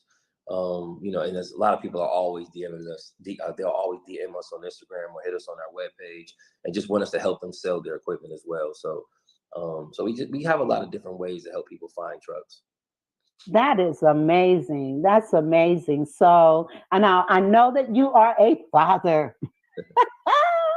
And earlier, before we came on, I was sharing with you the poem that I had written for fathers. And I think I want to share it.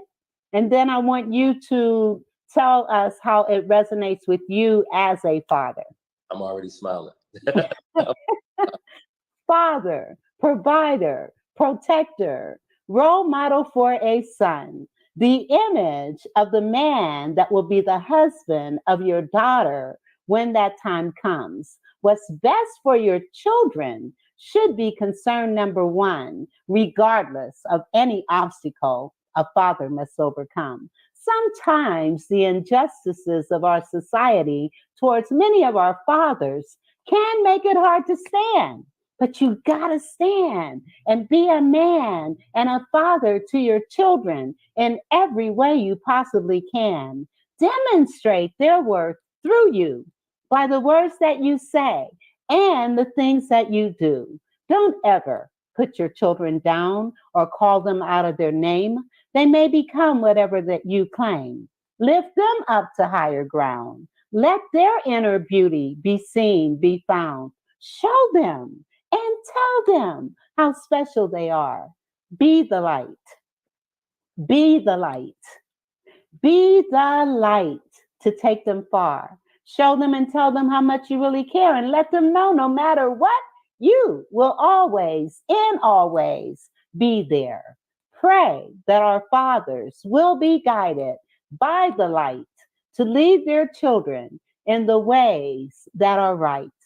And I know you have a daughter. She's 11 years old. And I met her, and I would like her to come back if she can. But let me have you tell us how that poem resonates with you. It's it's how I live my life, right? I always tell people, even in business, I always tell people you have to find that one thing that motivates you, that one thing that keeps you going. And it's unfortunate, it's unfortunate that a lot of us Black men, African American men, did not grow up with their father. And so it's important that I pour every ounce of me into my child, from education to exposing her to different countries like Paris and Jamaica, and just things that she's been able to see that was not even imaginable when I was her age, right? And so it's that this is my world. Like I always talk about, my Instagram page is Maddie Daddy Time. Everything that I do is because of her. And I don't just speak it, I live it. I walk it every day. I tease my daughter every time I drop her off to school. And I always say, Madison, you're beautiful, you're intelligent, and learn what you can. I've been saying that her entire life. It's important that she knows how beautiful and intelligent she is. And everybody around her knows it as well. And the way you treat your child in front of people is how they're going to treat them. The way Yes. is how they're going to respect them. And it's important that we let the world know that we're here, that we're supportive, that I haven't missed anything. I won't miss anything, a birthday, an event, no matter what it is, no matter where I am, I'm cutting it short to make sure that she knows what's important. And everybody around me, they know what's important. It's more important than anything. And I use that word so much because it's hard to explain and express that feeling, but I've been through a lot in my life, but I find that solace when I'm with her. Like I know that no matter what I'm going through, no matter how difficult my day is, the moment she walks out that school and give me that big smile, nothing even matters. And wow. So she's just a really amazing child. She's a very, very intelligent child. She's extremely gifted with that. And I see a lot of what I wish I could have been when I was her age. And she's just so focused and driven. And most people just don't believe she's only 11. Just how she speaks and how she carries herself. It's easy to be her dad. Like I tell her this all the time. It's easy. Like, it's easy to be her dad. She's under the weather right now. But you just can't tell because her spirit is always high. She's always laughing and she's silly like me. So you couldn't even tell that she has a little bit of pneumonia right now. Wow. No, I couldn't tell when she came on before the show started. And the thing is, she is the way she is because of you, and you being there and showing her and telling her every day. Right. Every day. People don't understand how important that is. And you made a point about how you treat her in public is how other people will treat her. Absolutely. Parents, do you hear that? Absolutely. When I see kids, and I remember saying to a parent, seeing a little girl, oh, she's so cute. And the first thing that came out of the parent's mouth was, well, she's so bad. Right. Right. Why not compliment the fact that I said she was cute? Right. Right. And so the fact that you are, and one of the things, because I work with parents and their children, and one of the things I talk about are the various parental styles. And the style that you are showing is the authoritative parent, where you're supportive and encouraging, and you're there for her. You see her areas of strengths and her gifts, and you're leading her to it. You've exposed her to the world. That is amazing. That's awesome. That's awesome. And see, so many times parents are so caught up in themselves and consumed by what's going on with them that their children are either fending for themselves or have no direction, no guidance, no discipline, either because a parent is trying to be their child's best friend, right, and not parenting. So what are some of the things that you might share with parents that you're doing that you see is impacting on your daughter's life? And I know we didn't plan this question. I think just being present, right? Like having that. I know. I remember like my dad. He passed away when I was younger. Actually, I was about Madison's age when he passed. And sometimes I think back and I say, my dad would. And most parents, they speak to their child, right? They speak at their child. They don't speak with their child. They don't really interact with their child. If she wants to stop and play Uno, we gonna play Uno, right? it's just the time being spent. You know, there's a thin line between being a friend and a parent. I get it, but I like to straddle that fence. I like to let her know that we can have fun, we can laugh, and then when it's time to get serious and get in those books and read those books and get those grades, I challenge her. You know, 96s or higher. I don't want 95s in my house. I want you to push yourself as far as you can push yourself, and then push yourself even further. I always want her to give her best, and I think that really is important when I'm putting down that father figure. I'm laying down the law, but at the same time, we're gonna have fun doing it. I've read so many books, I've lost count. But it's important that you teach your child. It's important that you show them too, right? You got to be present. And yes. I always tell people, I don't see how parents don't want to be in their child's life. I know. The thing I want to do. I know. I don't. And fathers get a bad rap. But one thing I've noticed in Atlanta, and first, Marlo, thank you for being here as well. And she says, love that poetry, Vera. Our fathers are so beautiful and sometimes get bad vibes, which is exactly what I was just getting ready to say. And little girls especially need their dads so much so. And one of the things that I noticed when I first came to Atlanta was how engaged fathers are here in Atlanta with their children. You don't see that everywhere. Yeah. You don't see it everywhere. And to know that there are so many dads out here, dads get a bad rap. Right. There are a lot of concerned, caring fathers that want to be with their children. And oftentimes mothers have a tendency to hold it back and to thwart that relationship without recognizing how important that relationship is. Yeah, absolutely. So, I'm blessed to be able to have. Her mom's amazing. We both went to Howard together. That's where we met. We're together for a very long time. So we raised her together, and we co-parent now. But we do a great job at it. And it's important that she see how her dad and how her mom and I interact. Absolutely. And so it's just we just try to do the right thing. We just try to make sure that we put her first in every aspect of our life, and it works. Absolutely. And that's a valid point. You are co-parenting right now. Yep. And I know we're supposed to be talking about trucking, but this is important.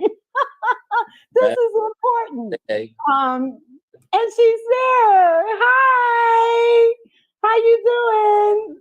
I'm good. How are you? Good. I want to ask you, I'm glad you came on. I want to ask you, what is it that you value most about your dad? About you. Yeah.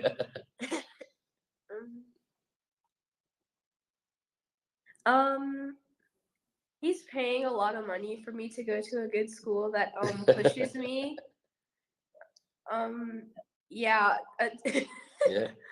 You like Woodward Academy? Yeah, it's pretty cool. They push you? I get pushed a lot. Yeah. My classes are really hard, and something the teachers told us is that no one has ever gotten all 100s. So it's good to know that there's opportunities for everyone to get pushed there, and there's a lot of extracurricular programs that I think are cool. Okay. Okay. And I know your dad spends a lot of time with you. Yes. Yeah. And you value that. Is that important to you that he does? It's very important to me. Yeah. I have no siblings, so I get lonely, and I need someone to talk to. Yeah. So we hang out. Yes. That's wonderful. Well, listen, I know you're a little under the weather, but I appreciate you coming on to share with us your relationship with your dad, because it's so important. And much success to you in school. And I do hope you feel better soon. Thank you so much for coming on. Thank you. Awesome. Okay. And she trucking, she said, hi, Maddie. And then she calls her Maddie Cake. Okay. Yes. Thank you so much for having her come on. Yeah. Okay. Back to trucking. But I did not it is so important that fathers recognize how important their relationship is with both males and females, but particularly with their daughters. Right. I can't tell you, as I have mentioned to you earlier, one of the things that I have done as I'm pursuing my dreams and stuff is driving Uber and Lyft and picking up young girls at 12, 1, 2, 3, 4 o'clock in the morning. Right. And one of my questions is, what type of relationship do you have with your dad?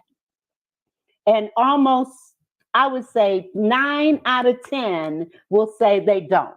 Right. And therefore, they're looking for love in all the wrong places. So parents, fathers, be engaged in your daughter's life. It is so important, so important. Okay, back to trucking, because I could go on and on about this topic. But now let's talk about this event that's coming up in March. Oh, awesome. So March 4th, Rooftop Mixer. It's going to be from 6 to 11. Tickets are on sale as we speak, early bird tickets. And of course, the price will go up once the early bird tickets sell out. The event is different, right? It's something that we haven't had in trucking.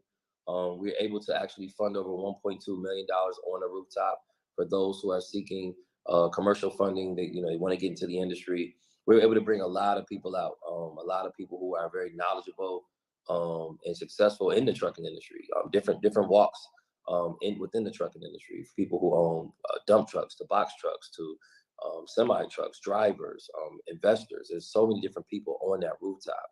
And I tell people all the time, you have to get in the rooms. You have to network. The old cliche, your network equals your net worth. There's no way that you can be successful in this industry if you don't have resources. If you don't know how to network properly, to put the right people in your corner. There's mentors. There's so much that we were able to give away on that rooftop. And a lot of people who came said they want to do it again. And there's a lot of people that missed it, that just missed that opportunity. The tickets will sell fast. They're probably going to sell faster this time than the last time because people really realize the importance of being at that event March 4th. I encourage you, if you're on this live and you're listening, or you get a chance to watch it later, make sure you go and purchase your tickets. You can purchase them on the web at keeptruckingtransportation.com. It's actually scrolling on the banner down there. It's keeptruckingtransportation.com. Purchase your tickets. If you can't make it, purchase a ticket for a friend. But it's definitely an event that you want to get in. If you're in the trucking industry, you got 20 trucks, you want to scale to get to 30, this is the room you need to be in.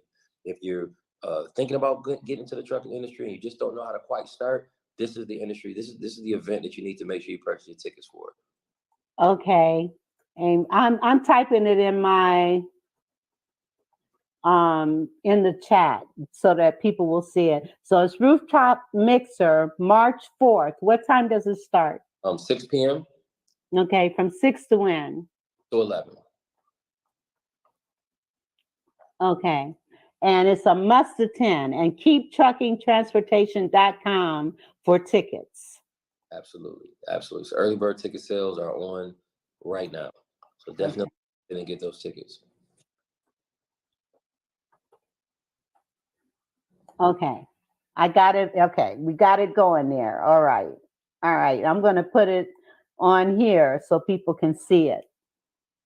Yep. No errors. Okay. You got to come to this. If you're even thinking about possibly becoming a truck driver, just a truck driver, and I shouldn't say just, because truck drivers make good money. If you're thinking about being a truck driver, you want to attend this event. You may find that not only do you want to be a truck driver, you might want to be the truck owner. Absolutely. And there are resources available to you to help you do that, to help make your dreams come true. Yes. Absolutely. Yes. Absolutely. All right. So tell me more about your dreams in terms of where do you see your company going from this point on? Well, I visited a truck terminal for the first time maybe about a month ago, and I think it just kind of it made me realize that there's another level. There's another level that I want to accomplish at some point. And that's what we're pushing towards. Just, aligning ourselves with the right people, creating the right resources around us, so that when we do get to that level and we do start to purchase more equipment, purchase a truck terminal, which is a facility where drivers can come, park their trucks. Of course, we run all the dispatch and all the freight, to find the freight out of that one location. I think truck terminal is a position that I wouldn't mind tapping into. And just really growing our lease on a portion of our trucking company. I really love to lease people on, because I get to see the progress that they make. Some people lease on with one truck, and then next thing you know, they got 2 trucks and a couple trailers. We're able to teach them how to, again, buy trailers, rent trailers out. It's just a mentorship aspect of leasing people on. So if you're on this live and you already have a truck, and you're looking for a home, you're looking for a place that you can actually lease your equipment on, run under our MCDOT, make sure that you contact us on the web. keeptruckingtransportation.com is what we do best. It's what we do the most, is lease people on. And like every day the phone's ringing, and we're just vetting the right people. So if you think that's you, make sure that you tap in, and that you continue to follow us on Instagram, and contact us on the web and see what we got to offer for you.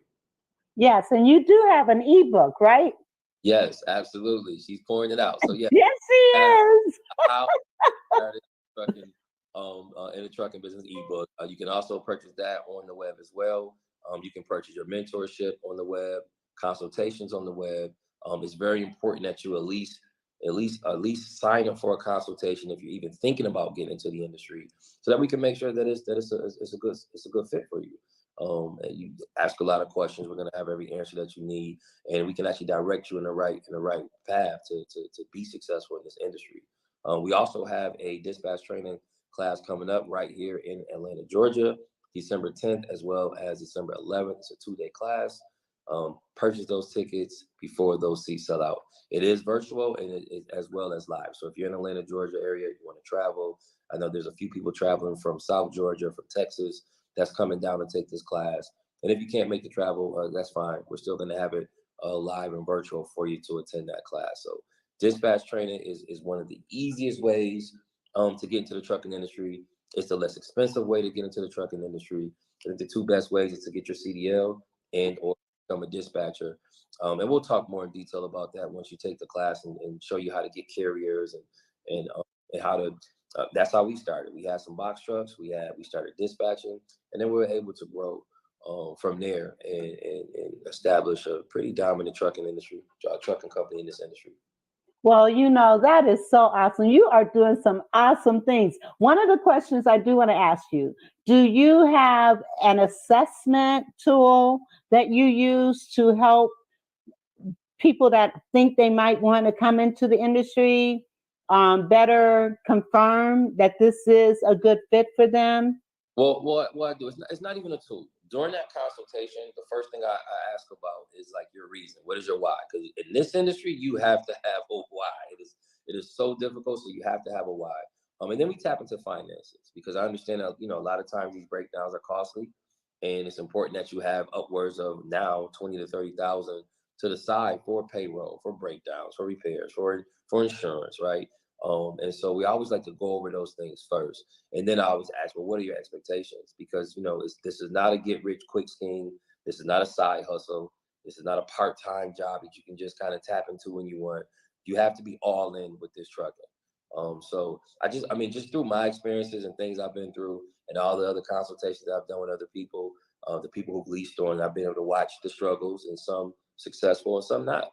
I kind of put all that together, and then that's what we use to kind of gauge if we think it's going to work for someone. But you're the only judge if you're going to be able to be successful in this industry. If this is something for you after that consultation, because I'm going to give you all the pros as well as the cons, because I want you to know what you're getting yourself into. Okay. Are there schools who offer free CDL? Right. So there are schools that can offer free CDLs. Like I believe Swift is one of them. We can actually go to school. You can get your CDL for free, and that's why we're big promoters of getting your CDL. It's a viable asset to have your CDL. You can tap into a truck and make some good money at any point in time if you have a good CDL with a clean MBR. And yes, there are schools that you can go to the school, and then of course you're gonna be dedicated to that company for some time after you graduate that school, to pay it back, sort of say. And then then you can go ahead and you can start working for larger companies or smaller companies. Yeah. Yes. There. Yep, there you go. Yep, there are schools. So yep, absolutely. And again, I always talk about the CDL. It's important to have your CDL, and it's important to learn the business side of trucking as well. And if you couple those two things together, then you'll start to create different pockets of funds for yourself in this industry. But having a CDL is key. It's number one, isn't it? I mean, you can't be a driver without a CDL, right? Have your Class A CDL if you're going to drive a truck that's 26,001 pounds. So or more. So you have to, if you're going to need a Class B CDL if you're driving a box truck that's over 26,001 pounds. Then you're going to have a Class A CDL to drive a semi truck, the tractors with the trailers attached. Okay, now this Joey F. Kennedy, is that a school or? It looks like his last name. I'm not sure what he texted that for. I'm not sure. Okay, I don't know either. But anyway, all right. Well, I think that what you're doing and the trainings that you're offering, the mentorships that you're offering, the resources that you're offering, the mixers, you're doing so much. You're doing so much. It is amazing. Okay, she says, no, it's my brother, and I'm trying to get him to see this. Awesome. Okay, awesome. And he can watch the replay because he needs to watch this. He can watch Awesome. Have him connect, go to the website, and the phone number is here as well. You see everything. Screenshot this. Also, my IG at Maddie Daddy Time, MADDY. Okay, let me put that on here. IG. Okay, what is it? It's Maddie Daddy Time, MADDY. Okay, at Maddie Daddy Time. Yep. Maddie Daddy Time. Absolutely. Okay, all right. Let's see. Is this right? Do I have it right? Is that it? Okay. So hit him up on IG or his website. But yes, we want to get as many young people involved because let's face it, a lot of kids do not want to go to college. Right. And so this is a viable career. Yeah. And like you said, with so many different facets to it, so many pockets. Yeah. And they'll be able to make money and have freedom. And have freedom. A big thing that we teach is to get your time back.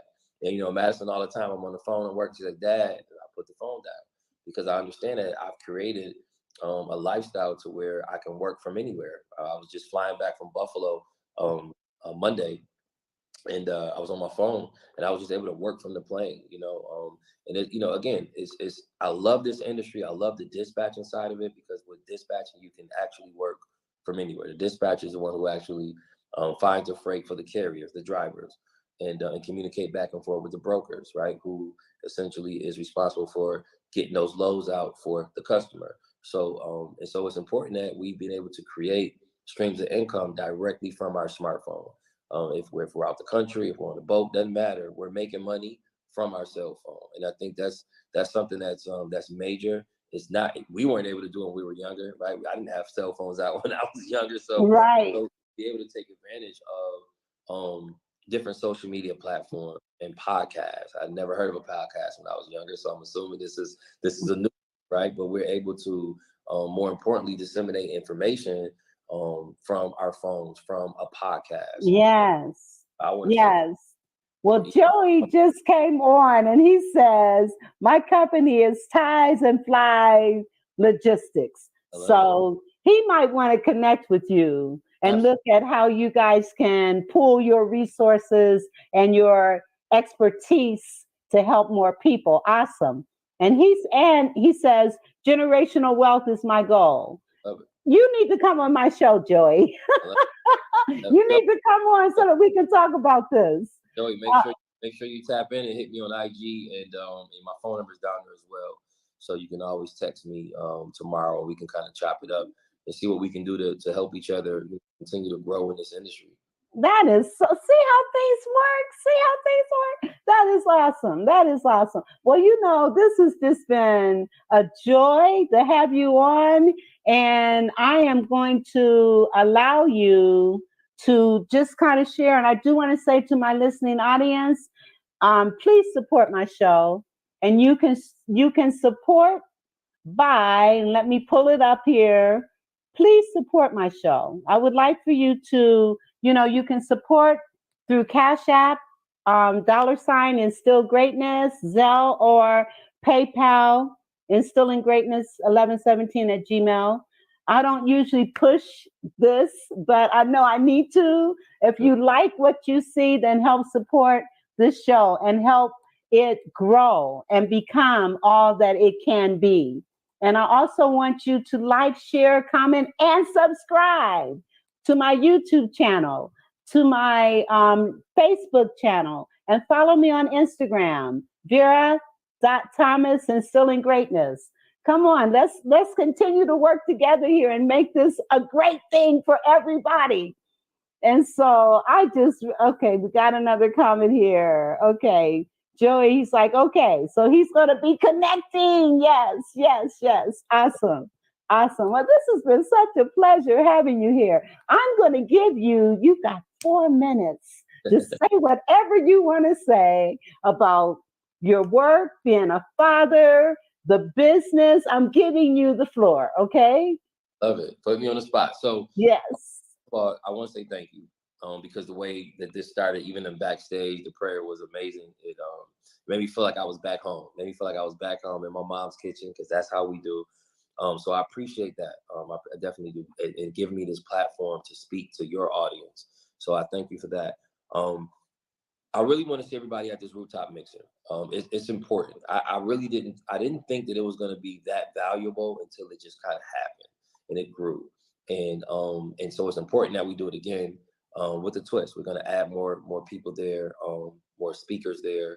We're going to definitely double that 1.2 million. My goal is to put 2.4 million on that rooftop March 4th for people who want to get into this trucking industry the right way, who are looking for mentorships, guidance, resources. It's not just truck drivers. We have dispatchers there. We have investors there. We have mechanics there. Every walk of trucking is in that building. And we want to see you there. We want to see you take advantage of an opportunity that even I didn't have 8-9 years ago.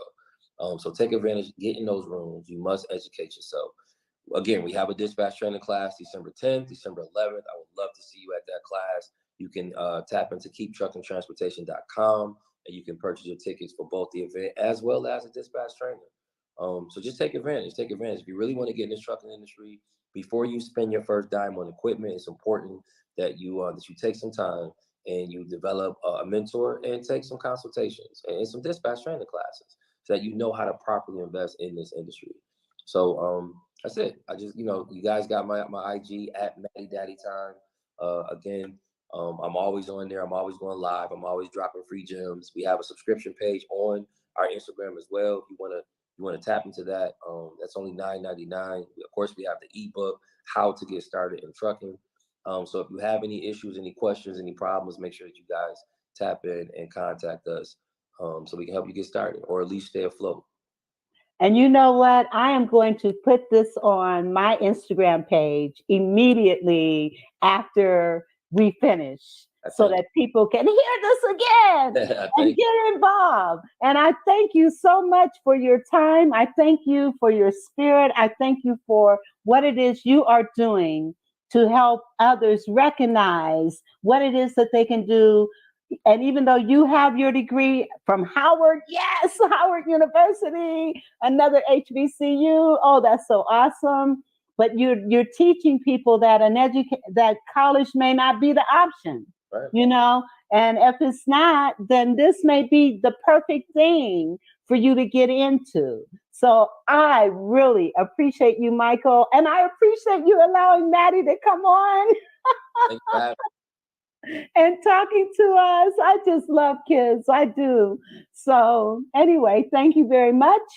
And I want to say to our listening audience, you will see this again in a minute because I'm getting ready to download it onto my Instagram page.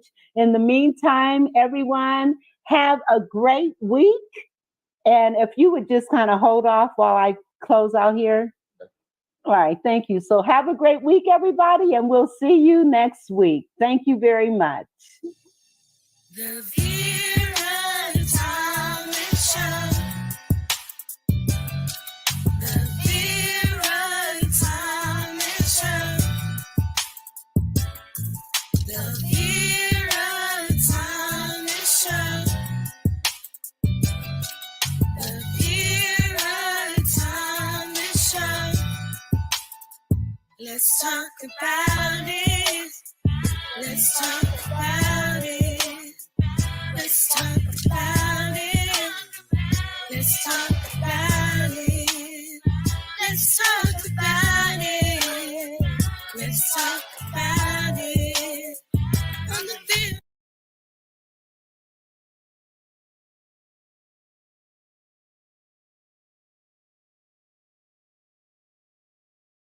What up, family?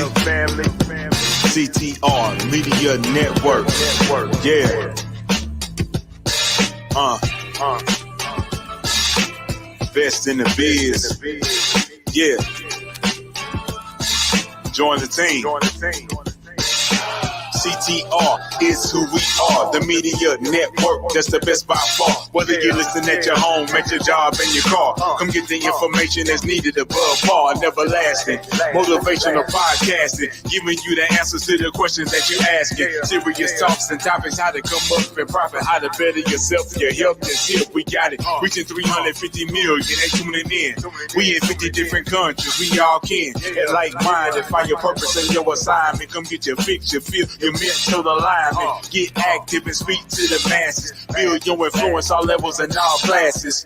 Now you know you can monetize and grow. CTR Media Network, start the show. Them people want you to chill. Don't sleep behind the wheel. The devil trying to make a deal. Don't sleep behind the wheel. Them people want you to chill. Don't sleep behind the wheel. The devil trying to make a deal. Don't sleep behind the wheel. They ain't never do. What up, everybody? It's your guy T Swin, and we're back again with another episode of the Men Can't Always Be Wrong podcast, brought to you by CTR Media Network. I'm your guy T Swin. God love me so much, he made me a twin. Let me tell you something about myself. I'm a father, entrepreneur, and an artist. Also, I make music. I got a transportation music album coming out soon. Transportation Music by T Swin, man. You can find me at tswin.herenow.com. But we're tuning in tonight to the Men Can't Always Be Wrong podcast. Make sure you guys subscribe, like, share, comment, hit the chat, man. Let us know what you're thinking. And let's get this going. What up, family? CT. Yeah, now it's time to bring my guys in for the evening. So y'all introduce ourselves. It's Steve O. All right. Well, my name is Stevon Floyd, aka Hoverman Cop. I'm an author, entrepreneur as well, and I'm a servant of the people and a servant of my Savior, the Lord Jesus Christ. And I just love to be able to bring forth some things that many people may not understand about life and come to the conclusion about things that happens in life so that you can be a better person, a better you.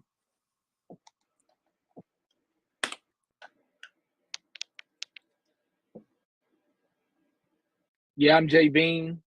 I'm just your ordinary guy, man. Nothing really too special about me. I'm a father, a brother, a son, and that's pretty much me.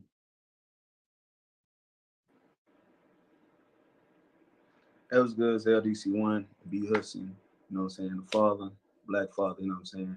I'm here to just keep it real. I've been from the ups and downs, the ins and outs, so I'm just here to keep it real, keep it solid, you know what I'm saying. I ain't finna hide behind nothing. My opinion is just my opinion, but shout out to everybody. We finna get it started. What up, everybody? So, man, what are we talking about tonight? Well, I had It's a nice sent topic. some.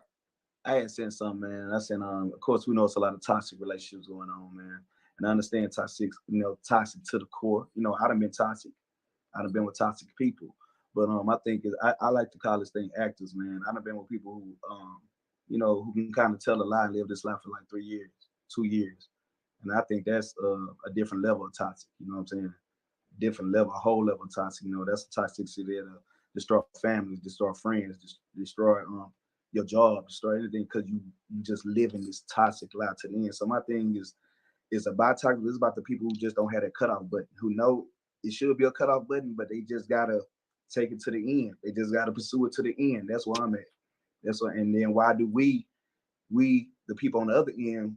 You got to think on the other end. We got to turn to actors too because we know they're doing this to us, and we kind of play that role to the end too. To the people who stay in it, to the people who don't get out of it. So that's my thing because I know I done been an actor where I've been toxic, but I also been with somebody who's toxic, and I acted my way in that relationship, try to keep it going, but I was acting the whole way, so it was never real. So that's where I'm at. That's my subject matter for today. Yeah, I can say, man. I can also say, man, myself. I've been in some toxic relationships or some things that had a lot of red flags, and sometimes I can honestly say that I've ignored the flags because of love, because of religion, and because of not wanting to fail, not feeling like I was a failure in a relationship or the marriage. So yeah, I've been in some toxic situations, and I can speak on that. So you just like me, at times you wanted to leave, but you didn't leave. But what made you stay? So like you say, I went through the same thing where it's my kids making me stay. But what program us like that? When we being damaged or when we being hurt or when we on our knees, like it's me and crying, what make us just, is it a thing we gonna feel ashamed we leave back? I know one thing we don't do. I know one thing men don't do. We don't go out here and cry, hurt and pain like women do because we feel like we'll be seen as weak or something. Because a lot of times I want to call brothers and cry. I want to call somebody be like to say, man, I'm going through this for real. Or this is happening to me, but I can't call because of my masculinity. I won't do it. And it's blocking me, but it hurt me at the same time. You know what I'm saying? Because I know I want to call out to a lot of brothers. I want to reach out to a lot of people to have to understand what I'm going through. But I think men, we bottle it in. We keep it in. Yeah. And it kills us. So, why we do that? What's up? My opinion on that is that we're raised and in our culture not to show emotion, to show that grief, to show that pain. So that's a big problem in our communities that men in general, most men are raised not to cry, not to show that emotion, not to let it out. Yeah. But do you think it's time for us to let it out? Yeah, most definitely, because it's caused. We have all this trauma built up, and all this trauma is getting lashed out in different ways, negative ways.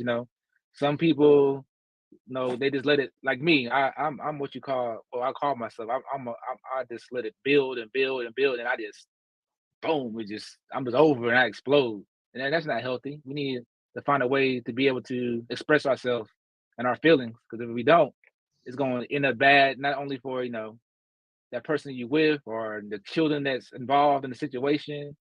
It's this, you shouldn't be where you can't express yourself, and that's our community, we're really bad at that. Yeah. We worried about other people's opinions, getting clowned in public, people thinking that you're gonna be weak and all kind of stuff like that.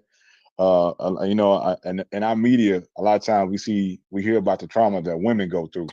A lot of times we don't hear about the trauma that men go through. Men go through trauma in these relationships too. It's not always lopsided or one-sided.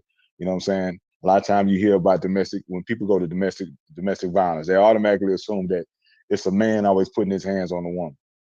A lot of domestic violence is also women putting their hands on men. We just don't hear about it so much. Another thing that's bad about that too, is that a lot of times when people come to the police with it, and this is just my experience and things that I view, like it gets slid under the rug, or you get laughed at. Sometimes the police officers won't even take the guy serious if he's reporting that he's been had hands put on him by a woman.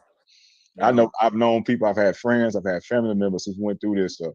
They didn't touch the woman, but the one put their hands on them, and the law was called, and the cops just laughed. You know what I'm saying? So toxic relationships is not just lopsided; it goes both ways. I know a lot of times they say that the guys mostly they try to make it look like the guy's the bad guy always or the toxic one in the relationship, but it goes both ways. You know what I'm No, saying? that's facts. I had the police come to my house, same situation, got my name on the house. The female with name is not on the house. Came to my house. I called them here. I said, I called y'all here because I don't want no domestic thing to go down. I just want, I said, I'm not even trying to, I don't even want y'all to kick out. I just want some type of peace. So, man, about 10 minutes later, black cop flipped on me, come outside with a whole nother attitude. You know what I'm saying? By that time, you know the attitude he had. I said, I'll leave. But who? My name here. I said, you know what? I'll leave, bro. I said, nah, I'll go sleep in my car. I'll leave. You got in here lying, start the line, the wine. And I was like, nah, I'll go. Make me leave my own. The license don't even matter. The leak, it don't even matter. So I said, my name on. You gotta go. Yeah, 9 times out of 10, No the guy got to hands, no leave. nothing. The guy got to leave. I know a guy, man. He was in a relationship. Well, he was actually in a marriage. He came home. He caught his wife cheating, and she had 4 guys in there. The guys jumped on him, and he had to leave. This is when I was in the military. The 4 guys jumped on him, and the military police were called at the time, and so they grabbed him and took him back to his ship and said, "Hey, man, you gonna stay on the ship." They didn't do anything to the 4 guys that jumped on him. Of course, it's the military, so they're not gonna reprimand his wife. They only gonna have punishment for him and the things that he do. You know what I'm saying? So he had to be humiliated because he had to work along the guys that jumped on him, and it was at the house with his wife. Bro, I think women, and I'm gonna put it out here, I think women using the Mr. Nice Guy mentality. And I'm gonna put it out here to these women. Mr. Nice Guy mentality. That's what I'm talking about. They know when you at a certain age, we got up in the back of my day, when I was in my 20s, my early 30s, I go buck with you. You wanna argue, fight? I'm gonna go ahead and let's go. Like I was just hood like that, you know, the hood relationship. Let's go at it, come on. But then when I'm at that age, I want to take care of my kids. You know, thank God I ain't got a criminal record. You know what I'm saying? You know I'm not gonna put hands on you. It's the miss. I don't know about y'all. Hey, shut up, bitch. Shut up, B word. Shut up, all the front of the kids.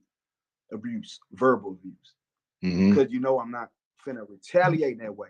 And a lot of women are taking advantage of it, believe it or not, because the men who still putting hands on them, the real ones who will speak up, the dudes they'll know they'll do that to them. They ain't doing that to them. They scared. I ain't finna. He crazy. Oh, he done been in. Lord. Yeah. But the ones they know, we got a future. We paying child support. Oh, I'm gonna cuss him out. I know he got something to live for. I know he got other kids. Boy, if I tell you I get cussed out the worst, get done the worst, and I'm in relationships with these females. We got baby dads ain't doing nothing. Doing them the worst, but we getting slashed up. I'm telling you, it's like a calling going on. I don't know. They telling each other like, man, do him wrong, but get this. So it's like it used to be to get the brothers to do good. It's like get the brothers, you know, you can get over on him. Because I ain't trying to go to jail, bro. Man, that's like a weapon. The saying is always goes, nice guys finish last. You know what I'm saying? Yeah. And I believe that saying is true. Because and a lot of times in our community, from what I've seen, the guy that's the deadbeat, the guy that don't want nothing to do with his kids, the one that tends to do the women bad in relationships, a lot of times they won't even bother that guy. They won't even bother him to be in the kids' lives or bother him with child support.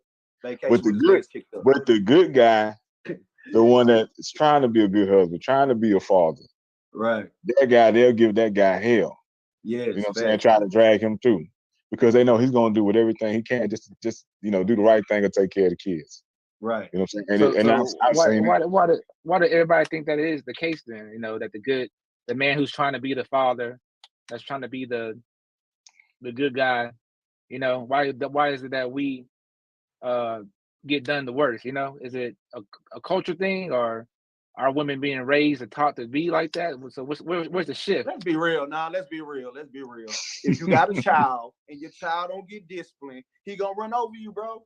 Be for real. You got a son, you never discipline your son, or you can never put no demand or nothing on your son.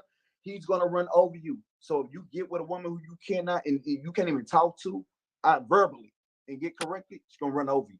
You get what I'm saying? Because there's no fear there. That's the thing. And I ain't talking about women should have fear, but there's no like follow. I'm gonna say follow. It ain't no following, bro.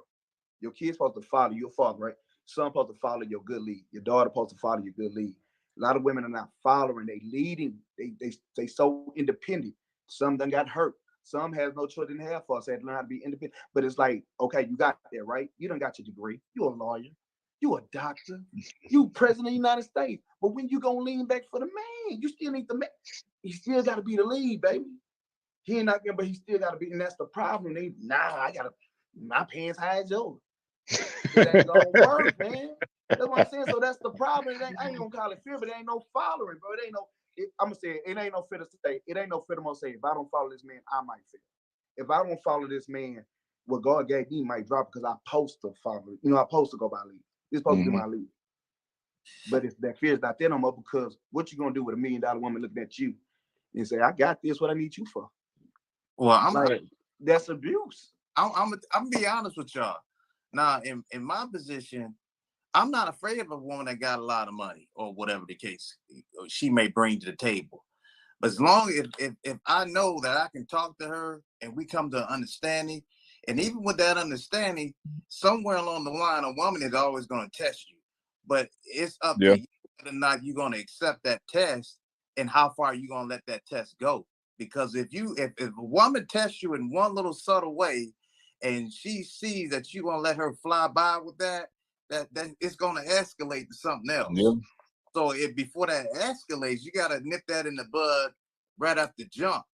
But then too, when you even do that, she may still come back later on. But as long as she know that you're going to stand your ground, she has to see, a woman has to see that. A woman has to see that you're going to be a man straight up. I mean, it could be, no matter where you come from, it could be any. They gonna test you. It's just in their nature. It's in their nature. You know what I'm saying? So, but with me, I already know. I mean, because when we were young, growing up, of course, you want to have a relationship. Blase, you're gonna have little problems here and there. You're gonna think you can fight it through and all that kind of stuff. Blase. Boy, as you get older, I'm at the point now.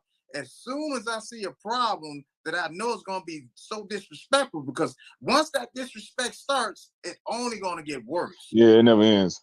It'll never end. So it's up to you as a man to put this to stop it right there, because if you don't, especially when it comes to another man involved, that's the ultimate. Yeah. So you gotta Bruce's. you know what I mean? You have to be able to lay that foundation down at first. I'm gonna give you an instance. It's a few, but I'm gonna give you one, because I've learned when I'm talking to somebody that I'm interested in or I like, and she interested in me, I think I'm gonna say, right, this is me. If we're gonna be together, you supposed to like me and I like you. We're gonna do this thing. It ain't no you calling another man, you texting another man. Oh, I see what. So you ain't met a hard head yet. You know what I'm saying? So we. You ain't. Oh, I get. I know. See, you talking about that. See, you one side. You talking about that one. Oh, you ain't met a hard head yet, I guess. You ain't met the woman gonna tear your head off, and then when you try to talk, she'll say, "I don't care what you saying." I don't want that one. But see, you ain't met. You left that woman out. But and then you forgot the other scenario. I said, okay, I took your scenario and broke it down. But I said, this man ain't say nothing. What if your kid? What if she got kids? You got kids, and your kids in jail. I'm talking about jail. You think that woman gonna talk to you ignorant, and you gonna be able to just, all right, come on, kids, we gone. You been there 3 years, bro. Y'all locked. That's why the cops don't take away when they come to your house. Y'all together. Y'all, I don't care if you're not married or not. Y'all family. I'm gonna take you. Bro, it's not as easy as you making it sound. I hear what you're saying. If it was that easy, you know how many men would say, okay, I done got talked to ignorant. Let me get up and go.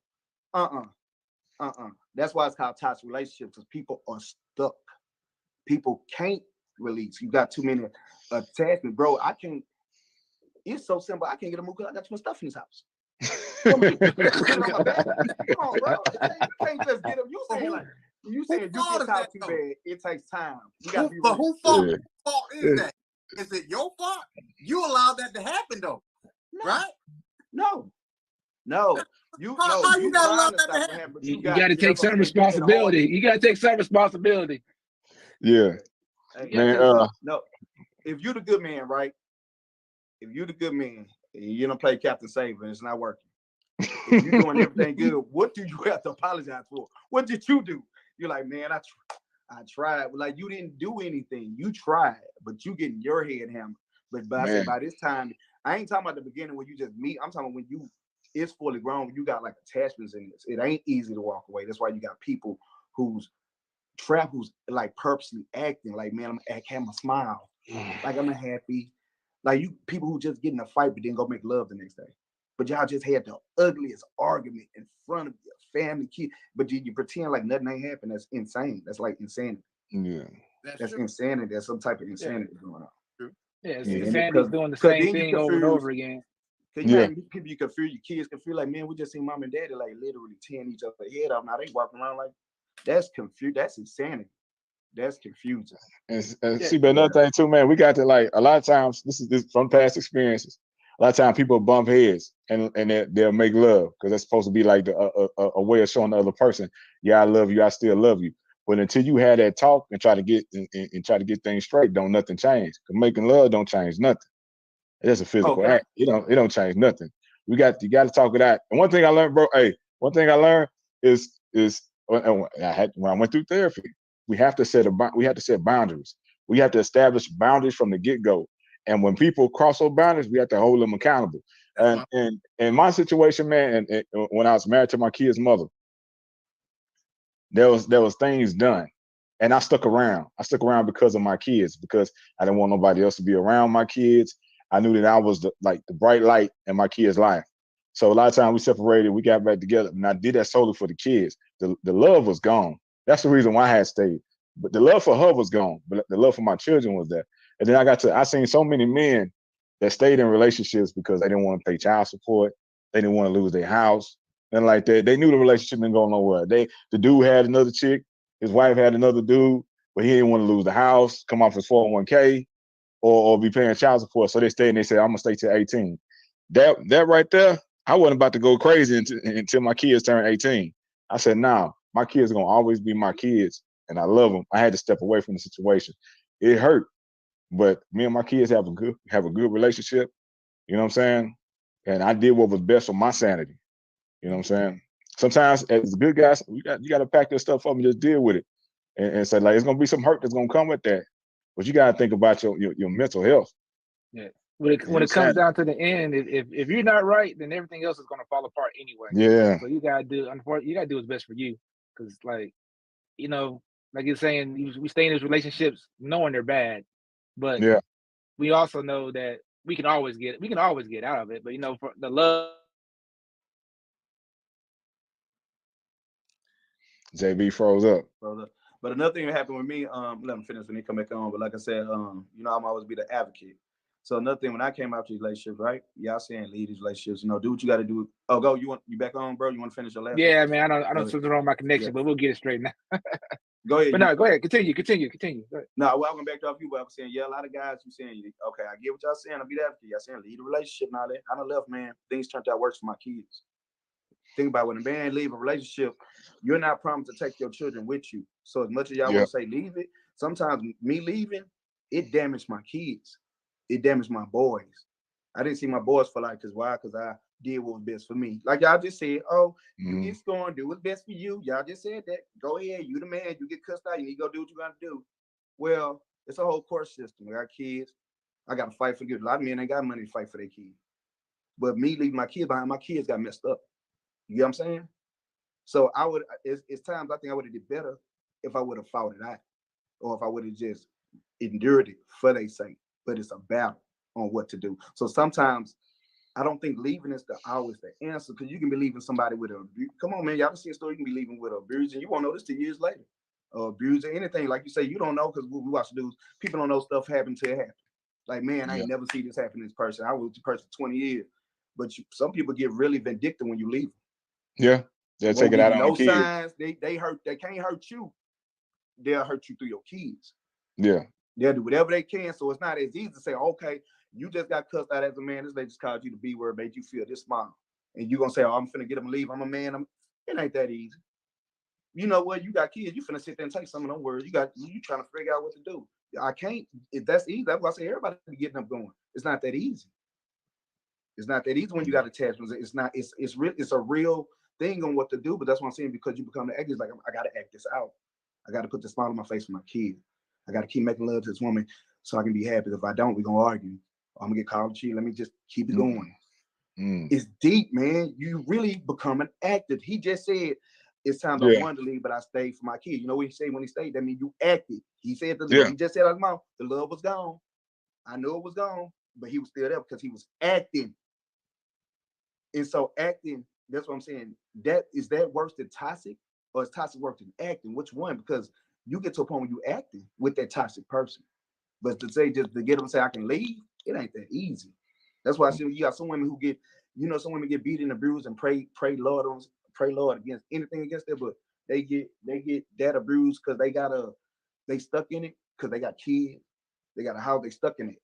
People like, why you won't get up and leave? Why you don't get up? The man hitting you, beating you. It's not easy. It's not easy, and some people just don't understand. If it's not your situation, like I said, it's not your situation. You won't understand unless you're going through it. Yeah. You know what I'm saying? Yeah, women got a lot of systems. Women got a lot of systems in place to help them out with that kind of stuff. They got a lot of programs in place and shelters and stuff like that. And 9 times out of 10, the kids gonna go with the mama. You know what I'm saying? When you're a man in that situation, you can be the good guy, and they still 9 times out of 10 gonna get them kids to the mama, even though she's the one in the wrong. It's hard. It's hard. It's a double-edged sword, because I totally agree with you what you're saying, that the attachments keep you there. But what if you're in the house and it's to the point where you're gonna do something foolish, to where you end up in jail? So you're not gonna help anybody if you're in jail too. You get what I'm saying?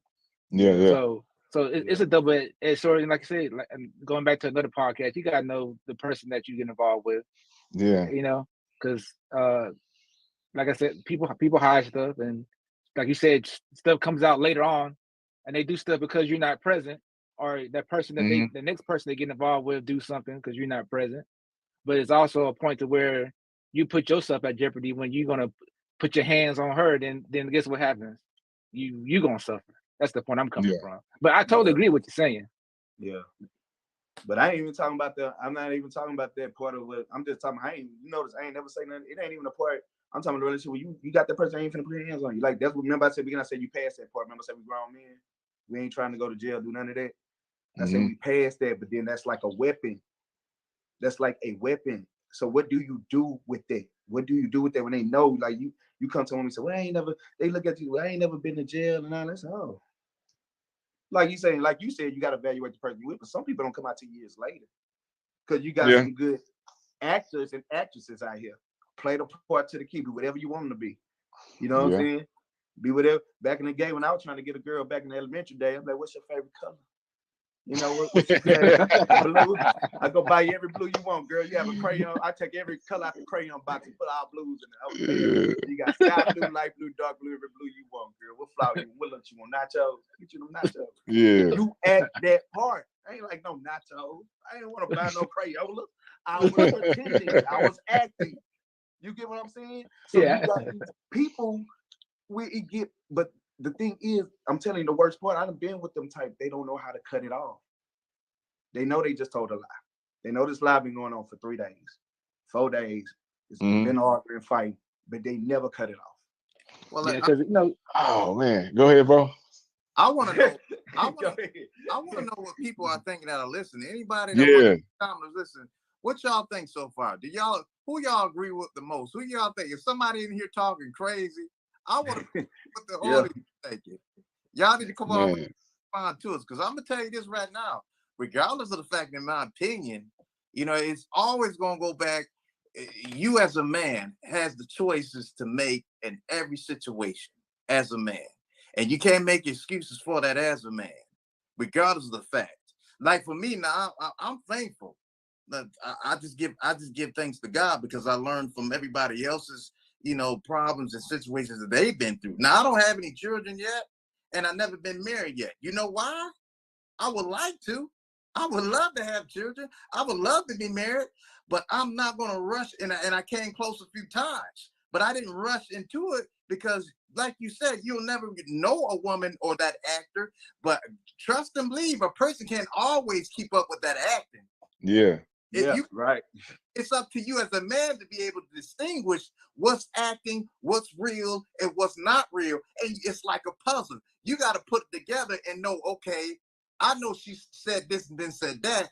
Let me just keep watching and listening, asking questions, understanding her more to find out the hidden part of her. And that's when the skills and intelligence come in as a man. And don't be overwhelmed or tricked by the beauty and the sex. That's what Say, man, we got a comment from Smart Wow. People also ignore red flags in the beginning and end in these toxic relationships. You know, yeah, that's true. A lot of people refuse to acknowledge the red flags. I can honestly say in the past for me, it was because a woman had a certain shape that I liked. Yeah, and I was like, hey, and they say what people say, crazy girls are the best. You know what I'm saying? Yeah. That's what they say. I can admit that God himself, showed me a lot of red flags. Now, it could be the eyes, the hair, something just, and that's what I'm saying, man. I just start acting, man. Like, I don't know. The red flags are always there. Sometimes we just tend to put on blinders. Do you think we ignore them red flags because we have red flags ourselves? I believe that's true. That's true. And also they say that when you're in love that it affects your frontal lobe, so you're not thinking clearly anyway. If that person becomes like a drug, right? Yeah, that person becomes like a drug. So yeah, because I'm trying to think right now, what true person really allow something that they like? It's kind of me, right? I wouldn't want Mike Tyson punch me in the face 100 times, right? So I wouldn't get no situation allowed. So I'm trying to see what person would allow. That's something to think about, bro. Like, why people wouldn't allow that? People wouldn't get with something they wouldn't allow themselves. So you ever notice? Go ahead. So let me ask you this question. You know, I told y'all. So let me ask y'all this: to get with a lie, to associate with a lie, do you think you need to be a lie, or to get with a cheater, do you need to be a cheater yourself to associate with these people? Nah, man. Could a all God honest person never lie to associate with a lie? I'm talking about just he the truth for all truth. He just got to tell the truth. Kind of like John Kerry and lie. He just couldn't lie no matter what. You know what I'm saying? Jim Carrey. But I think me, I'm gonna say this because I put myself. I associate people off stuff I did, so I could be back in the day. I could be with a cheater, a liar, a thief. I did all that stuff. So maybe that's my toxic side. You know what I'm saying? And you say choose who you with, but maybe I didn't choose them people because I was them people. I was them people. So so when me being choose them people, I couldn't judge them. I couldn't judge a cheating woman. I couldn't judge this woman here because I was of them people. You know what I'm saying? I was doing what they was doing. Okay. So I couldn't. All right. But so at what point though? What point are we as men or been in bad relationships or even a woman? It's just us as human beings. At what point then something has got to give where you stop that curse or you stop that cycle. You have that because if not, it will continue because it's a universal law. What you give out, what you get back. So if you're giving out that toxic, you're gonna keep getting back that toxic until you stop that cycle. Right. So so I think most of the time, because most of us are so much in the hustle bustle about life, we think about our problems, we think about work, we think about drama, we think about problems that we face in our childhood. It's so much that we're so emotionally damaged and have so much problems internally. Sometimes I think daily. Now this is what I practice. This is what I do daily, and I've come to that point where I have to debrief. It's something like a man cave, or you have your personal cave there in your home where it's just you. But with me, it's like I have to debrief in my mind and make sure that with me I'm cool because I go through issues too. But I have to make sure I find a place where I know I can evaluate and release all that in my mind. What I need to do to be a better person. Then on top of that, I make sure I'm going to be doing some running. I'm going to be doing some lifting weights. I'm going to be doing something to release the problems that that's put up on the side of me, so it won't go out the wrong way when I go to work or I'm in a relationship or I'm talking. You feel me? That's just me. So you always have you ever lived with a woman? You always stay by yourself. I've never lived with a woman. Oh man.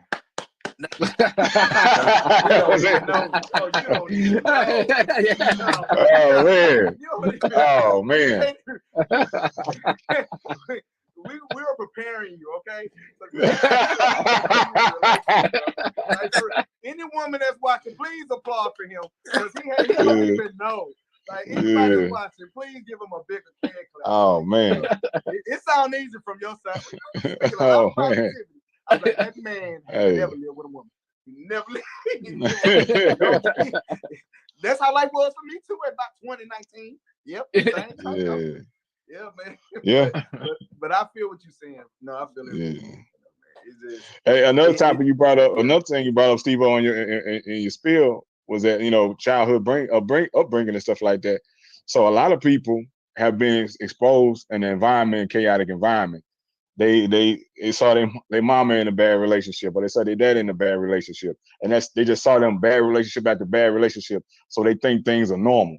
They think that this dude supposed to be put his hands on this, or he supposed to smoke weed every day and be a drunk and don't work, or she supposed to sit around and just do nothing and just smoke weed all day. And they see these things and they think that stuff normal. They get grown and they go and pick the exact same person that their parents picked. You know what I'm saying? Because they think that's normal. They think that's how relationships work. You know what I'm saying? They think all that fighting and all that stuff is normal. And sometimes people too, they don't think they deserve any better. You know what I'm saying? Yeah. They think they don't deserve that good person. You know what I'm saying? So they keep picking these because they think that's what they can get, and that's the level that they're at. So I want to make sure everybody knows too before we continue. Y'all make sure y'all is listening so far that you want to subscribe to our YouTube channel. Men Can't Always Be Wrong podcast. Make sure y'all connect with us and stay connected and keep getting this good game. Exactly. Exactly, please man. If you're watching, hit the like button. Man, hit the like button. If you're liking what you're hearing, hit the like button, hit the notification bell, so you can get everything that's coming from the Men Can't Always Be Wrong podcast. All right, Let's get so back let's to flip it. this, man. Let's flip this, man. So we always talk about, you know, men cannot be wrong. So I'm gonna start with you, T Swin. Yeah. What would you say was your toxic traits? What was your toxic, if anything? Toxic traits. Like me, mine would be mostly, if I put number one, it would be cheating. Cheating. Like I could, and like I said, I know that was damage. I didn't grow up with my mom had me real young. She had me real young. I didn't grow up with the loving mother, you know, the hugs, kissing, all that. So I can say, you know how they always say, oh, women, girls with now daddies go look through love through all these men because they ain't never had fathers, right? That was the same for men. I did the same thing because I didn't know the love of a woman. I didn't know the love of a mother. So I looked for it out here. And I looked for it in many places, but never found what I was searching for totally. You get what I'm saying? With her for this, with her for that, with her for that. And I had people literally care for me, like good women, but I was toxic. I was toxic. I didn't know. I guess when I had love, I couldn't recognize it. I didn't know what a woman was supposed to be. I didn't know, but like you said, I seen my mama do things. You know what I'm saying? So when I was really good, I didn't recognize her. So I told her, I tell good women apart like that. Good people, because of mine. I'm talking about good people, and I rip them apart. They came to me angelic. I turned them devilicious. You get what I'm saying? Wow. For mine, I do for real. Like these, they, you know, women when they love you so much, they would change for you. Like they would do whatever it takes to be with you. Some of these women, like, man, I love you, dude. Whatever you need me to be, I'll be there. And then when we get them there, we'll go over here, and that's what tears them apart. Like, boo, I turned to I had a girl. I did everything you want me to do, and you still went over here. Then you went with somebody you don't even look like me. You said you went into short hair. You said you went into towel and makeup. And you go over here and be with that. You told me you went into that. So my type, that's mine. Mine had to be that. Yeah, that wasn't my men can make an imprint on a man can make an imprint on a woman. Yeah. You know what I'm saying? And she'll be in love with that. She'll be in love with that dude, no matter who else in life. That dude gonna have a special place in her heart. Right. But it all goes back to this, you know, decision, picking the person. You know what I'm saying? You pick somebody toxic, you pick somebody that got a bunch of red flags, you pick a troublemaker, you're gonna get trouble. You know what I'm saying? My upbringing, I had my mother and my father in the home. I didn't see anything bad. You know what I'm saying? I didn't see anything bad in my home. In my aunties and uncles' relationships, I didn't see nothing bad. You know what I'm saying? So I grew up naive to a lot of stuff that's in the world. So when I got in the world, at first I didn't know what red flags to look for because I wasn't exposed to it. I didn't see it in my household. But going through the relationships, it raised my antenna, and now I got spider senses like a mug. You know what I'm saying? And but at first I wasn't privy to that, man. I had no idea what those things was. Later on, it started making sense. I started noticing later on in my life, I started noticing the red flag that, you know, and the lies and stuff like that. But for me, man, let's see. Red flags, I can't really say because I came in, I usually was the good guy. And so like there was cheating in my first marriage. I cheated because she cheated. Yeah, You know what I'm saying? yeah. I was like, No okay. fear, no bill. I was like, okay, you do this, well, I'm gonna get back. Right. So I'm gonna get back.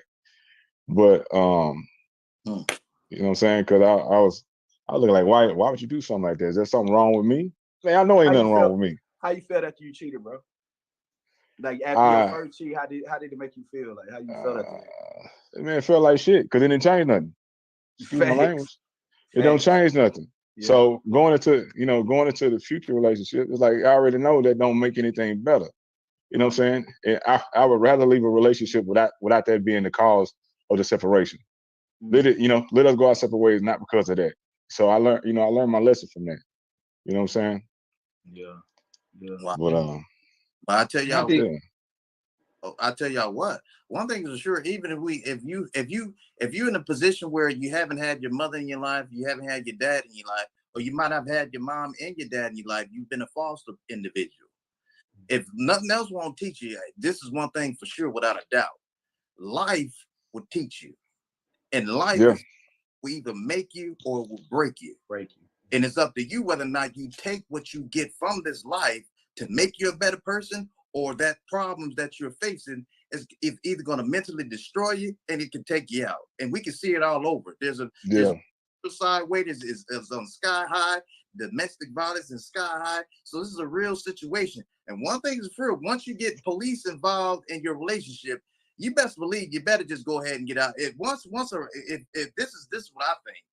Whenever the case of your relationship gets so bad, when police got to be involved, you just take your losses, get whatever you can, do whatever you need to do to plan out the best way you can with your that significant other while you can. If not, you bring somebody in that can bring peace within the situation between you and the kids and handle that thing, because it'll definitely get worse. Once that police it's just all bets are off. It's going down for real from there. And I'm telling you, from a police perspective. Now, when I came on the scene on a domestic violence situation or problem, whatever it is, I separated the two, the female and the dude. The female is definitely gonna be tell her side of the story, and I'm gonna get the brother's side of the story. I'm looking at what he says, I'm looking at what she says, and then I'm looking at physical evidence. Is she bruised or is he bruised? I'm not taking no side. And then I'm looking at the environment. Well, what's wrecked?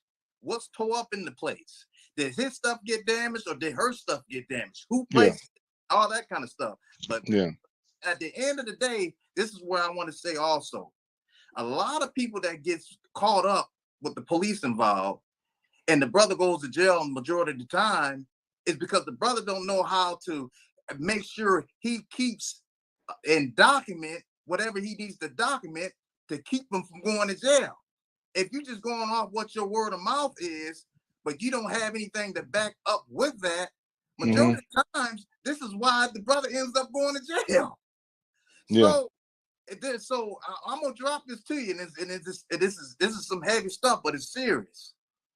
With what I'm gonna explain more about it later before we close. But with the CPAA thing, the CPAA is called Citizens and Police and Media Interactive Assistance. You'll get expert help as a man or as a woman in your relationship, in your problems, where you'll get assistance on how to document the stuff legally to give over to the police and the lawyers in case you have to go that route when you already know the situation with your significant other is going bad. And men don't have that, women don't have that, people in our community don't have a service for that situation.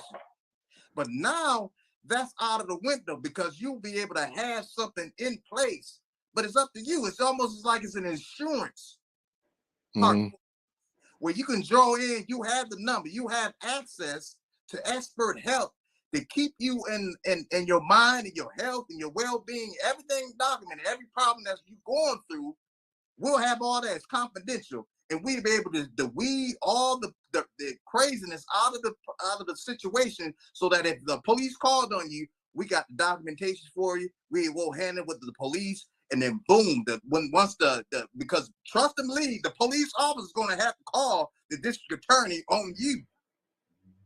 So you better know, you better have something in place for you to help you. Don't wait till the problem already happens. You have to be proactive in situations, because it can get real nasty. It can get dangerous, and this is no joke. Serious business.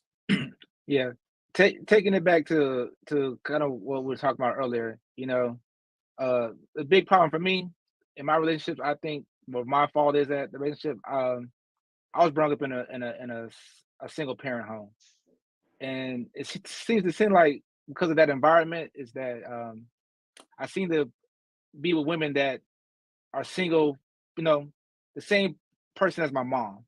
So I'm Mr. I'm gonna save you, you know, and I can see that's childhood trauma. That's childhood trauma because that's the environment I grew in. So now the thing is, now I'm a broken person because, you know, I didn't have that father figure there all the time. My father's present, but it wasn't there all the time. So now I'm a broken person, and now you got this other person who's a broken person too. So now you got two broken people. So with the two broken people, that's why I say you have to take care of yourself too. So now both of us need to be fixed. So if I can't fix myself and you can't fix yourself, it's not going to work, you know? So that's all we're saying about you have to take care of yourself, because two broken people, it's not going to work unless both of y'all work on yourself. Until y'all can get yourself fixed, then there's not going to be any kind of line of communication either. Yeah. Hey, so what do y'all feel? I want to say this real quick too. Go ahead. The time too, and I'm sure y'all can agree. Some of the times, if you pay attention, somebody's gonna love somebody first, and usually the man always loves the woman first. Am I right or am I wrong? Oh man, you trying to get us now? Yeah, let's see. That's kind of hard. That's kind of hard to say, because a lot of times. Well, let me say this then. Let me say. Yeah, that's true though. That's true though. Okay, that's true though. Man fall in love. He see her shape. He see her voice. Is that is bam? Not fall in love. That's fall in love. Okay, let's work. Whatever. Hey, I'm going somewhere with this. Go ahead. I gotta relate it to a powerful man that we probably all heard about, and this man is called Samson. Yeah. Strong man, powerful man. Couldn't nobody touch him. He was like the mafia all in one in the Bible. You know what I'm saying? Anybody that came before him, he took him out. The women loved him. But this lady called Delilah, you know what I'm saying? Delilah was so cold with it. Delilah didn't even have to show her love. But Samson had his love for her. Yeah. And he released his power. Eventually, the first test, when she tested him, if you go back and read the scriptures and Judges, I believe it's in the 16th chapter. You go back and read it, how she automatically started going after Samson, wanted something from him. When a woman comes and wants something from you, and they're not willing to give back to you, you better run. Well, yeah, we got a lot of Delilahs on business. So let's see. Smart wild, Smart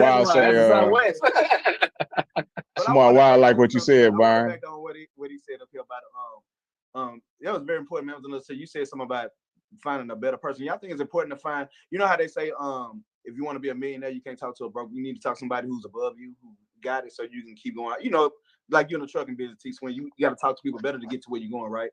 You just brought something up, bro. You think in a relationship, is the same thing. Relationship, you just said you shouldn't talk to somebody on your same level. It's important to talk to somebody above you. And how does that partake when, I guess, women supposed to follow the man? I ain't talking about financially, because women can, you know, I ain't got a problem with that either. She got it. My thing is to be a man. You get what I'm saying? So, do you think it's important to find, don't deal with the same thing? Like you just said, man, I relate to what you just said. Yeah, man, Captain save him all the time, bro. Just because my mom and I'm like, I gotta save her. She ready. Let me go save her. I'ma just try. She got 20 kids and 3 daddies. I'm gonna go save her. I can save her. I can make it happen. So do y'all think it's really important to find, you know, because this brother here, he ain't live with nobody yet. Well, they say it's good to talk to. They say it's good to talk to elders. You talk to elders who have successful marriages and relationships. It's good to talk to them and see what it takes to have a successful marriage, and listen to some of the trials and tribulations they went through. You know what I'm saying? One thing that I really do believe, man, before you marry somebody, you should go premarital counseling. You know what I'm saying? Yeah. And another thing too, man. A lot of times when use your mind over your heart. In our younger days, our heart gonna get in the way. You know what I'm saying? But use your mind over your heart. The mind up here. And listen, man. If somebody say, "Hey, man, I don't think that person for you," because when I got in those bad situations, there was people always told, "Hey, that person ain't for you." Hey, I don't think that's the one, T. I don't think that's the one. And it wind up not being the one. These people were never wrong. You know what I'm saying? Aunties, uncles, mom, pop, they wasn't wrong. You know what I'm saying? You need that input because they're on the outside looking in, you know. For those that's watching and listening, take that advice into account. And if you're thinking about going all the way with somebody, make sure you get premarital counseling. And when they tell you, "Nah, I don't think y'all need to be married," you need to pay attention to that and listen to the reason why they're telling that y'all don't need to be married or together. You know what I'm saying? And make sure you Well, if we do that, do we take away the option that people can change? Like, should we just cut them off? I mean, because that's you talking about premarital counseling. Y'all ain't even married yet. Yeah. Hey, sometimes people are setting their ways. Sometimes when people get to a certain age, hey, if you're over 40, that's it. If you're over 40, you're not when changing. people You are who you people are. at a certain age, they set in their ways. Like they say, you can't teach an old dog new tricks. Sometimes that dog is too old. We can't teach him nothing. Yeah, if you the same way and you 40, it's gonna. I'm not saying it can't be done, but you're pretty much who you are now. I had to say it like that. Yeah. Yeah. So toxic relationships is people being with the wrong. So basically, just people with the wrong people, man. It's just it's just so many people with the wrong. Like when COVID happened, you seen all these divorces. People just ended. Oh yeah. I guess when people stayed home with each other, they realized they was with the wrong people. They're like, man. They actually had time to be around each other and see the real them. You know what I'm saying? Because if both keep working, you got your occupations in the way. Y'all only spending a certain amount of time, and even that time is on the schedule. You know what I'm saying? If there's children involved, taking the kids to practice, going to church, y'all not really spending too much alone time together. When COVID happened and people lost their jobs and had to be in the same place, they really saw how much they didn't like each other. Right? It was so many divorces, bro. Some people made babies, and some people went the other direction. Separate way, yep. Yeah, it went the other way, man. Y'all make sure like, subscribe, and subscribe. Yeah. Share the podcast. Yeah. But yeah, please comment and chop my head off. Y'all women are something else. I'm gonna just say that y'all are something else. Something else, man. But for real, nah, man, I ain't lying. It's a different pedigree of women these days, man. This ain't the women from the 50s and the 60s and 70s. It's not our grandmothers. No, it's not our grandmothers. They're a whole different breed of woman. That also takes us to another topic, man. Dealing with our community and our culture.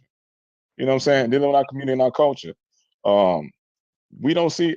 I really, like I say, I don't see a lot of things that happen in our community happen in other cultures. A lot of things that's the norm in our culture, I don't see in the Hispanic culture. I don't see in the Asian culture, the Indian culture, the Muslim culture, the Arabic culture. I don't see it. You know what I'm saying? And like I say, you know why? Go ahead, bro. Now, I'm not against this, what I'm about to say, but one of the main reasons why, in my opinion, based on what I've observed and seen over the years, you ain't got no other community calling their own people niggas and all this kind of stuff, and you ain't got no other culture that's worshiping drug dealing, sipping on codeine, scamming, robbing. Come on, man. Yeah. Women, what's that? The WAP and all this kind of stuff.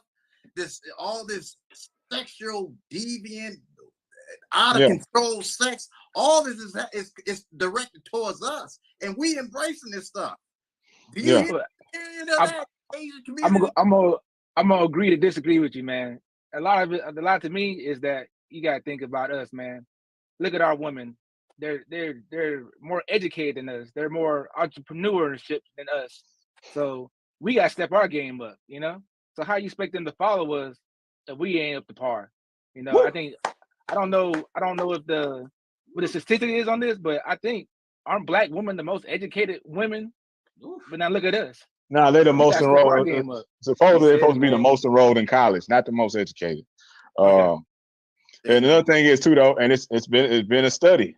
Okay, even these women that are in these high positions, educated, and these high titles, they're still picking the thug. Yep. That's Yeah, true. so, You're right. You hear most of the man, if I just had so a what's good up? one, just a good one. He ain't gotta work. So what's he ain't up? gotta do nothing. But they still pick the bad Man, I knew a woman. She got a PhD. She got a PhD. Somebody was trying to set me up with her because I'm a good guy, right? She didn't pick all these bad dudes. And she in her 40s, she done picked all these bad dudes her whole life. Now she in her 40s and they, you're a good guy. I think you'll treat her right. And nah, man, she's been ruined. You know what I'm saying? You know what I'm saying? She's been on all these girl trips. Oh Lord, She's been on all these girl trips, and everybody been to Pookie. Oh Lord. You know what I'm saying? You got a PhD, you got a PhD, and you in a high position, but you keep picking people that's at the bottom.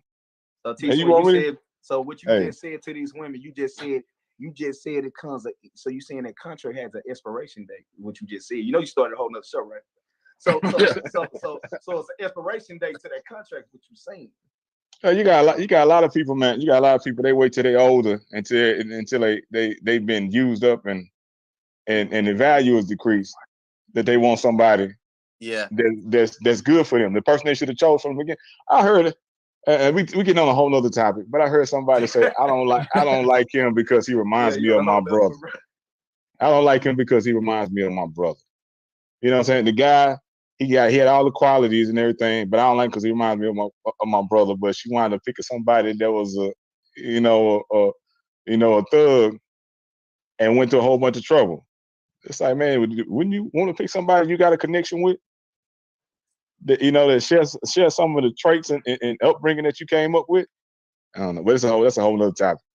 It's a whole nother topic. Yeah, you hit me. I kind of want to go in on it, but I know it's gonna start a whole nother conversation. And I'm trying to see, because you just said, see, the word you used was used up. So when a woman is used up, is over for you. Now, a woman could see me as, with my history, used up. I don't consider myself over with. I consider myself not brand new, but used. Hood, the end is still good. You say, should we end a one? This is gonna be a whole nother show, but should we end a because you consider used up? Like, what if they used up in a good way? What if they just they were just trying and just kept missing the shot? Like you say, you was a good man. You have trial and error, right? So same for a woman, but what's the definition on used up? Like, what's the definition on that?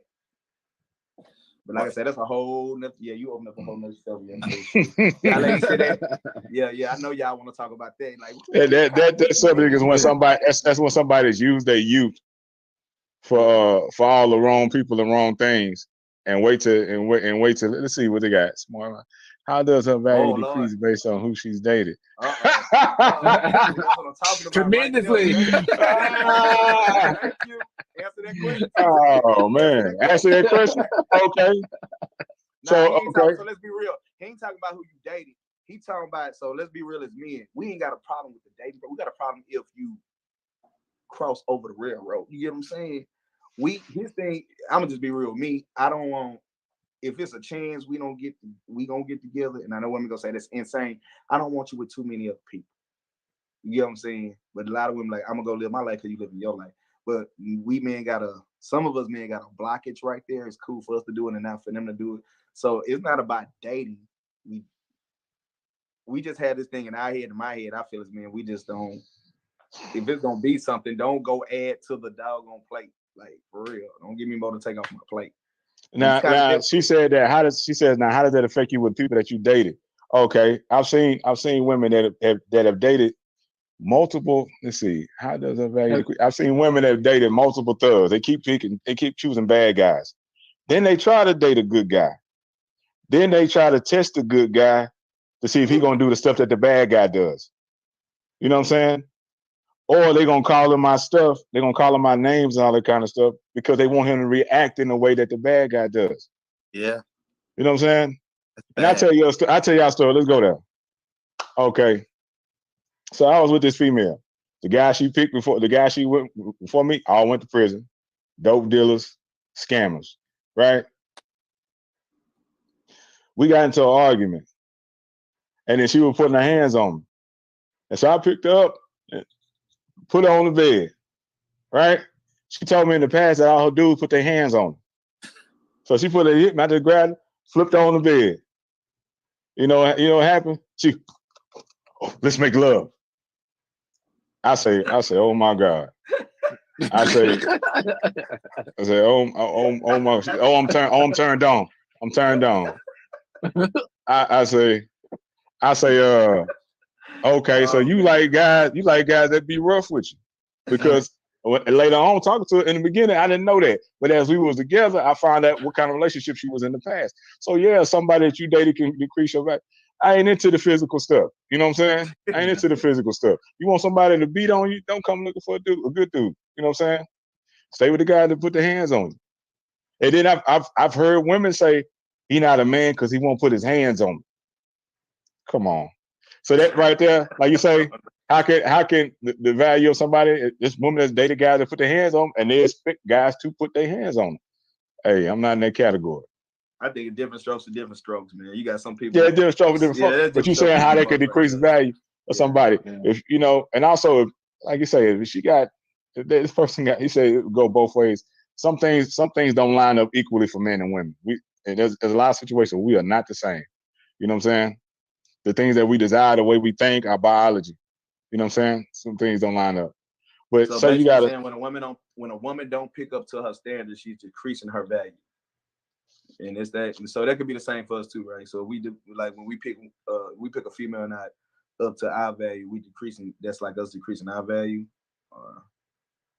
Let's see. She said that's not the case. That's the same. That's the same comment. Okay, just don't want a mentally damaged woman. That's understandable. But I could have dated one man in my life and he damaged me. That is true. That's true. Yeah. That is true. That is true. You got a lot of people that's been with their high school sweetheart, and that's all they know. You know what I'm saying? And they think that's what a relationship's supposed to be because most of the time, what I've seen people, they grew up in chaotic environments. You know what I'm saying? They don't know what a relationship look like, a successful marriage looks like. You know what I'm saying? Yeah. Yeah. And to 100, you say if he gave you permission, why not? Because he's saying he didn't do it because he's not that type of person. So he's saying like some people want more physical people, but he's not that type, is what he's saying. So he's not gonna be that if he's not that type, you guys, that's why I said it's one thing. It's one thing if you want to be rough in the bedroom, but if you want somebody beating on you, yeah. You know what I'm saying? Yeah, it's bad. And he's saying somebody say, I've heard this ain't been told to me, but I heard a female tell another dude, you ain't no man because you won't hit me. Because she getting mouthy with him, and she's like, he ain't no man because he won't hit me. Hey, dude, if you gotta put hands on somebody, go your separate ways. You know what I'm saying? How that's gonna look? Even if you do want it. Even if you do want it, still go your separate ways. Something's wrong with that person. I'm gonna do like my man Hoverman Cop said. I'm gonna have my paperwork in order. We have any closure. She said I could choke her and throw her against the wall, sir. So my paperwork is in order, sir. So I got a contract right here. Oh man, we're gonna sign the disclosure. How about that? For real. Celebrities ain't the only one. We need the closure, so I will have my closure ready. Yeah. For real, man.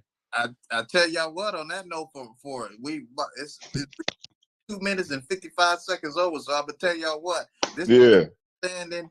We want y'all to make sure y'all subscribe, hit that like button, share the podcast, and I'm gonna tell y'all as I close, everybody else is gonna close. This is very important. I'm gonna close it with what from the beginning with CPIIA. with your relationships, your issues, your problems, you want to be proactive so nothing won't end to a violent situation where the police get involved. So in order for you to have a healthy mindset, protect yourself, protect your family, protect your children, protect your life, you do that proactively, and that's what CPIIA, that's Citizens and Police Immediate Interactive Assistance. You can text the word CPIIA at 409-444-3524. We'll get back with you. We'll get you going in the right direction where you be healthy, your whole home be healthy, and it'll be a monthly service where we be communicating with you, stay in contact with you, and making sure your health, your mindset, your spirit is well protected and covered. And I'd like to thank all of y'all for listening. I'm Hoverman Cop, and I'm appreciative of all of y'all.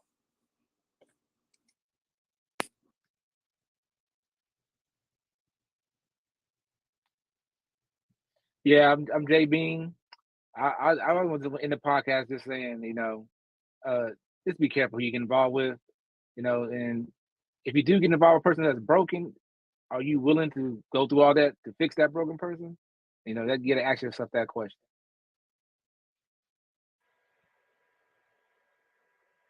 What's your boy LDC1? I finally made it over here, and I will be on the rest of them. But like everyone said, man, everybody hit good points. Have your paperwork in order.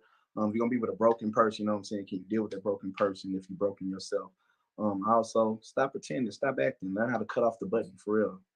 Even if you start the lie, you ain't gotta live the lie out. Like, it's just a lot of people just gotta hit the stop button, just be real in life. Like, be real. Toxic only become of fake stuff and stuff that's not even real. You just gotta stop the toxic. A person not for you, not for you. Move on.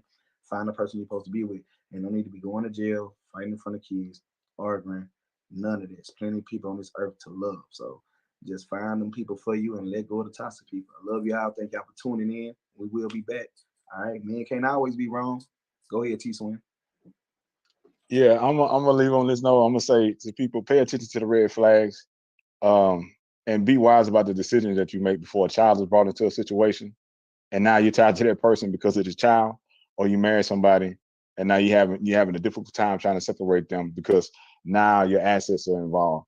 So be mindful of who you want to be in a relationship with, a marriage with, and to make children with, because that's a very important decision for ladies who you decide to share your womb with, and for men who you're gonna be tied to and raise these kids with.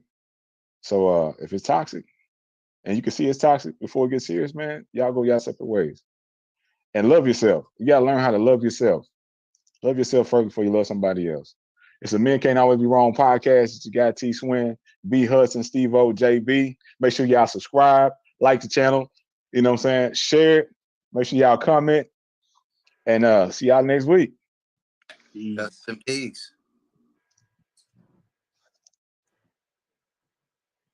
You see, Smart Wise, so you men did a great job. I truly enjoyed the pod. That's what's up. Thank you, Smart Wise. Thank you. Thank you. Thank you, CT. All right, fellas. What up, family? CT.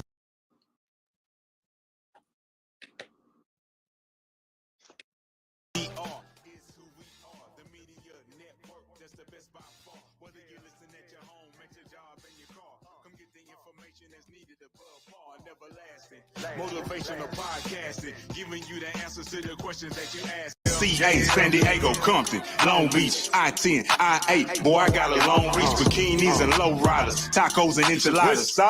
Trying to hit the jackpot in Nevada. Gotta hit the strip when I'm out there on the trip. Skip, hurry up and ship, get my chips, then I dip. I gotta go, I gotta make a run. I have a present waiting for you when I'm done. I gotta move, I can't freeze. You know I hate to leave, but I gotta get this cheese. Not pose for the picture, I'll be faithful. I won't bring no holes in the picture. From head to toe, you looking like a rose in the picture. I'll be thinking about you when I'm on the road in the mixture. Them people want you to chill. Watch. Don't sleep behind the wheel. The devil trying to make a deal. Don't sleep behind the wheel. Stay up. Them people want you to chill.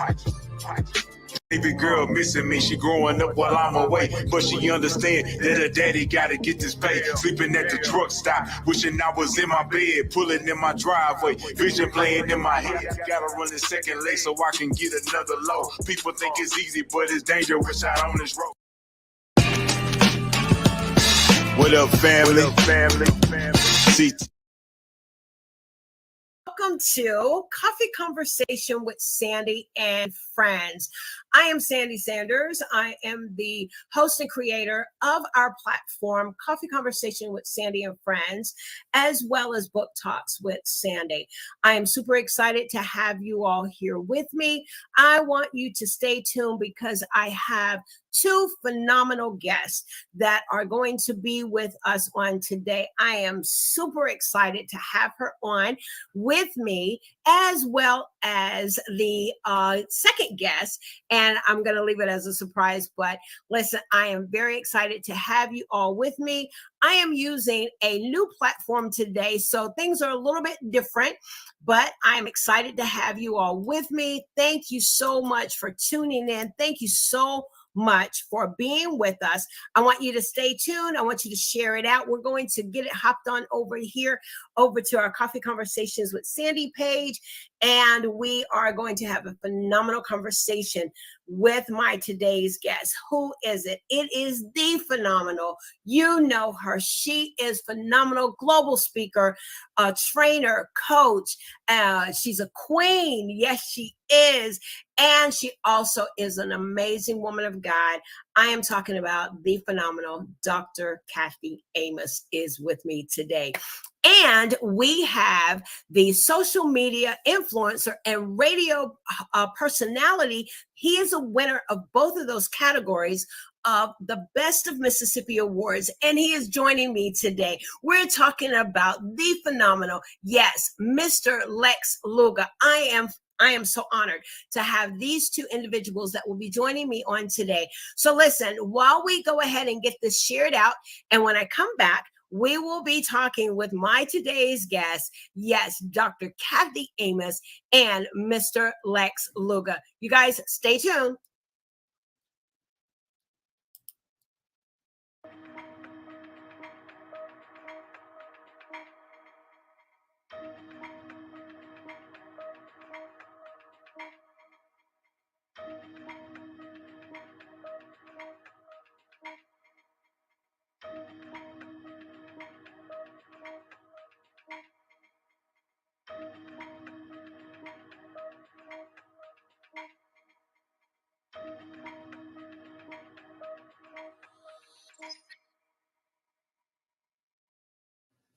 Okay. All right. Well, I am going to go ahead and bring on our guest. Yes, Dr. Kathy Amos and Mr. Lex Luger. Hi, guys. How are you? Hello. How are you? Thanks for you, Dr. Sandy. You're welcome. Thank you, Lex. And listen, I am super excited to have you on. Congratulations on your award. I want to introduce what this topic is all about. We're talking about honor. I want to introduce the founder and creator. You won 2 awards from the Best of Mississippi Awards. And we have the founder and creator of that particular award. We're talking about Dr. Kathy Amos. Dr. Kathy, how you doing? Thank you for coming on.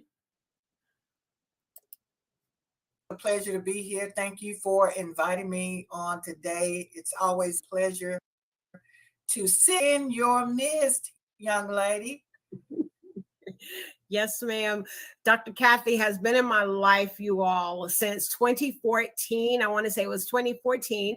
And actually, a little bit maybe before that, was part of a couple of mentoring classes and John Maxwell classes. And she has been along with this journey to see where I'm sitting now. She has definitely part of that quilt of life I called, and the major part elements that has pushed me and propelled me to be who I am. And so it is an honor to have you sitting with me. You have no obligations at all, but just to sit and let us love on you. You wear many hats. I want to show up what is this. This is actually last year's. This is not this year's. I couldn't grab it. But you all, the Best of Mississippi Awards. This is from 2021, but the 2022. But I just want to share is that the founders is Dr. Joe, her husband, Dr. Joe Amos, and Dr. Kathy Amos. They are, yay, there's the 2021. Yes, she's got the 2020, all glamorous, and it is absolutely stunning.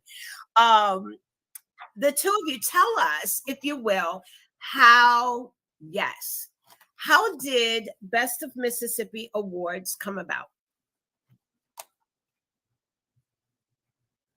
It came after a fact. You know, at the beginning of the year, we, some of us, sometimes we go on a fast and we're seeking God for his purposes and plans for that particular year. And I'm like, at this 2020, we had not gone into COVID yet. And I heard the Lord say the Best of Mississippi Awards started up.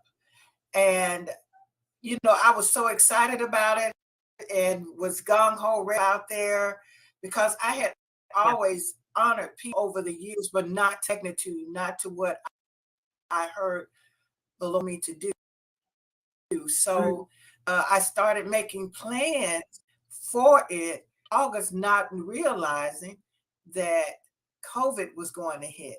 And so the biggest challenge of my life was to execute a statewide honorary platform in the onset of COVID. And we had a full house on the first year of COVID. People were just overjoyed, and it has been going ever since.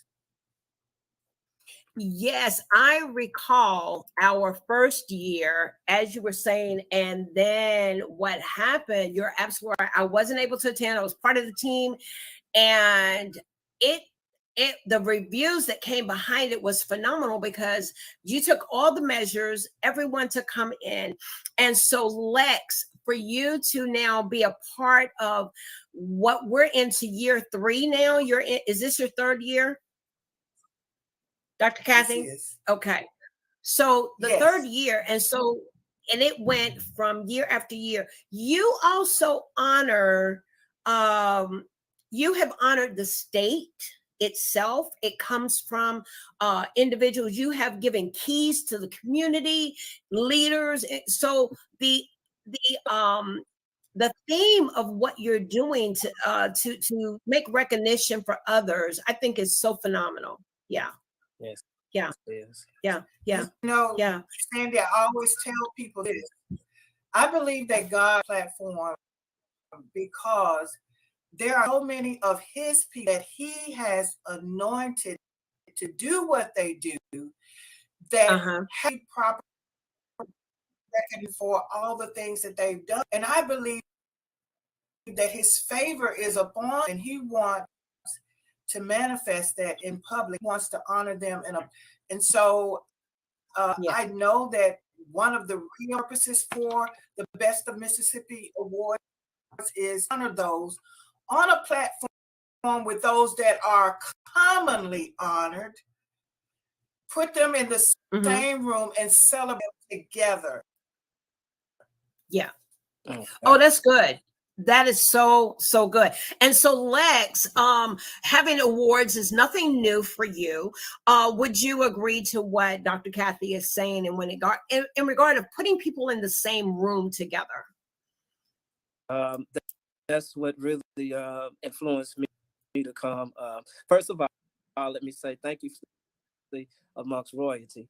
And I do want to say once again, I appreciate it was a win. To actually, receive the award, and that's signed by the governor is phenomenal for me and my family. And I want to say thank you for that. But the opportunity to be around that environment with other people who are doing things in the state, variety of different standpoints, is what made me make sure that I made a priority for just to know that, because I do award shows, so to know that somebody putting something together to recognize those in the state, things that are positive, is what made me even just have to be there. So thank you for that.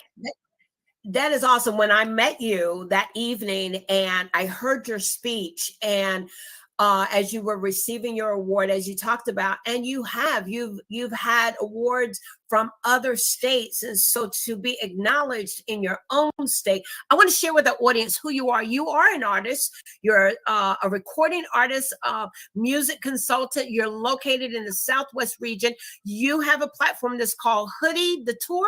Is that what it's called? Hood Idol. It's Hood Idol Tour. Okay. Actually, Hood Idol the brand, because I got it. You see, I got clothing. Okay. I have a magazine called Hood Idol Station, called Hood Idol Radio.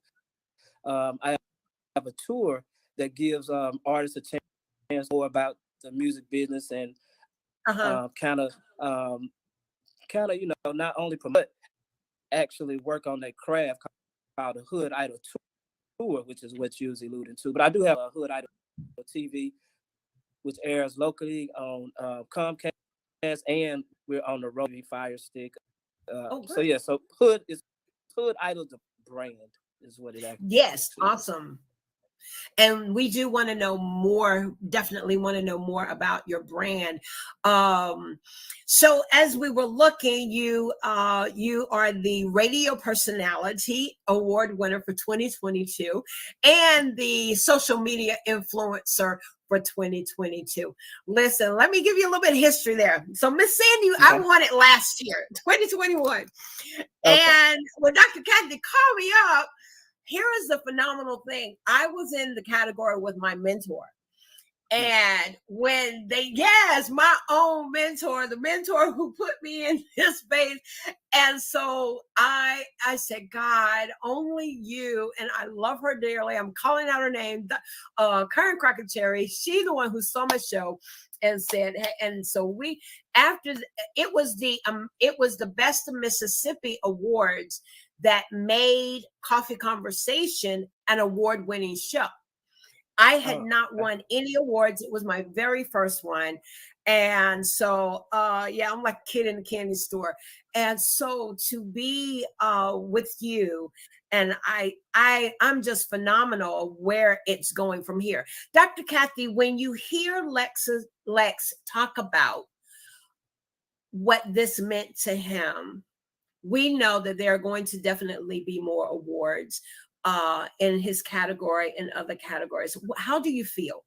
What does that make you feel like? Well, it makes me feel good. It makes me feel like I'm walking in my purpose and my calling.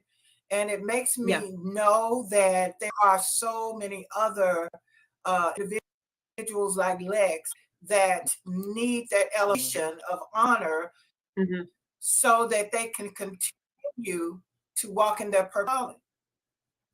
Yeah. Go ahead, Lex. I don't mean to cut you off, but I got to get this thought across too, because it's something I do need to tell you that confirms what you're saying. So I've won, I don't know, awards, but this year I won. I didn't cover the radio personality, so I'm on. I don't know. I've been on over 12 stations, multiple stations. I mean, I wouldn't go down the list. I will name one though that's important to me. My first break at 94.3 FM in Jackson, Mississippi. My first break, I've been on other stations, but they was internet radio stations. And I did everything for the station, from general started off the radio personality, assistant program director, program director and became general manager. But I learned a lot and I built a good following. And I set trends to where other radio stations, we gave a whole bunch of independent artists chances to get heard that otherwise wouldn't have had it on FM. Long story short, I won radio personality this year in Memphis. Shout out to Memphis. Thank you. Thank all of you in Memphis who rock with us on the platform. I didn't, and it's just me. This is just me, just letting you know. So get recognized and have not been recognized in Jackson up until this point when every state in the South but Jackson. I have won awards in Mississippi, but not Jackson. I take that statement. I was like, you know what? It's really probably time for me to go because people show me so much love. Even in the Bible, Jesus told the disciples to leave home. And so occurred almost simultaneously when I was not almost as if, wait a minute, okay, but somebody in Mississippi does pay attention, recognize, and it changed just my way of thinking at that particular point in time and remind me of it. So thank you for that.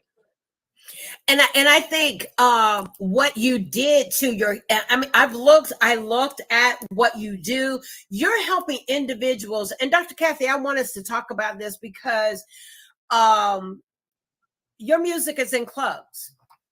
You're not playing in church. Your artists are in the club. They're not, and they may be playing church and the club, but your artists, and you're getting people, you're bringing young people, mid-age people, the opportunity to share their gifts and their talents. Now, I came out of the club, I came out of the world, but Dr. Kathy, I believe that God is using him. And just looking at his example, I truly believe that. I sense that. I've looked at your work, and you all know is that we want to be transparent here. Is that Mr. The artists that you work with and your awards are not your Christian authors or artists. Let's talk about that. Well, a couple. It is a couple. Because Miss Tiffany is one that I work with. I work. Okay. I work with another gospel rapper. Go by the name of Preacher Man. Those two have big fans, but not for the most part they are. And I have worked with on his team rather, because of course that's Aretha Franklin dad that passed, but I worked with their team, go number 1, 2. But for the most part, you're right. I do work with most of my tours are in club atmosphere, but it's still my ministry that's just different because the whole terminology hood idol. So most of us are raised in situations to where we look up to the wrong. So a hood is just short for neighborhood, regardless of how somebody. But you look up to and respect, not as an idol in the Bible, but someone who you look up. So therefore, my whole thing is building those and let them know, perform my platform, know that you are someone's hood idol. Someone is looking up to you. It's your niece, nephew, or whoever. So try to be a positive role model. In my life, I was a negative role model, and I took the things that God put me through. At some point that I could reach a different audience that most church people can't reach, and my message delivered differently. I believe that. Because one thing I end at every show I end is second. That's at every show and how I end up, Yeah. Dr. Kathy, you want to add to the conversation?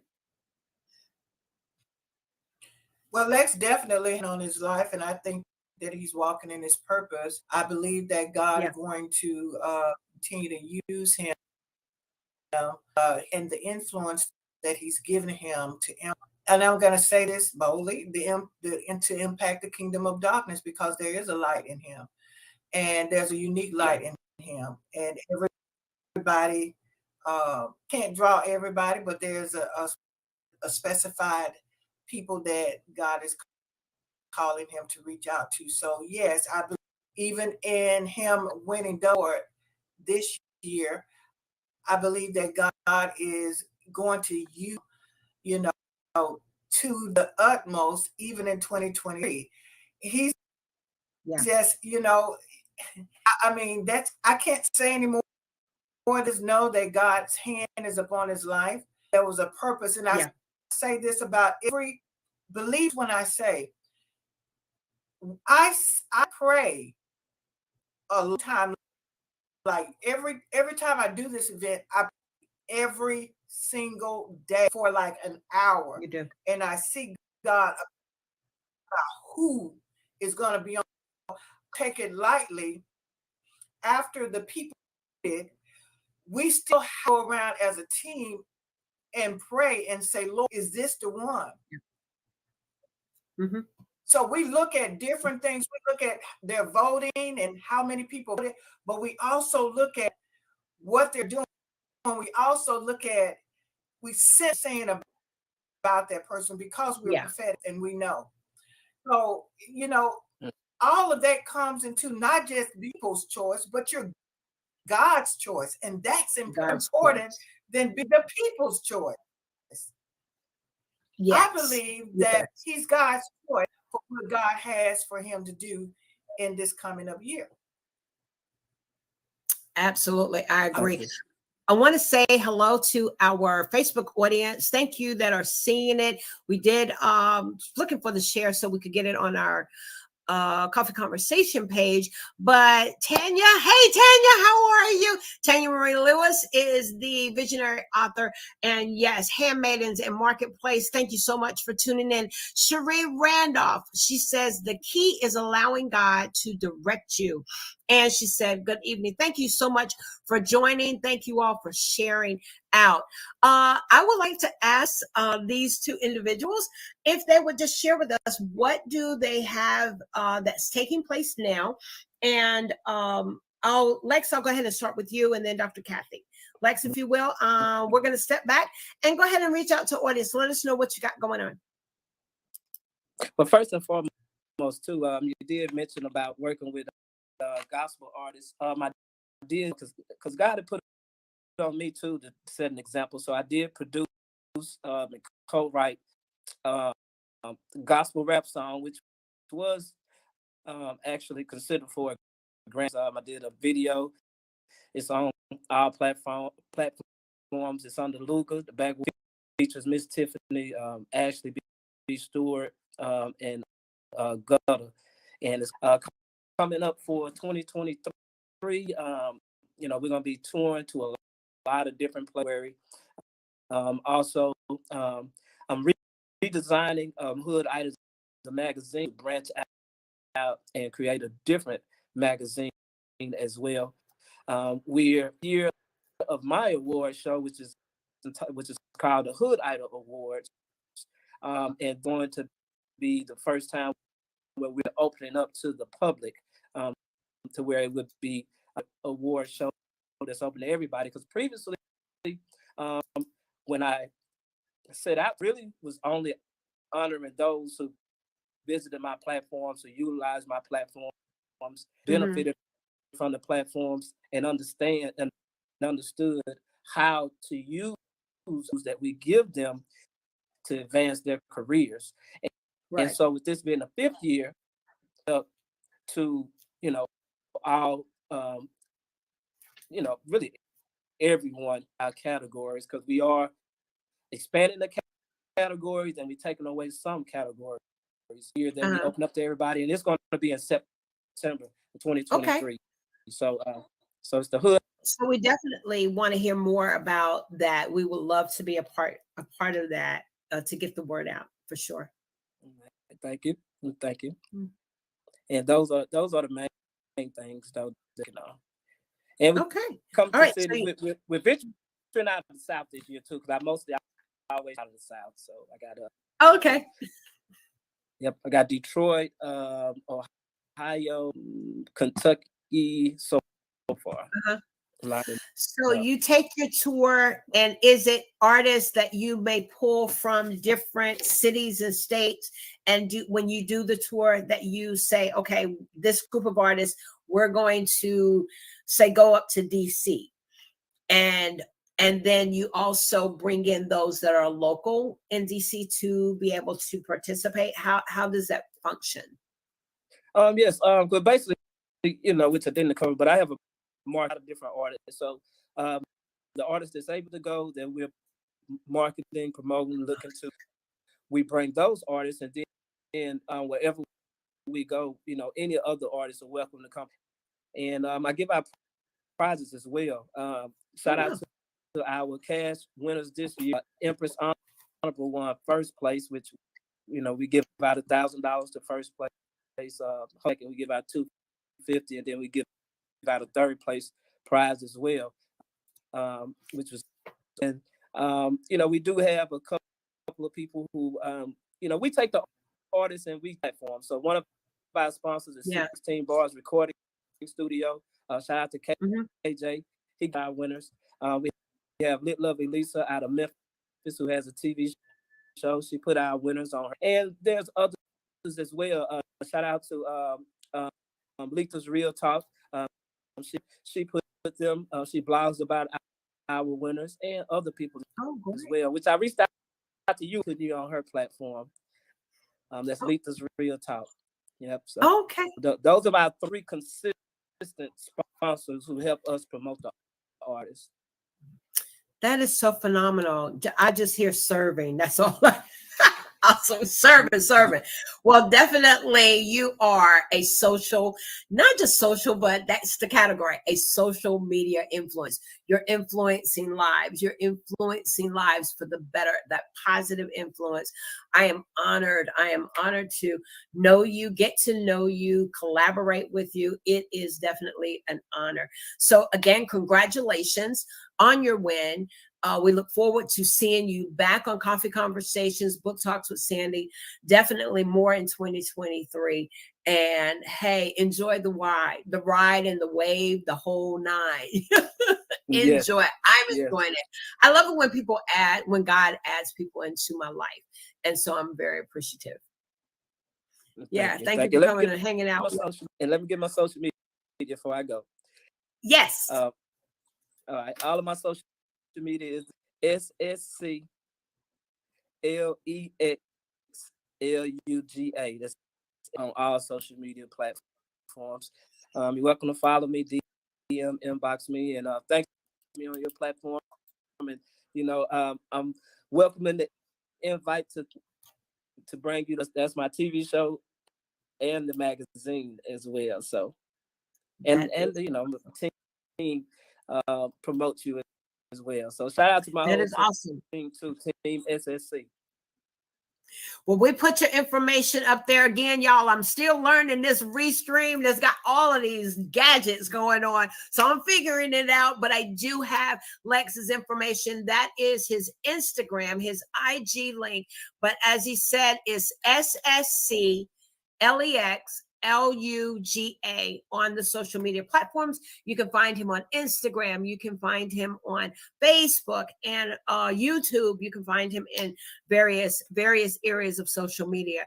Well, you are amazing. You're phenomenal. Thank you so much for coming through. I appreciate you. All right. Thank you for having me. Have a great day. Absolutely, you too. Well, listen, I am going to now bring on the phenomenal Dr. Kathy Amos, and we're going to finish it out here.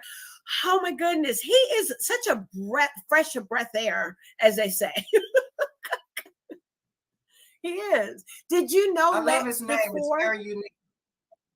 It is. I heard him years ago. I heard of Lex years ago, many years ago. His name for a long time, but I never had the opportunity to meet him. So it was at the awards event. Mm-hmm. Yes. And how many categories, Dr. Kathy, did you have this year? Do you remember? 11, I think. Okay, 11 categories. And you honor you honor pastors, you honor school teachers, you honor principals, you honor restaurants. I remember we had chefs, a chef of the year, businesses of the year, children. Let's talk about the children category. Listen, because you're going to be seeing more children book authors. Lord dropped them really in my spirit because we want some positive books out there for kids. But yeah, tell us about our little entrepreneurs, the children. Well, it's called Kid Entrepreneur of the Year. And a lot of people know that the Best of Mississippi Awards honors in that category. We'd love to see more children getting involved with the Kid Entrepreneur of, the category itself. So if there are parents out there who know their child is an entrepreneur, or as a child that is an entrepreneur, please get in contact with us, and you can to the website at www.thebestawaards.com and send us a message and let us know. We'll be sure to send you an email when nomination season opens back up so that your child can be nominated. That is phenomenal. And the young man who won this year, let's talk about him. I'm trying to pull up his information. Yes, he won last year as well. So 2 years ago. Yes, he did. And such a encouraging young man. Some of the things that he spoke of and how he wanted to acknowledge the Lord, that was so obviously he's got great parents and it's still them, but he also acknowledged other winners, and he inspired us even at such a young age. I think he's really excited when he gets the Best of Mississippi Awards. Yeah, well, I told him this time that I said, well, it's going to be your last year, so you're going to have to come up next year and introduce the winner, call the winner's name. And so he's like, okay. Exactly. So, right. Yeah. Well, awards. Go ahead. He's very optimistic about his lemonade business and opportunity to visit him this year at the Canton Flea Market. So he had a lemonade stand open up at the Canton Flea Market every year, and we get down on him there. Wow. So our audience, those of you that are watching us for maybe the first time, or you are wondering where has been Sandy and Coffee Conversations and Book Talks with Sandy. Yeah, we did take a small break, but I did not want my year to end without sitting with this amazing woman. She's very busy, and now I'm getting teary-eyed. She is so busy that I just knew that I wanted to have you on before we ended our year. You've taught me how to be prayerful and strategic, and you gave me a word for 2022. And that word for me, that Dr. Kathy, she does operate prophetically. And she gave me one single word, and that word was focus. Focus was my word. Now, well, and so I had to grow to really be able to remain focused. But I would love for that word to flow into 2023. But I'm ending so far, we just take it every day as the Lord's day. And so there are times when I am reminded, remember the word of the Lord. Whenever I seem to get all kiltered, or I may have different things going on, or as I've been transparent about being overwhelmed, I've been transparent of being burnt out. And Lord will come back and remind me of the word of the Lord. This is definitely a true prophet. And so I just want to thank you for your time. I want to let everyone know, yes, go to, I put it up. The Facebook page is the one that I put up. And you can go from there and be able to click on to the link to the website, because I want you to see the beautiful pictures, what this is all about with the acknowledging. There are 83 states. Dr. Kathy, I'll never forget that number. That number is going to be with me, I think, until eternity. And I know how many counties is in the state of Mississippi. And your goal, God's goal is that 83 counties will have someone to have won the Best of Mississippi awards out of those counties. So I believe that's the goal. The goal is that somebody is going to be recognized in this entire state. And we're honored that God would choose you to allow us to see him, see him work. You love Mississippi. I do. Yeah. Talk to us. Share your heart with us. If you, I want to step back. I want to hear your heart.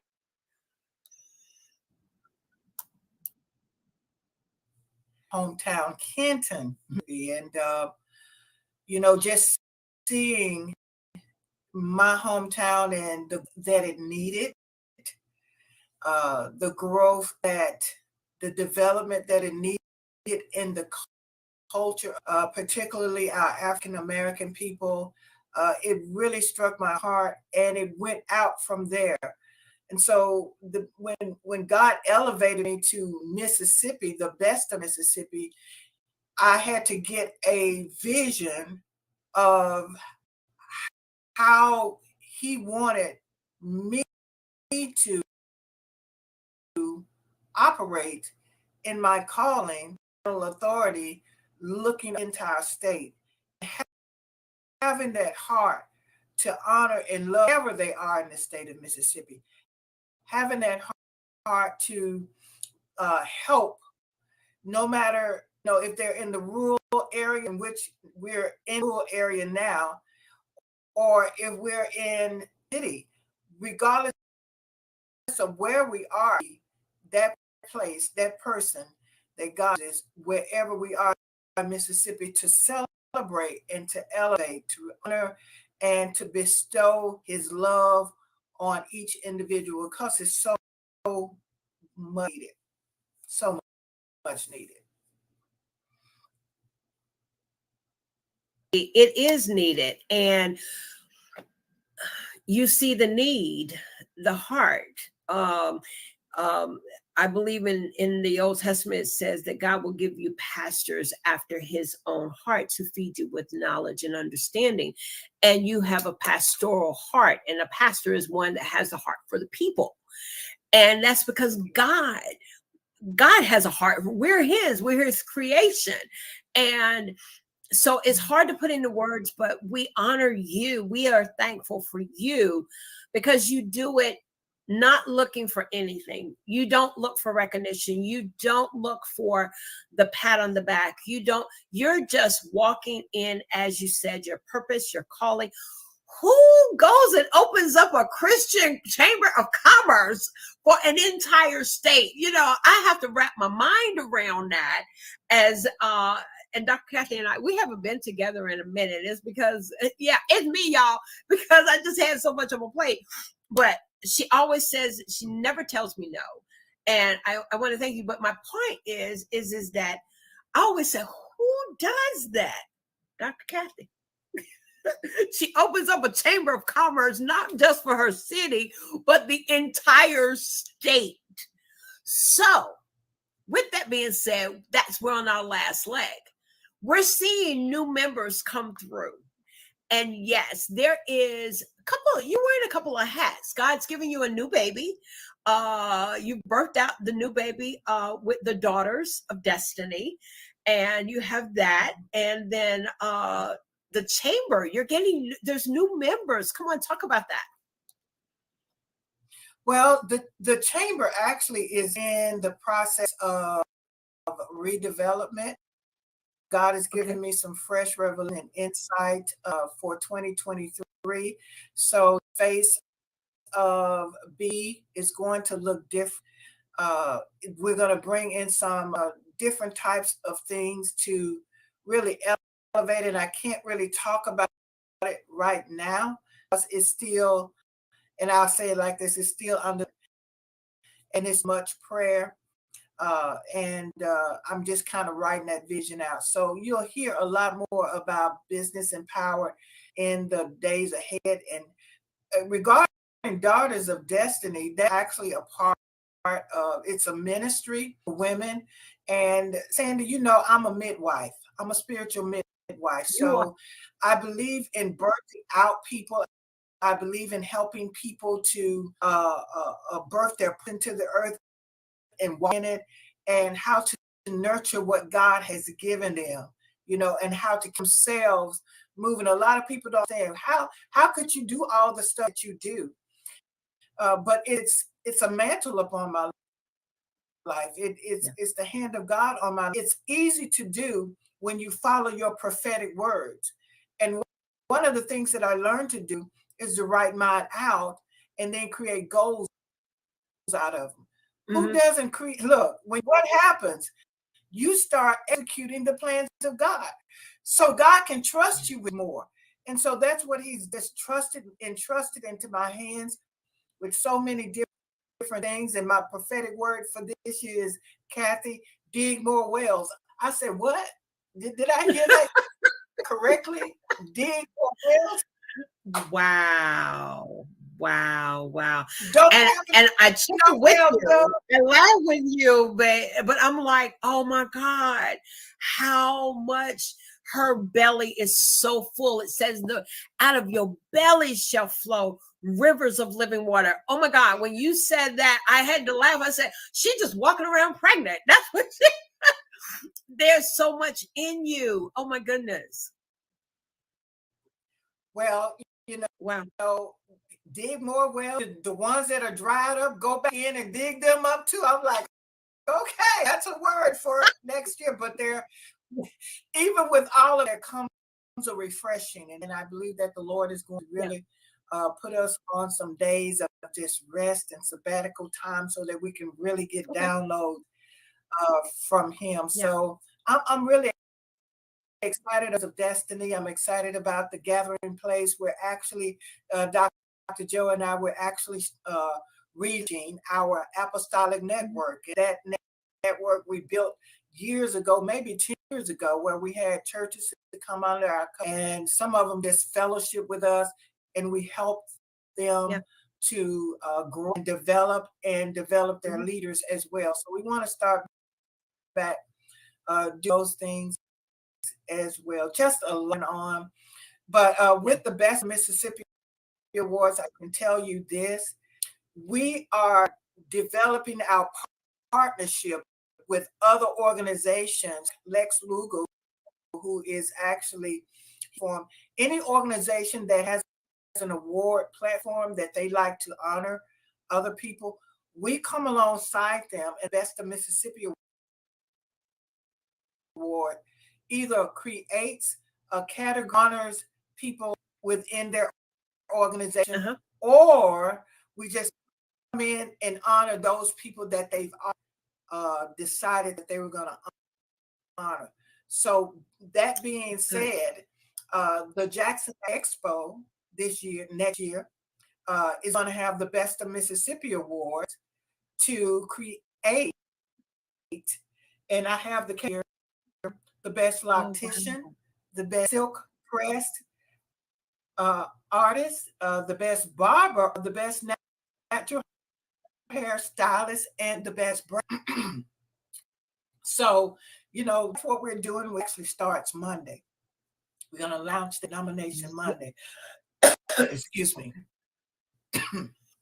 That is great. So she is moving, shaking, what we call movers and shakers. That's definitely movers and shakers. So that is exciting about this new venture that you have going and the collaboration. Listen, we'll be chatting with you as well, because we are doing this year book talks with Sandy. Book talks with Sandy. We'll be doing our very first book of the year awards. We're at the ground table. We're at the table now, trying to, hearing what the Lord has to say, what it looks like, what it possibly will be looking like. And so I definitely will be reaching out to you. I'm super excited about it.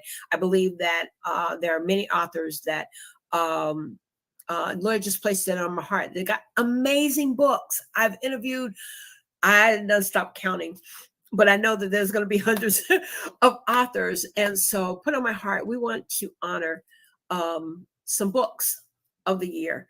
And so, again, just kind of putting that out there. Well, I do want to yield back and thank you again for your time.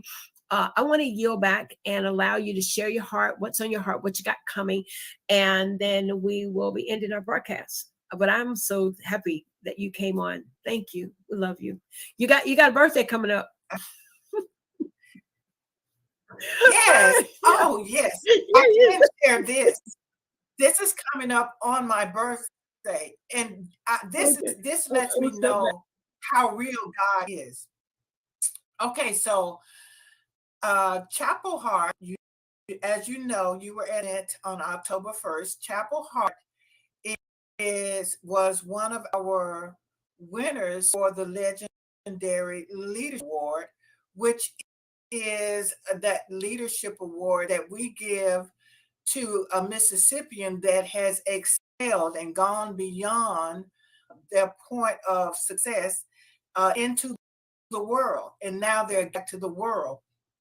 Well, Chapel Heart is actually going to be on my birthday at Capitol with Governor Reeves and myself.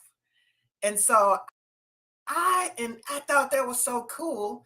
They chose to do it. That was the only day they had available, but they chose to do it on my birthday, not know it was my birthday. But I said, how cool. So we're going to have a birthday luncheon afterwards. And I am, for those that may want to come, I'll tell you where the place is, but I can't disclose it on. But if you want to be a part of the birthday, and just hit me up, let me know you want to hang out with us. Chapel Heart going to be there at my luncheon, and we're going to celebrate my birthday. So what I have coming up for this month, and then in January, the end of January, we're going to be partnering with Joshua A. Cable Day, celebrate the agriculture of Mississippi.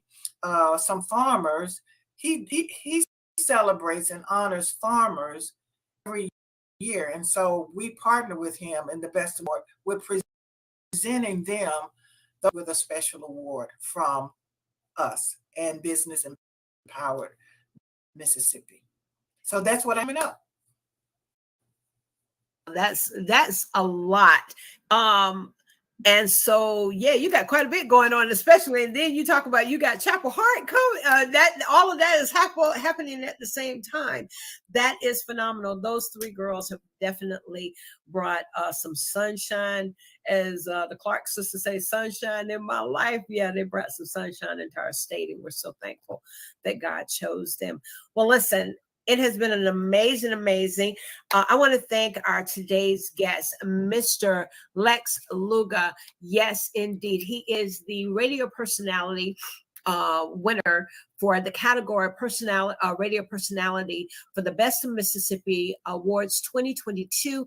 He is the recipient and the winner of that award, as well as social media influencer. Truly, this man is an influencer. Over 10,000 followers, on his IG. Let's make it grow even more, you all. If you have not, and if you are not following him, go on over to Instagram. You can find him at SSCLEXLUGA. And you will see the man himself. Go ahead and follow him. Let's boost up his, and the numbers are already boosted, but let's go ahead and add. And as I say, enjoy the ride, enjoy the wave. This is a phenomenal young man. He also is on our platform. And we have none other than Dr. Kathy Amos, who is also sharing the screen here with me. She is the co-founder, along with her husband, Dr. Joe Amos, of the Best of Mississippi Awards, as well as the Business Empower International. They are the founders of the Best of Mississippi Awards. And so if you would like to follow Dr. Kathy, you want to let us know where we can follow you? I know Facebook, I'm going to put that up. We can also follow you through the website of the Best of Mississippi Awards. Any other social media platforms?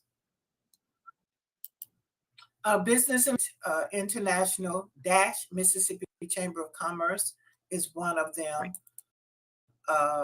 And then Business Powered International is also a Facebook. And we have two individual, because the state of Mississippi Chamber has their own page, and then the International Chamber has its own page as well.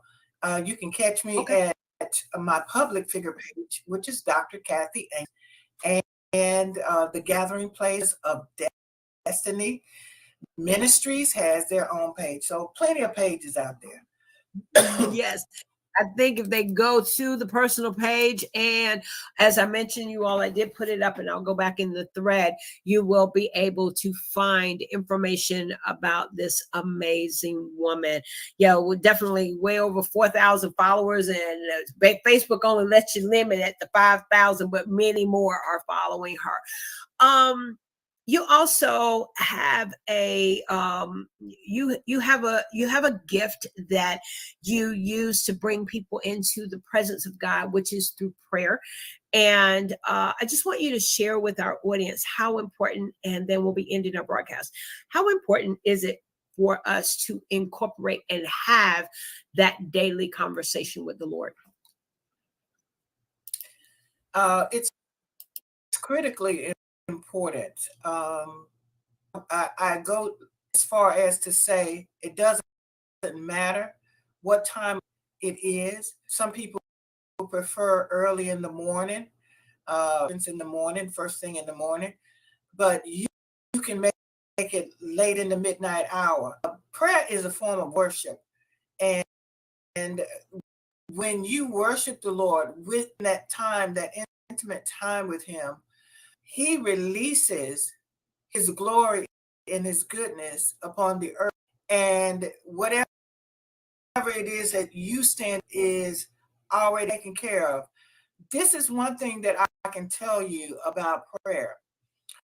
When you have a fervent prayer life, it's not one need that you will go on. So when you pray fervently with the Lord, He grants you the desires of your heart.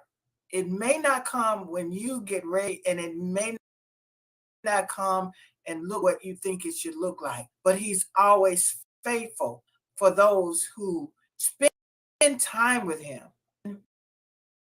Intimacy in prayer. That is measurement for anybody. Just take the time out. You don't have to be a marathon runner to in prayer to pray, an hour. You can pray for 10 or 15 minutes at a time. And God honors that just like He would the person that has a 1 hour, 2 hour, all night relationship with Him. Yes, indeed, he does. I want to put up, I'm on Facebook, just looking here. Thank you, Pastor Clarice. She's watching. She says, hello, everyone. And thank you all for just watching and participating and giving your good afternoons and your congratulations. So we do certainly appreciate you all for hanging in here with us and joining in our conversation. Those that are looking at the replay, be sure to reach out to these two phenomenal individuals that are part of, I call my quilt of life, and who are doing amazing things, not just in their local community, but they're doing amazing things globally, bringing life and positivity to so many people. So it has truly been my honor to have you, Dr. Kathy and Mr. Lex. Thank you both for being here with me on Coffee Conversations with Sandy and Friends. Well, listen, guys, I am going to, if you hang out with me just for a few minutes, I am going to go ahead and say this has been a phenomenal way to end my one-on-one, person-to-person. I've got some other interviews that I will be doing later on in the month of December.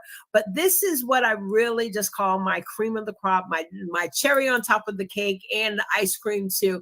Having these two individuals on Coffee Conversation really blessed my heart, and I wanted to make sure that, and God allowed it and made it happen. So thank you all for tuning in. Coffee Conversations with Sandy, you can find us on Facebook. You can also find us on YouTube and the Spotify podcast. Now, the new project that we have, it is Monday morning Coffee Conversations with Sandy. What is that all about? It is our opportunity for empowerment, to be inspired, to be encouraged, as well as accountability. So throughout the month of December, coming on back on this coming Monday, Lord willing, we will be talking about those areas in our natural life and our health. One of the challenges that I put up is drinking that warm lemon water early in the morning. So there's a couple of things. Just go along with me here. If you can, join me at 7 a.m. Central Standard Time, a 15-minute power talk conversation.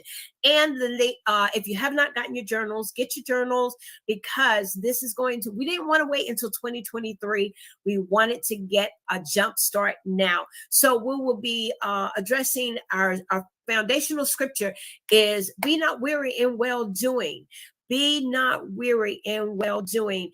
And I have another scripture. I'll put it up. That was the main one. Galatians 6 and 9. 6 and 9. If you'll go back, that's our foundational scripture for the week. And so looking forward to having our Monday morning conversation each and every Monday morning here for 15 minutes on Coffee Conversations with Sandy and Friends. Well, listen, guys, as always, you guys know that I love you. Be blessed. Keep doing what you're doing. I want to thank my today's guests again, Dr. Kathy Amos and Mr. Lex Luga. Thank them both. And you all share this out. Let someone else know about the positive things, the great things, and what's happening here in the state of Mississippi. I'm Sandy Sanders, and you all guys, I'll see you later. All right, take The Homeschooling Interactive Magazine is now available on Amazon.com. So just simply go to Amazon and type in the Homeschooling Interactive Magazine and go ahead and purchase your copy today. We may have been delayed, but we are not denied. See you on Amazon. Hey guys, what's going on? It's your girl Joy from Be the Difference Clothing. How is everyone today? Oh my goodness. I'm just so excited. I have two packages. One is from someone I met and someone that I know who is like a celebrity in my head. And I'm thankful to have met both of them. So I don't have my handy dandy unboxing tools, but I will do this with the strength that I've been having with all of my, visits to the gym. Check out some of those shorts if you want to get some exercises that you can try or even, do for yourself. Everything can be done at your pace, okay? So definitely make sure you are liking, subscribing, and sharing, and turning on your notification bells. So, before I get into that, let me tell you how my day went. So today I had the opportunity to be a part of history. Yes, your girl Joy from Be the Difference Clothing was a part of history. One of the local branch libraries had their celebration for 100 years, a centennial celebration of 100 years of being in service to the community, providing all types of services and programs. Guys, if your local community is having something that is so historic, you need to be a part of it. So let's get back into this. So let's start off. Okay, this is going to be the harder one to open, but this one should be easy because it's all paper. So shout outs to Shop Bob, because I met this person through Shop Bob, and we've become really cool and genuinely, I would say we become very friendly with each other. I could consider Dana a friend, and she is from the Los Angeles area, and I'm definitely thankful for her. By the way, she's a notary, so go check her out if you need any notary services. So let's open this. Oh. Oh my goodness! Oh my goodness! Oh, y'all! I got seeds.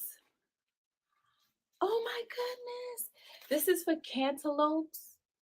I got cantaloupes. String beans. Oh my goodness. I didn't know what was in this package. Baby gem watermelon. Watermelon. Oh, an herb mix.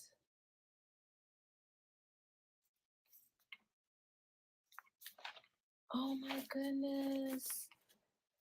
Peppers. Spinach. Oh, squash. Oh, wow. Okra.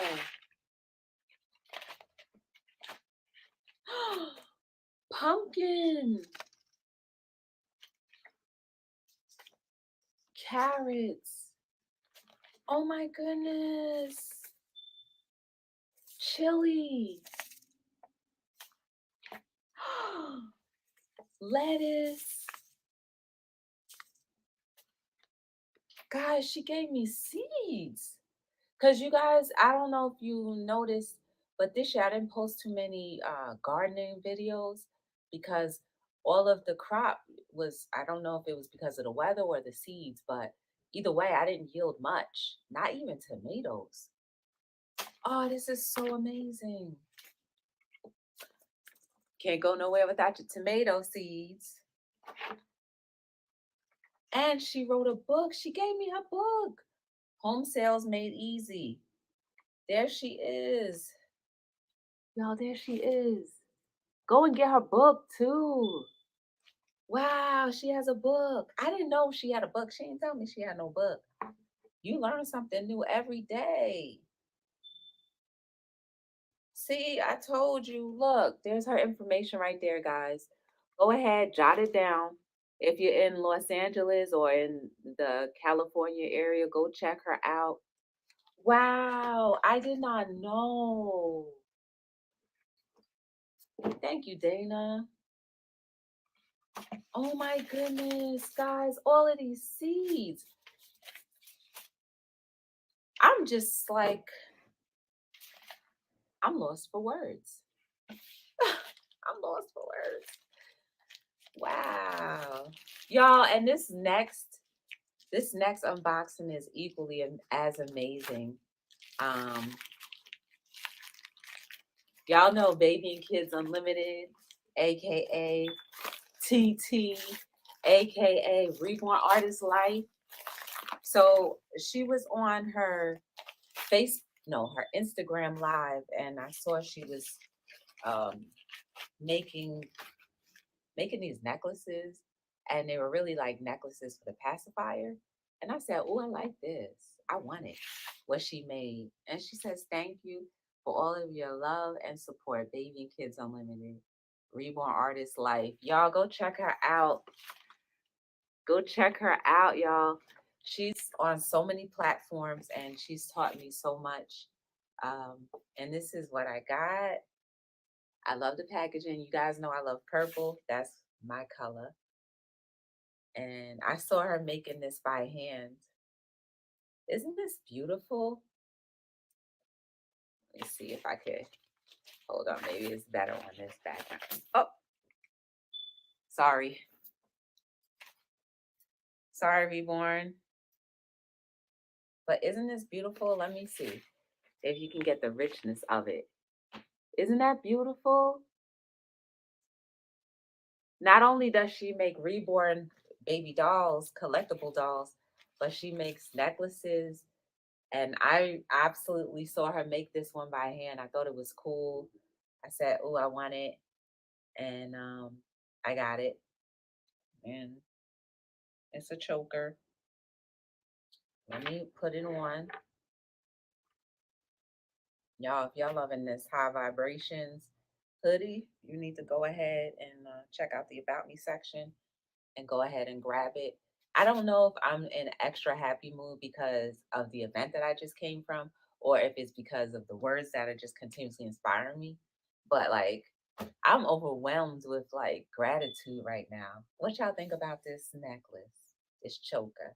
Y'all like it? Is it saying, ooh, baby, baby, but baby, baby, ooh, baby, baby, baby. Y'all, oh my goodness, today was amazing. And if there's one thing I want to say is I want all of us to have more amazing days than not. If you haven't been following Be the Difference Clothing, this is the energy that I want to exude and to give to you through the camera. May you feel it and may your life be blessed more abundantly. YouTube, thank you so much. Everybody, thank you so much. Dana, thank you so much. Reborn Artist Life, aka Baby and Kids Unlimited, thank you so much. You guys mean so much to me. Everyone who watches my videos, who follows the content, who shares, thank you so much. Because without you, there is no Be the Difference Clothing. And without your support, there is no Be the Difference Clothing. Without your shares, there is no Be the Difference Clothing. So as we all grow in whatever journey that we glow to, please make sure you remember you could not be where you are without the help of humanity. Maybe people stay, maybe people go. But at the end of the day, it's all about the ones who stay. So I appreciate all of you who stay along. And for those who don't, I still thank you anyway. But this has been another unboxing. Go ahead if you want this necklace or this choker. Go to Baby and Kids Unlimited, Reborn Artist Life, her channel, and she'll definitely hook you up with something. And whether it be a pacifier or a necklace, maybe you want to give a gift. I don't know, but it's always gift giving time. So definitely check it out. I'm thankful. Dana, thank you so much. And until we meet again, guys, be sure again to like, subscribe, and share. I appreciate all of the growth that you guys are helping this channel do and all of your financial contributions and emotional contributions and good ones only. I appreciate you. My name is Joy from Be the Difference Clothing. And I'm saying thank you for all that you do. Catch me on Hello World when we exercise or do something else. And until we meet again, see you soon. Have a good one, guys.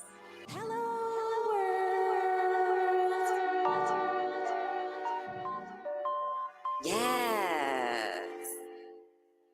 Yes. Listen up, everybody. I am so excited. I just finished a course and got certified on how to start a podcast and monetize it. Thanks to my amazing instructor, Tina Ramsey, my heart right now is overwhelmed. My dreams have been fulfilled. And if you are looking to take your company to the next level, then choose the best. Tina Ramsey, owner of the CTR Network. You don't want to sleep on this. If you want to invest in yourself, start today so you can monetize your business and get what you deserve. God bless you. Don't sleep. Get it done. Into this episode of the Kim Jacobs Show. Be sure to subscribe to the Kim Jacobs Show right on YouTube. Turn on your notification bell to all so you never miss a beat. And guess what? Every time you watch, you're going to receive a real relevant and relatable guest that's going to share with you a piece of the puzzle on this journey called life that will help you be able to manage just a little bit smoother. At the end of the day, the Kim Jacobs Show goal is to be able to provide balance to the world, one household at a time. You're watching Kim Jacobs Show.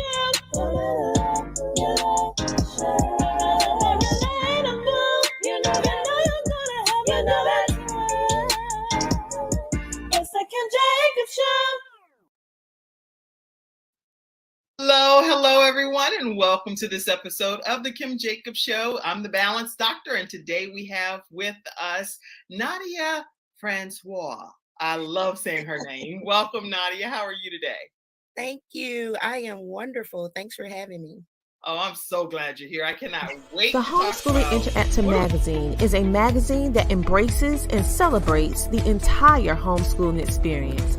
Our magazine is different from all the rest because we provide beneficial information and assistance in homeschooling, business, wellness, mental health, resources, and life.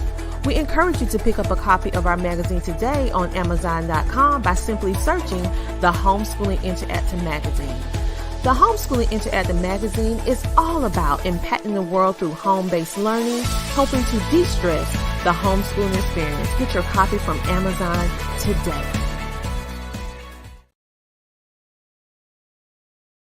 Our CTR Media Network sponsors. A special thank you to our gold sponsor, Terry Coleman from Global Key Capital. Global Key Capital is a lender specializing in customized financial solutions. They pride themselves in being one of the industry's most reliable and proven lending groups. At Global Key Capital, their customers are their number one priority. They strive to provide their clients with competitive pricing, unbeatable customer service, and stress-free processing. So if you are in the market for your next dream home or investment property, give Terry Coleman a call or simply visit their website at www.globalkeycapital.com. A special shout out to our silver sponsor, Business Course Academy. At Business Course Academy, they provide business education digital courses for its participants with the tools and knowledge needed to compete globally and build generational wealth. Everyone needs a map to reach their business goals today, and they have an exceptional business course creators and coaches on their team with over 30 years of experience ready to help you because they have worked with multi-million-dollar agencies as well as startups. So if you're looking for your next business course, go to businesscourseacademy.com. Thank you for your support. Thank you to our CTR Media Network sponsors. To learn more about our sponsors and CTR Media Network, go to ctrmedianetwork.com. Hello,